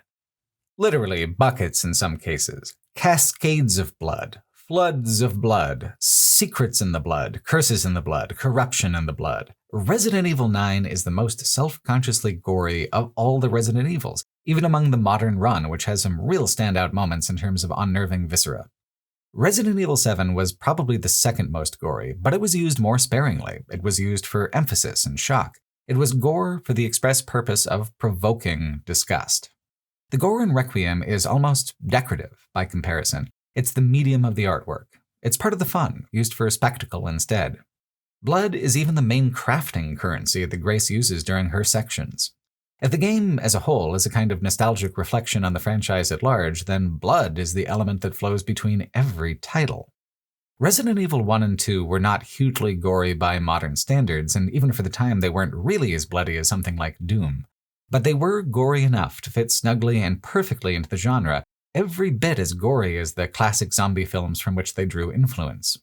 In returning to a classic Resident Evil style, it has also returned to these foundational influences in how it handles zombies. They talk now, and remember bits and pieces of their former selves. I talked in the previous Resident Evil video I did about the cultural split between George Romero's mostly silent zombies and John Russo's talking ones from his Living Dead films. Both series use the idea that the zombies might remember bits of their former lives. Among Romero's films, Dawn of the Dead, Day of the Dead, and Land of the Dead particularly so. The tone of Romero's work is generally more somber, tragic in terms of them remembering little pieces. Russo's movies are a lot more freewheeling, landing on comedy, also making the zombies stronger and more prone to bizarre mutation. They also talk. I'm particularly fond of the zombie from Return of the Living Dead who uses the police radio to say, "Send more cops." Resident Evil 9, apparently unsatisfied with simply bridging the division with its own titles, unites the Romero and Russo styles into one cohesive approach. The tone will be sinister and tragic, but they're gonna be vocal. They will do all sorts of shit that's human adjacent, but in ways that are creepily incorrect. They're going to be incredibly strong and prone to deformation, but they will still be ultimately weak to headshots. The way they get right up again after receiving what seems like fatal damage has always been one of the key characteristics of zombies in Resident Evil, but the added sense of malice that the voice work brings makes everything so much more sinister. The absurd aggression and durability of the blister heads makes them absolutely terrifying. Critically, blister heads don't usually transform until you happen upon them again during the later Rhodes Hill stages. The transformation is fast, but having it being triggered by the player's presence gives the player an incentive to panic. It becomes an emotional beat, a sudden shock. It's interesting to me that the zombies with personalities are largely part of Grace's sections and not Leon's. I think this is because Leon's aggression renders it otherwise pointless. Grace has to hang back and think about a given approach, which lets the voice work play out and lets tension build. Leon's just going to say something sarcastic right back to them and decapitate them with a hatchet. Which is a perfectly Return of the Living Dead thing to do, no question, but it doesn't take advantage of the tone like Grace's sections do. Even the baseline gore works differently with Leon than it does with Grace. With Grace, blood and gore is a warning, and then a sudden eruption. Every time things get particularly gnarly, it is a threat to the player that the game is about to try and do the same to you. With Leon, gore is a constant, a reward for playing well. The brutality that matters most is the brutality that you yourself inflict. Blisterheads are a great example. While an extreme threat individually to Grace, Leon faces a whole horde of them. His hatchet is all he needs to overcome them once staggered, whereas Grace must burn an important item, whether a magnum bullet or a hemolytic injector. Which is not to say gore cannot be a celebratory firework for Grace as well. Arguably, the hemolytic injector is so satisfying because this is exactly what happens. You sneak up behind a seemingly insurmountable enemy that would take a dozen bullets to put down, and then pop goes the zombie. It feels so cool every time, both because of the spectacle and also because of the sense that one has saved inventory and done something clever. Grace does have a section that I feel splits the difference. She has to ride out a conveyor belt sequence where a literal meat grinder stands on one end and a constant string of zombies appear on the other. She has to dodge, weave, and stun zombies so that they get mulched, and she does not. The phrase pulp horror here taken to its most literal extreme. Like the Leon sections, it is not scary so much as exhilaratingly tense. Grace rarely fights more enemies than this at once, because fighting is not the thing in this particular set piece. Surviving is. The gears do the fighting for you if you can just hang on. Resident Evil 9 does more than just about any other recent Resident Evil title to make the familiar seem fresh, to paint the walls red in vibrant hues. But as the game moves into its second half in Raccoon City, the blood dries, and the desiccated husks of what came before rise up from the ground as shambling and tired as they've ever been. Leon is the sole focus of the entire second act, so much so that there is an entire RE4, RE8 style upgrade loop attached to it, and the act is long enough to even mostly justify it being there.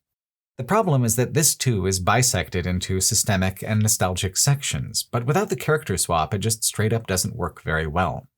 The first section in the Raccoon City Outer City is slightly non-linear and has some really standout level design. It is a lot like the RE4 Remake chapter with the lake, where multiple objectives are available, and there's a pretty massive area with many points of interest and side content scattered throughout.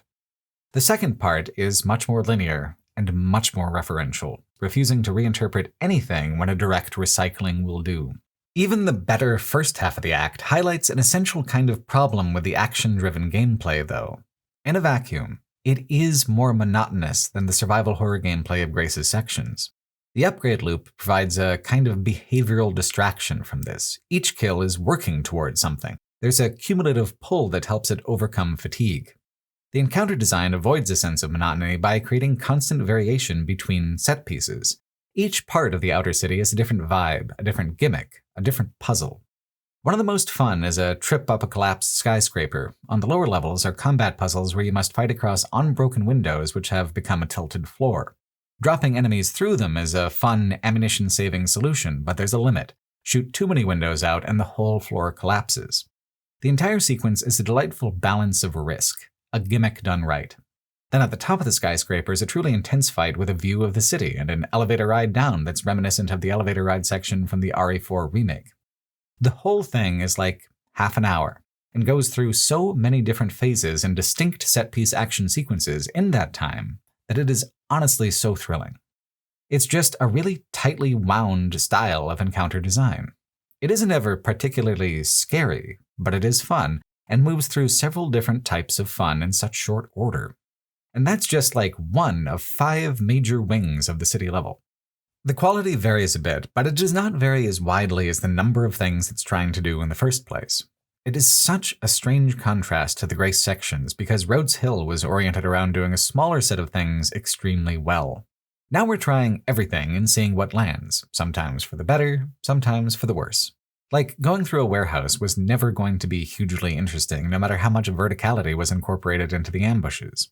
Fighting through a dark and drowned parking garage is definitely tense, but what does it do that hasn't been done by a ton of other zombie games? The Dead City is a wonderfully rich concept in terms of possibility, but in terms of execution, it feels so much more anonymous than the first and third acts of the game.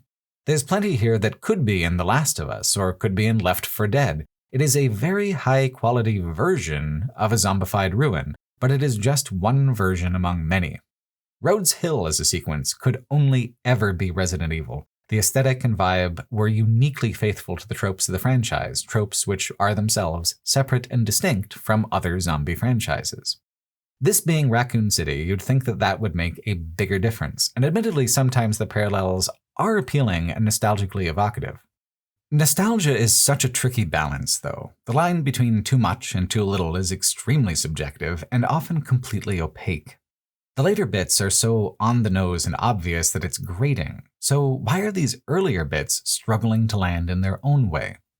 I suppose because it's hard to have an emotional connection to a destroyed parking garage or office building. Nostalgia is built through more than simple recognition, and also because some of the set pieces are kind of frustrating. Where zombies remembering parts of themselves was frightening and effective for Grace, in these sections there are a ton of soldier zombies who remember stuff like using submachine guns and manning a mortar position. I mean, it is in keeping with how RE4 escalated its combat encounters with catapults and archers and such. It is a familiar and established pattern, but I do feel it kind of grates against the spirit of things here in RE9. There's nothing tragic or creepy about it. The danger is the only point. And there are dangers, for sure. The gunfire fucks you up worse than any bite. But that's not exactly horror, is it?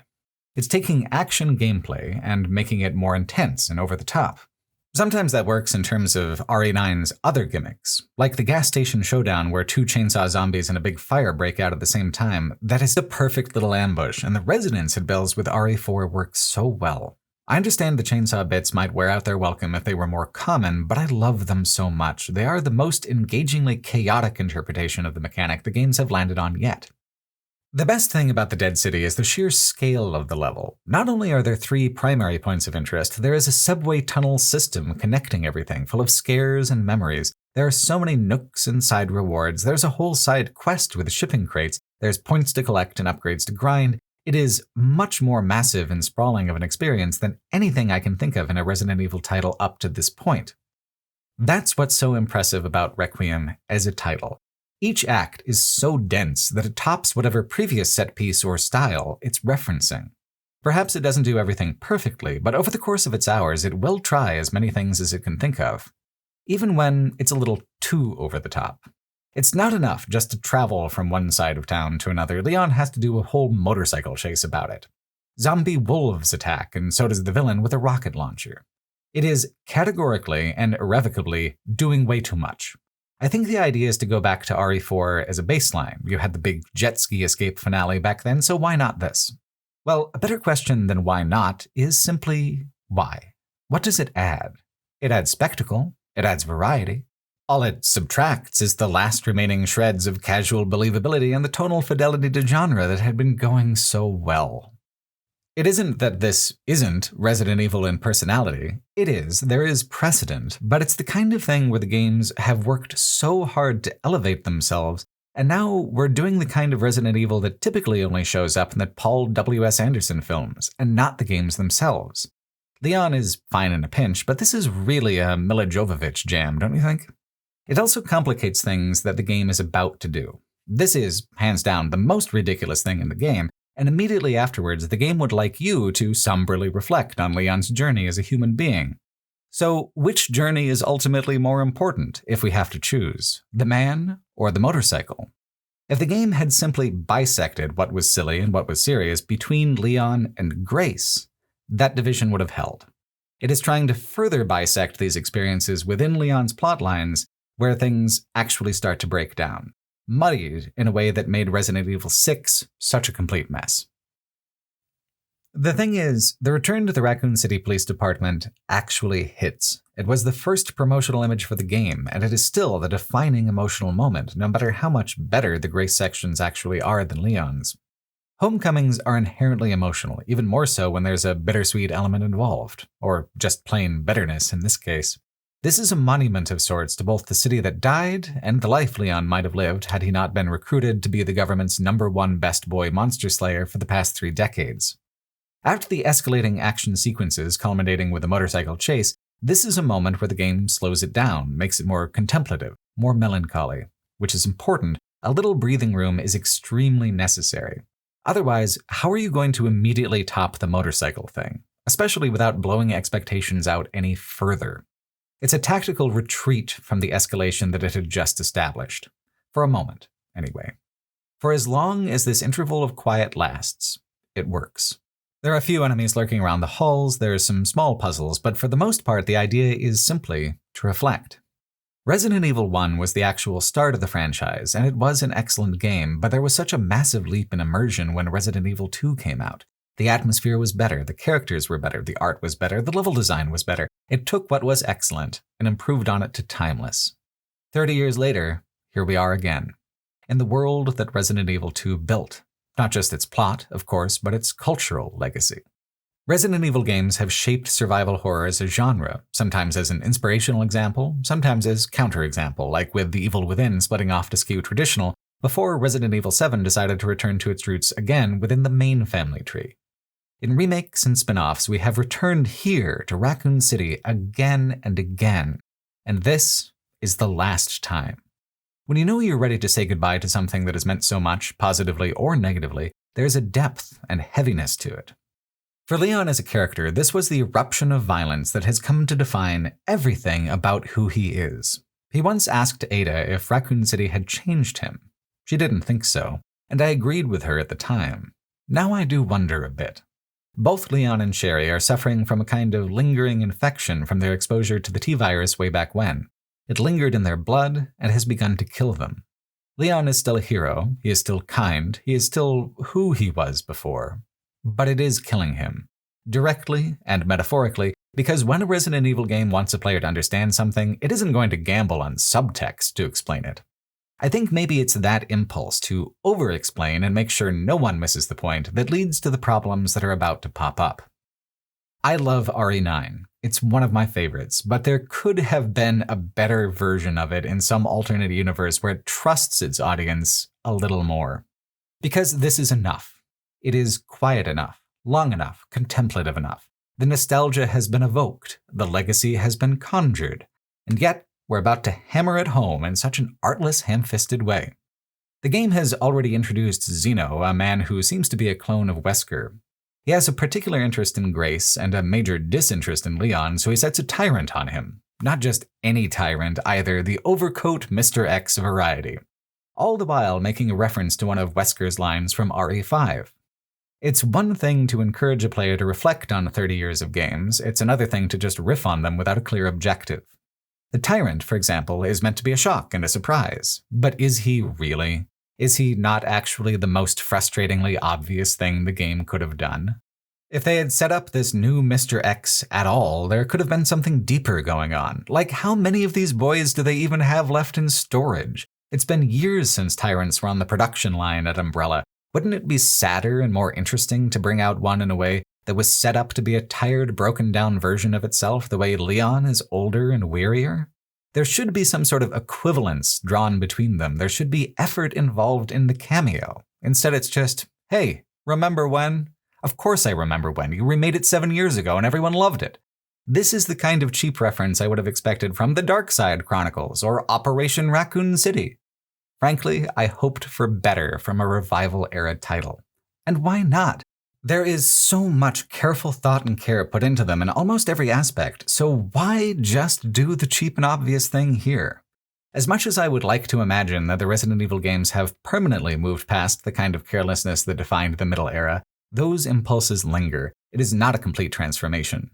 Like it is for Leon and Sherry, the infection is in the blood. Once the Tyrant section is over, there is a rather beautiful section leading down into the bowels of the city, showing off the art of the level design. The destination is equally referential, though. The revenge of Plant 43. There was a plant boss in RE1, there was a plant boss in RE2, there will be a plant boss in RE9, because if it's going to be a nostalgic work, then this is part of the nostalgia and must be honored. It feels very obligatory. Again, if this was set up better, if there were more plant-based enemies, if it wasn't just limited to a sudden and slight 20-minute diversion, that would be a different story. The movement from one small, distinct action set piece in the larger Dead City level that came before felt so much more natural because they were more connected through the broader level design, and they were not so distinct as to feel like bouncing randomly between one reference and another. I want to jump ahead a bit to the most symbolic act of self-reference, the boss fight with Hunk. One Raccoon City survivor against another, the hero versus the villain, the Umbrella loyalist versus the man who vowed to purge the scourge of bioweapons from our bodies and our souls. But Hunk only actually works in this opposition if a player is intimately familiar with all the lore. Hunk is not set up as an antagonist, he has no other screen time. If a player has never played Fourth Survivor or Operation Raccoon City or Mercenary Mode, they will have absolutely no fucking clue what's happening. On the one hand, visually, it's pretty cool. It's mechanically just like the Krauser fight in the RE4 remake, which is another reference that actually works. If you've played everything it's trying to reference and done all the requisite homework, okay, yeah, it hits. But otherwise, you won't even know to call him Hunk. You won't be able to make a joke about how this town's only big enough for one hunk at a time. You'll miss the good shit. Leon's sections, when they're linear, are often a progression of boss fights, so this fits in with the larger pacing structure of RE9 at least. But it's thematically opaque. Metatextually, this is a real climactic moment, a clash of the titans, a resolution of a subtle rivalry that's been going on in the background for years. Within the actual text, who is this guy? What are they to each other without establishing an actual narrative around their symbolic opposition? He is just another faceless Umbrella goon, even if he is the most veteran among them. It seems like he might appear within the new Code Veronica remake, so perhaps there's something retroactive that will be applied to this moment that will transform it. Maybe, maybe not. Because to Leon and the actual narrative, what really matters is that Hunk is just one more snake in Umbrella's final nest. Because the Umbrella facility is the traditional climax of so many Resident Evil games, reaching it in this one does feel like it has a special symbolic significance. Climax of climaxes, the end of Umbrella. From a lore perspective, Umbrella Chronicles and its Russian lab levels was always technically the end of Umbrella as a corporation and as an actor in the story. But in what world would that be satisfying? Yeah, super important resolution to the whole original trilogy. Too bad if you didn't happen to have a fucking Nintendo Wii of all things. So the way it works is this last holdout has been operating in secret this whole time, serving the special interest buyers of a criminal organization called The Connections.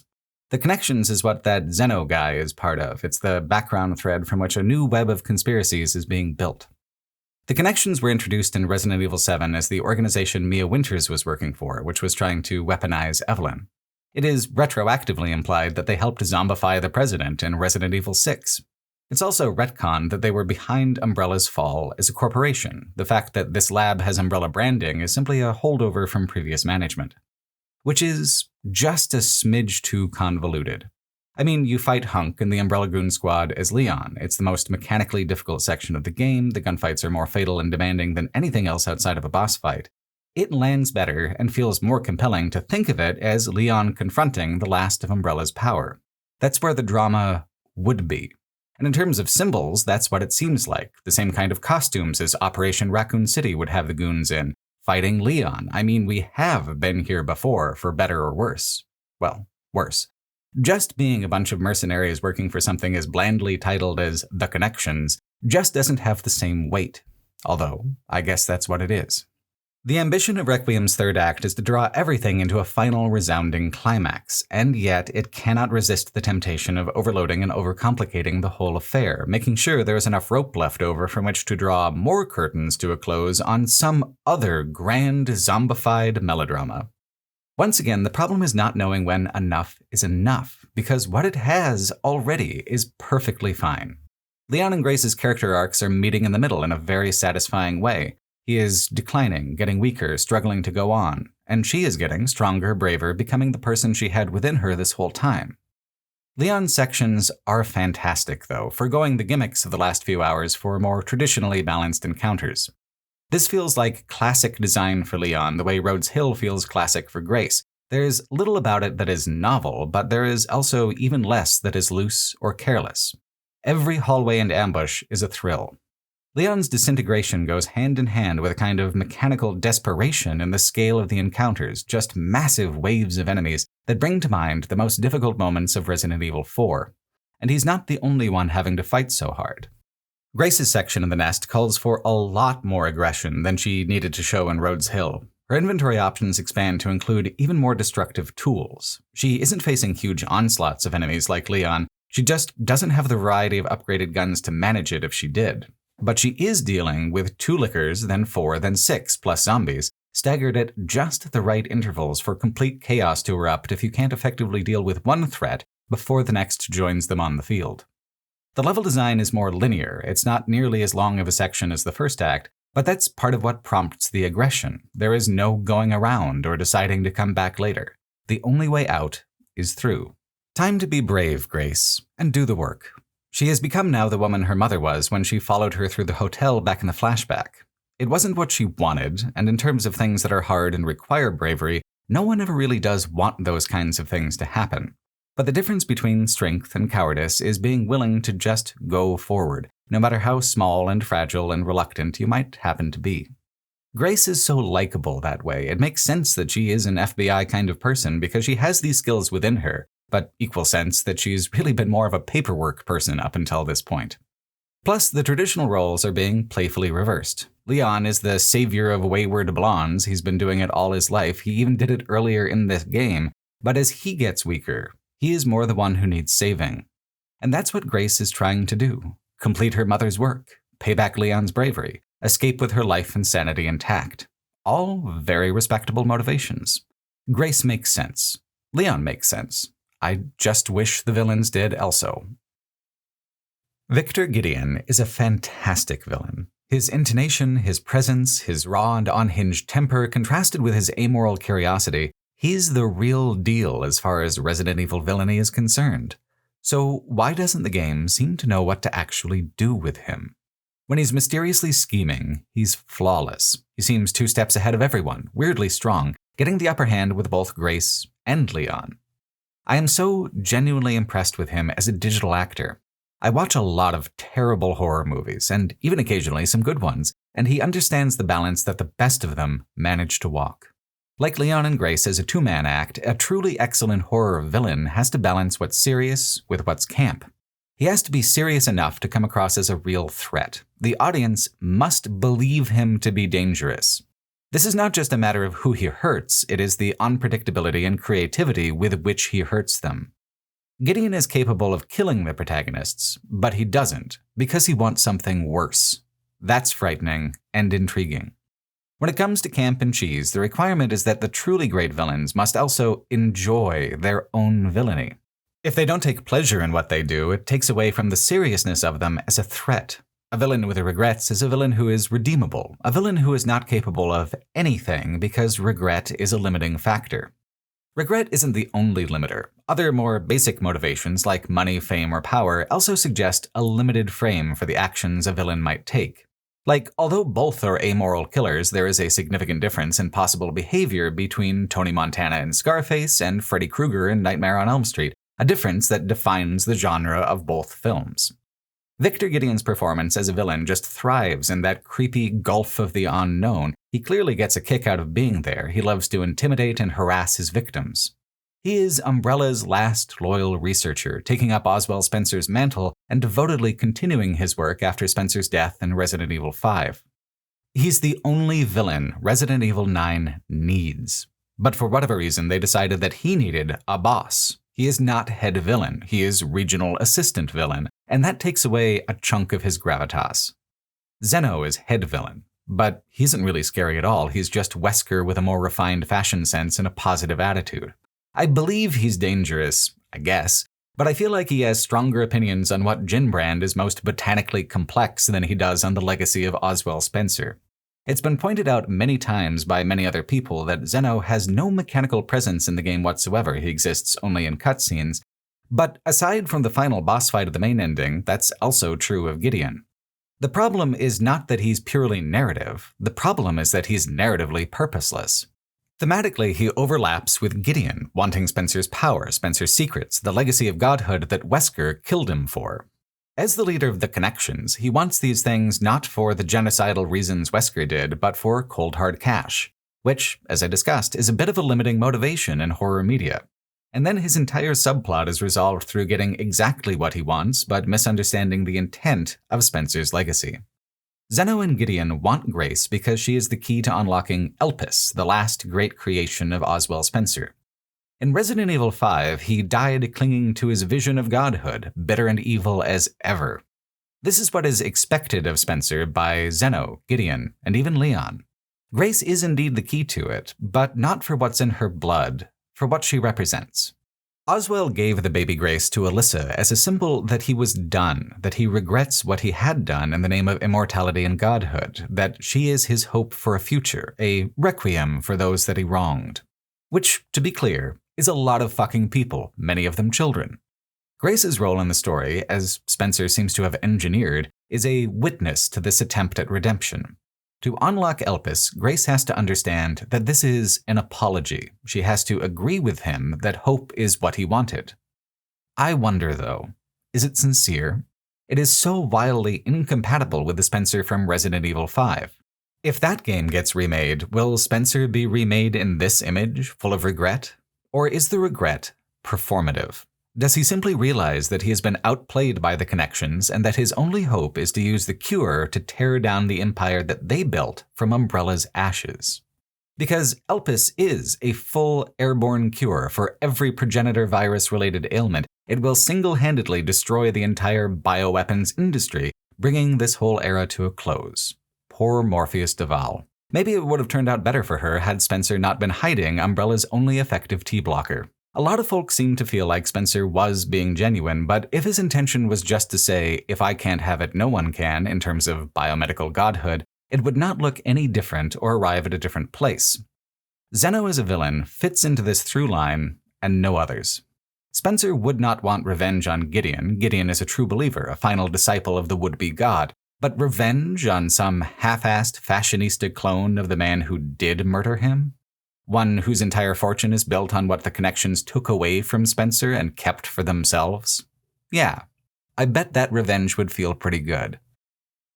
Of course, the revenge only happens if Grace fulfills her role. If Grace does not bear witness and faithfully put hope into the machine, then it all comes tumbling down and the world keeps on spinning as it has. The facility collapses while Leon attacks Zeno to buy Grace time to get away. Zeno executes Leon, but he dies knowing that he has saved his final girl. Faults like this don't tend to kill villains in Resident Evil, so it's likely not the end for Zeno anyway. Gideon doesn't even factor in. The ending is exactly what it says on the tin, the conclusion where no one believes that anything can get better, so it doesn't. I find it interesting that Grace's redemption is predicated on believing Spencer is capable of his own redemption. If this is a cynical manipulation from beyond the grave, which I'm inclined to believe, its success is banking on Grace being a little naive and idealistic, which, hey, guilty as charged. Leon's death is tragic, but it is also, in a way, what he wanted. He categorically would never trust Spencer to be a decent person. He always wanted Elpis destroyed, no matter the cost. He is glad to save Grace. If that's all he can do, it is enough. Zeno executing him is petulant, pointless, a hollow victory. Thematically, this ending asks, what if we all have been wasting our time? Everyone goes home empty-handed. Of course, that's also the reason it isn't satisfying at all. It is a hollow victory for Grace as well, and she is hollowed as a person for pursuing it. The other ending is much richer because it resolves all the threads. Zeno injects himself with Elpis, not realizing that as a cure, it will simply rob him of his power right as he intends to achieve the height of it. It is deliciously ironic, It would have been better, of course, if he had been more present as a villain or connected to more than just this single plot beat in this specific ending, but I will take what I can get, and what I got is pretty decent. Leon is healed as well, putting him back in the game, metaphorically and literally, just as Resident Evil prefers. The real triumph belongs to Victor Gideon. He decides that this is genius, that what Spencer wanted was not hope, but anarchy.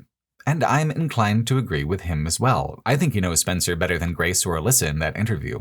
I love Gideon's glee in the reversal. He was not loyal to any outcome. He was truly and completely loyal to Spencer, and will follow those wishes down whatever road they go.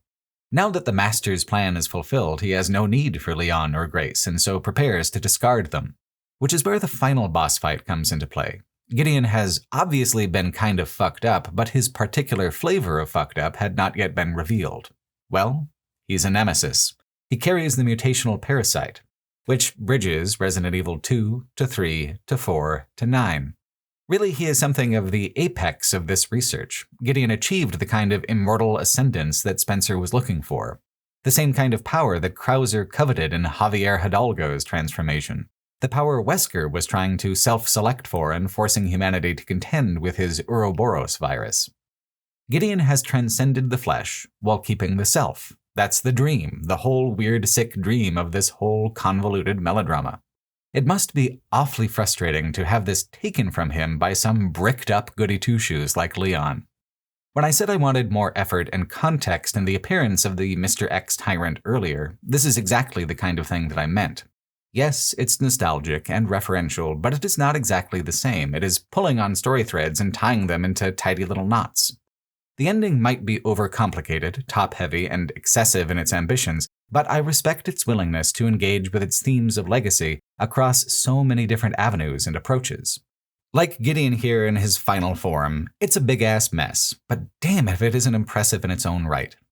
The epilogue could be used to tidy it up further, but unfortunately that isn't what it wants to do. Because this might be the end of Umbrella, but it is hardly the end of Resident Evil, and the franchise needs a new foundation from which to build. Part of that has already been established in some other plot threads. At the end of Resident Evil 8, Chris Redfield's squad uncovers BSAA agents who are secret bioweapons. Nothing is done with this plot thread, yet. Now at the end of RE9, a member of Redfield's squad relays a message from Chris to Leon. We don't know what the message is, but we can certainly presume it's about this. All over Raccoon City were BSAA corpses. The zombie soldiers that Leon fought were BSAA remnants. Zeno was a leader of the connections, but surely not the only one. The organization and the corrupted BSAA thing link RE9 to RE7 and 8. They are clearly building towards some kind of unified plot. And with the Code Veronica remake coming out, it seems likely that they'll want to include Claire in this little reunion as well. Leon suggests that Emily was not fatally shot but only wounded, that Elpis may have cured her as well, which is preposterous, but this is Resident Evil. We can have magic if we feel like it. This is kind of an interesting wrinkle, because although Rose is too far out in the timeline to be part of the Leon-Chris-Claire reunion, Emily is the perfect age to join Rose one generation down the line, with Grace in the role Leon once was, perhaps. All of this rearranging and foreshadowing points towards one inescapable truth. The conspiratorial, dynastic mode of storytelling that characterized the middle era of Resident Evil is not gone at all. It's endemic. It's in the blood. Resident Evil 6 was a terminal case, but that was, perhaps, an outlier. A franchise like this cannot continue without constantly rebooting itself or overcomplicating itself. And Resident Evil 9 proves beyond a doubt that Resident Evil, even in its modern incarnation, is not remotely afraid of overcomplication. Requiem was not a new Resident Evil 6, but all signs point to one right around the corner, a new overarching plot full of international conspiracy and intrigue, free from Umbrella but still laden with everything else the franchise is just too afraid to let go of. And depending on how convoluted that gets, we'll need some kind of summary to catch new players up, perhaps in the form of a light gun game. If Resident Evil 9 is a game about legacy, then perhaps the legacy going forward is this. The more defined and specific the tropes of a series become, the harder it is to escape their gravity and try something new. What is cyclical becomes inevitable. Perhaps it is simply fate for the greatest series of zombie games ever made to cannibalize their own flesh forever. Or perhaps I am not listening to the lesson that Grace learned. Even if the source is untrustworthy and cynical, one cannot move forward unless they hold their own hope in their hearts, however naive that may be in a world of money and monsters. Thanks for watching.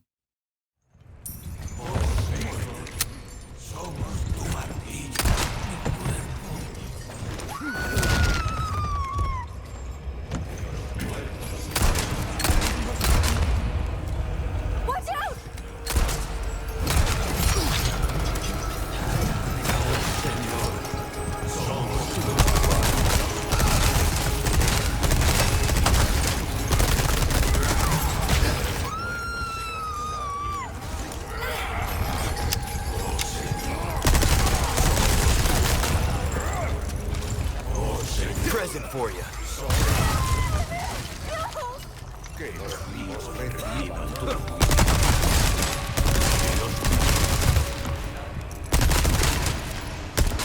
Come on. Somos tu ganado.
Chris, Jill, I hope you survive long enough for us to have our tear-filled reunion.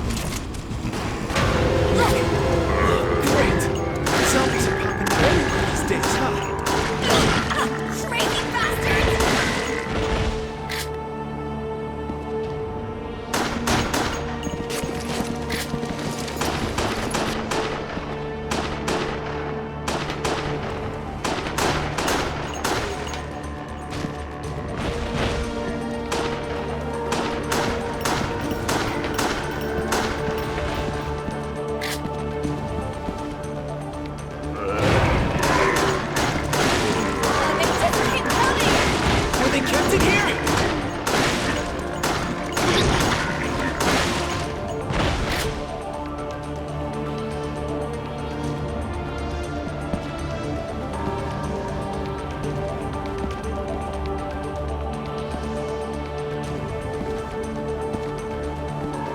Let's go inside.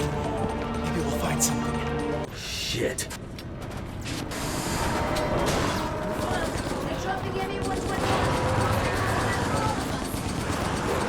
Kill us too.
Why does she only want you? What are you talking about? Look at you! You are beyond worthless! Seriously, what is your problem?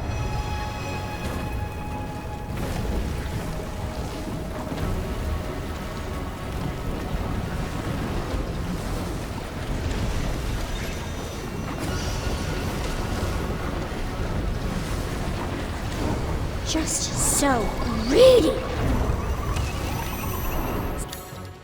So many friends and it's never enough!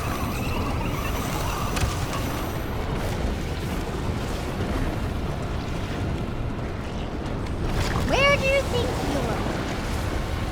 Oh look, your families! Enough of this shit!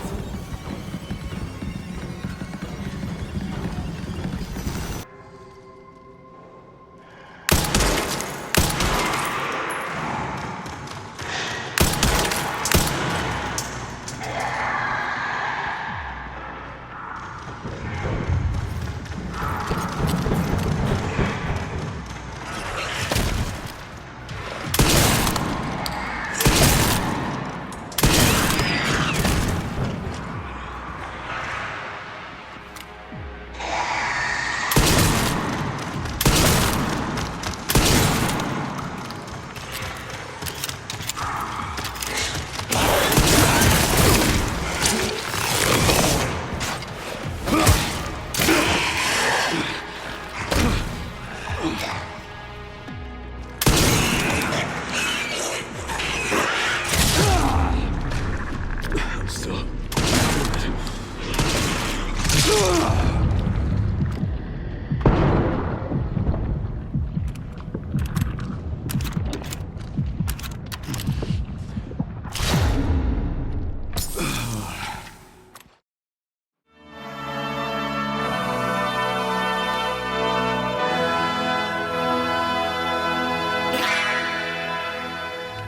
I am Red Queen.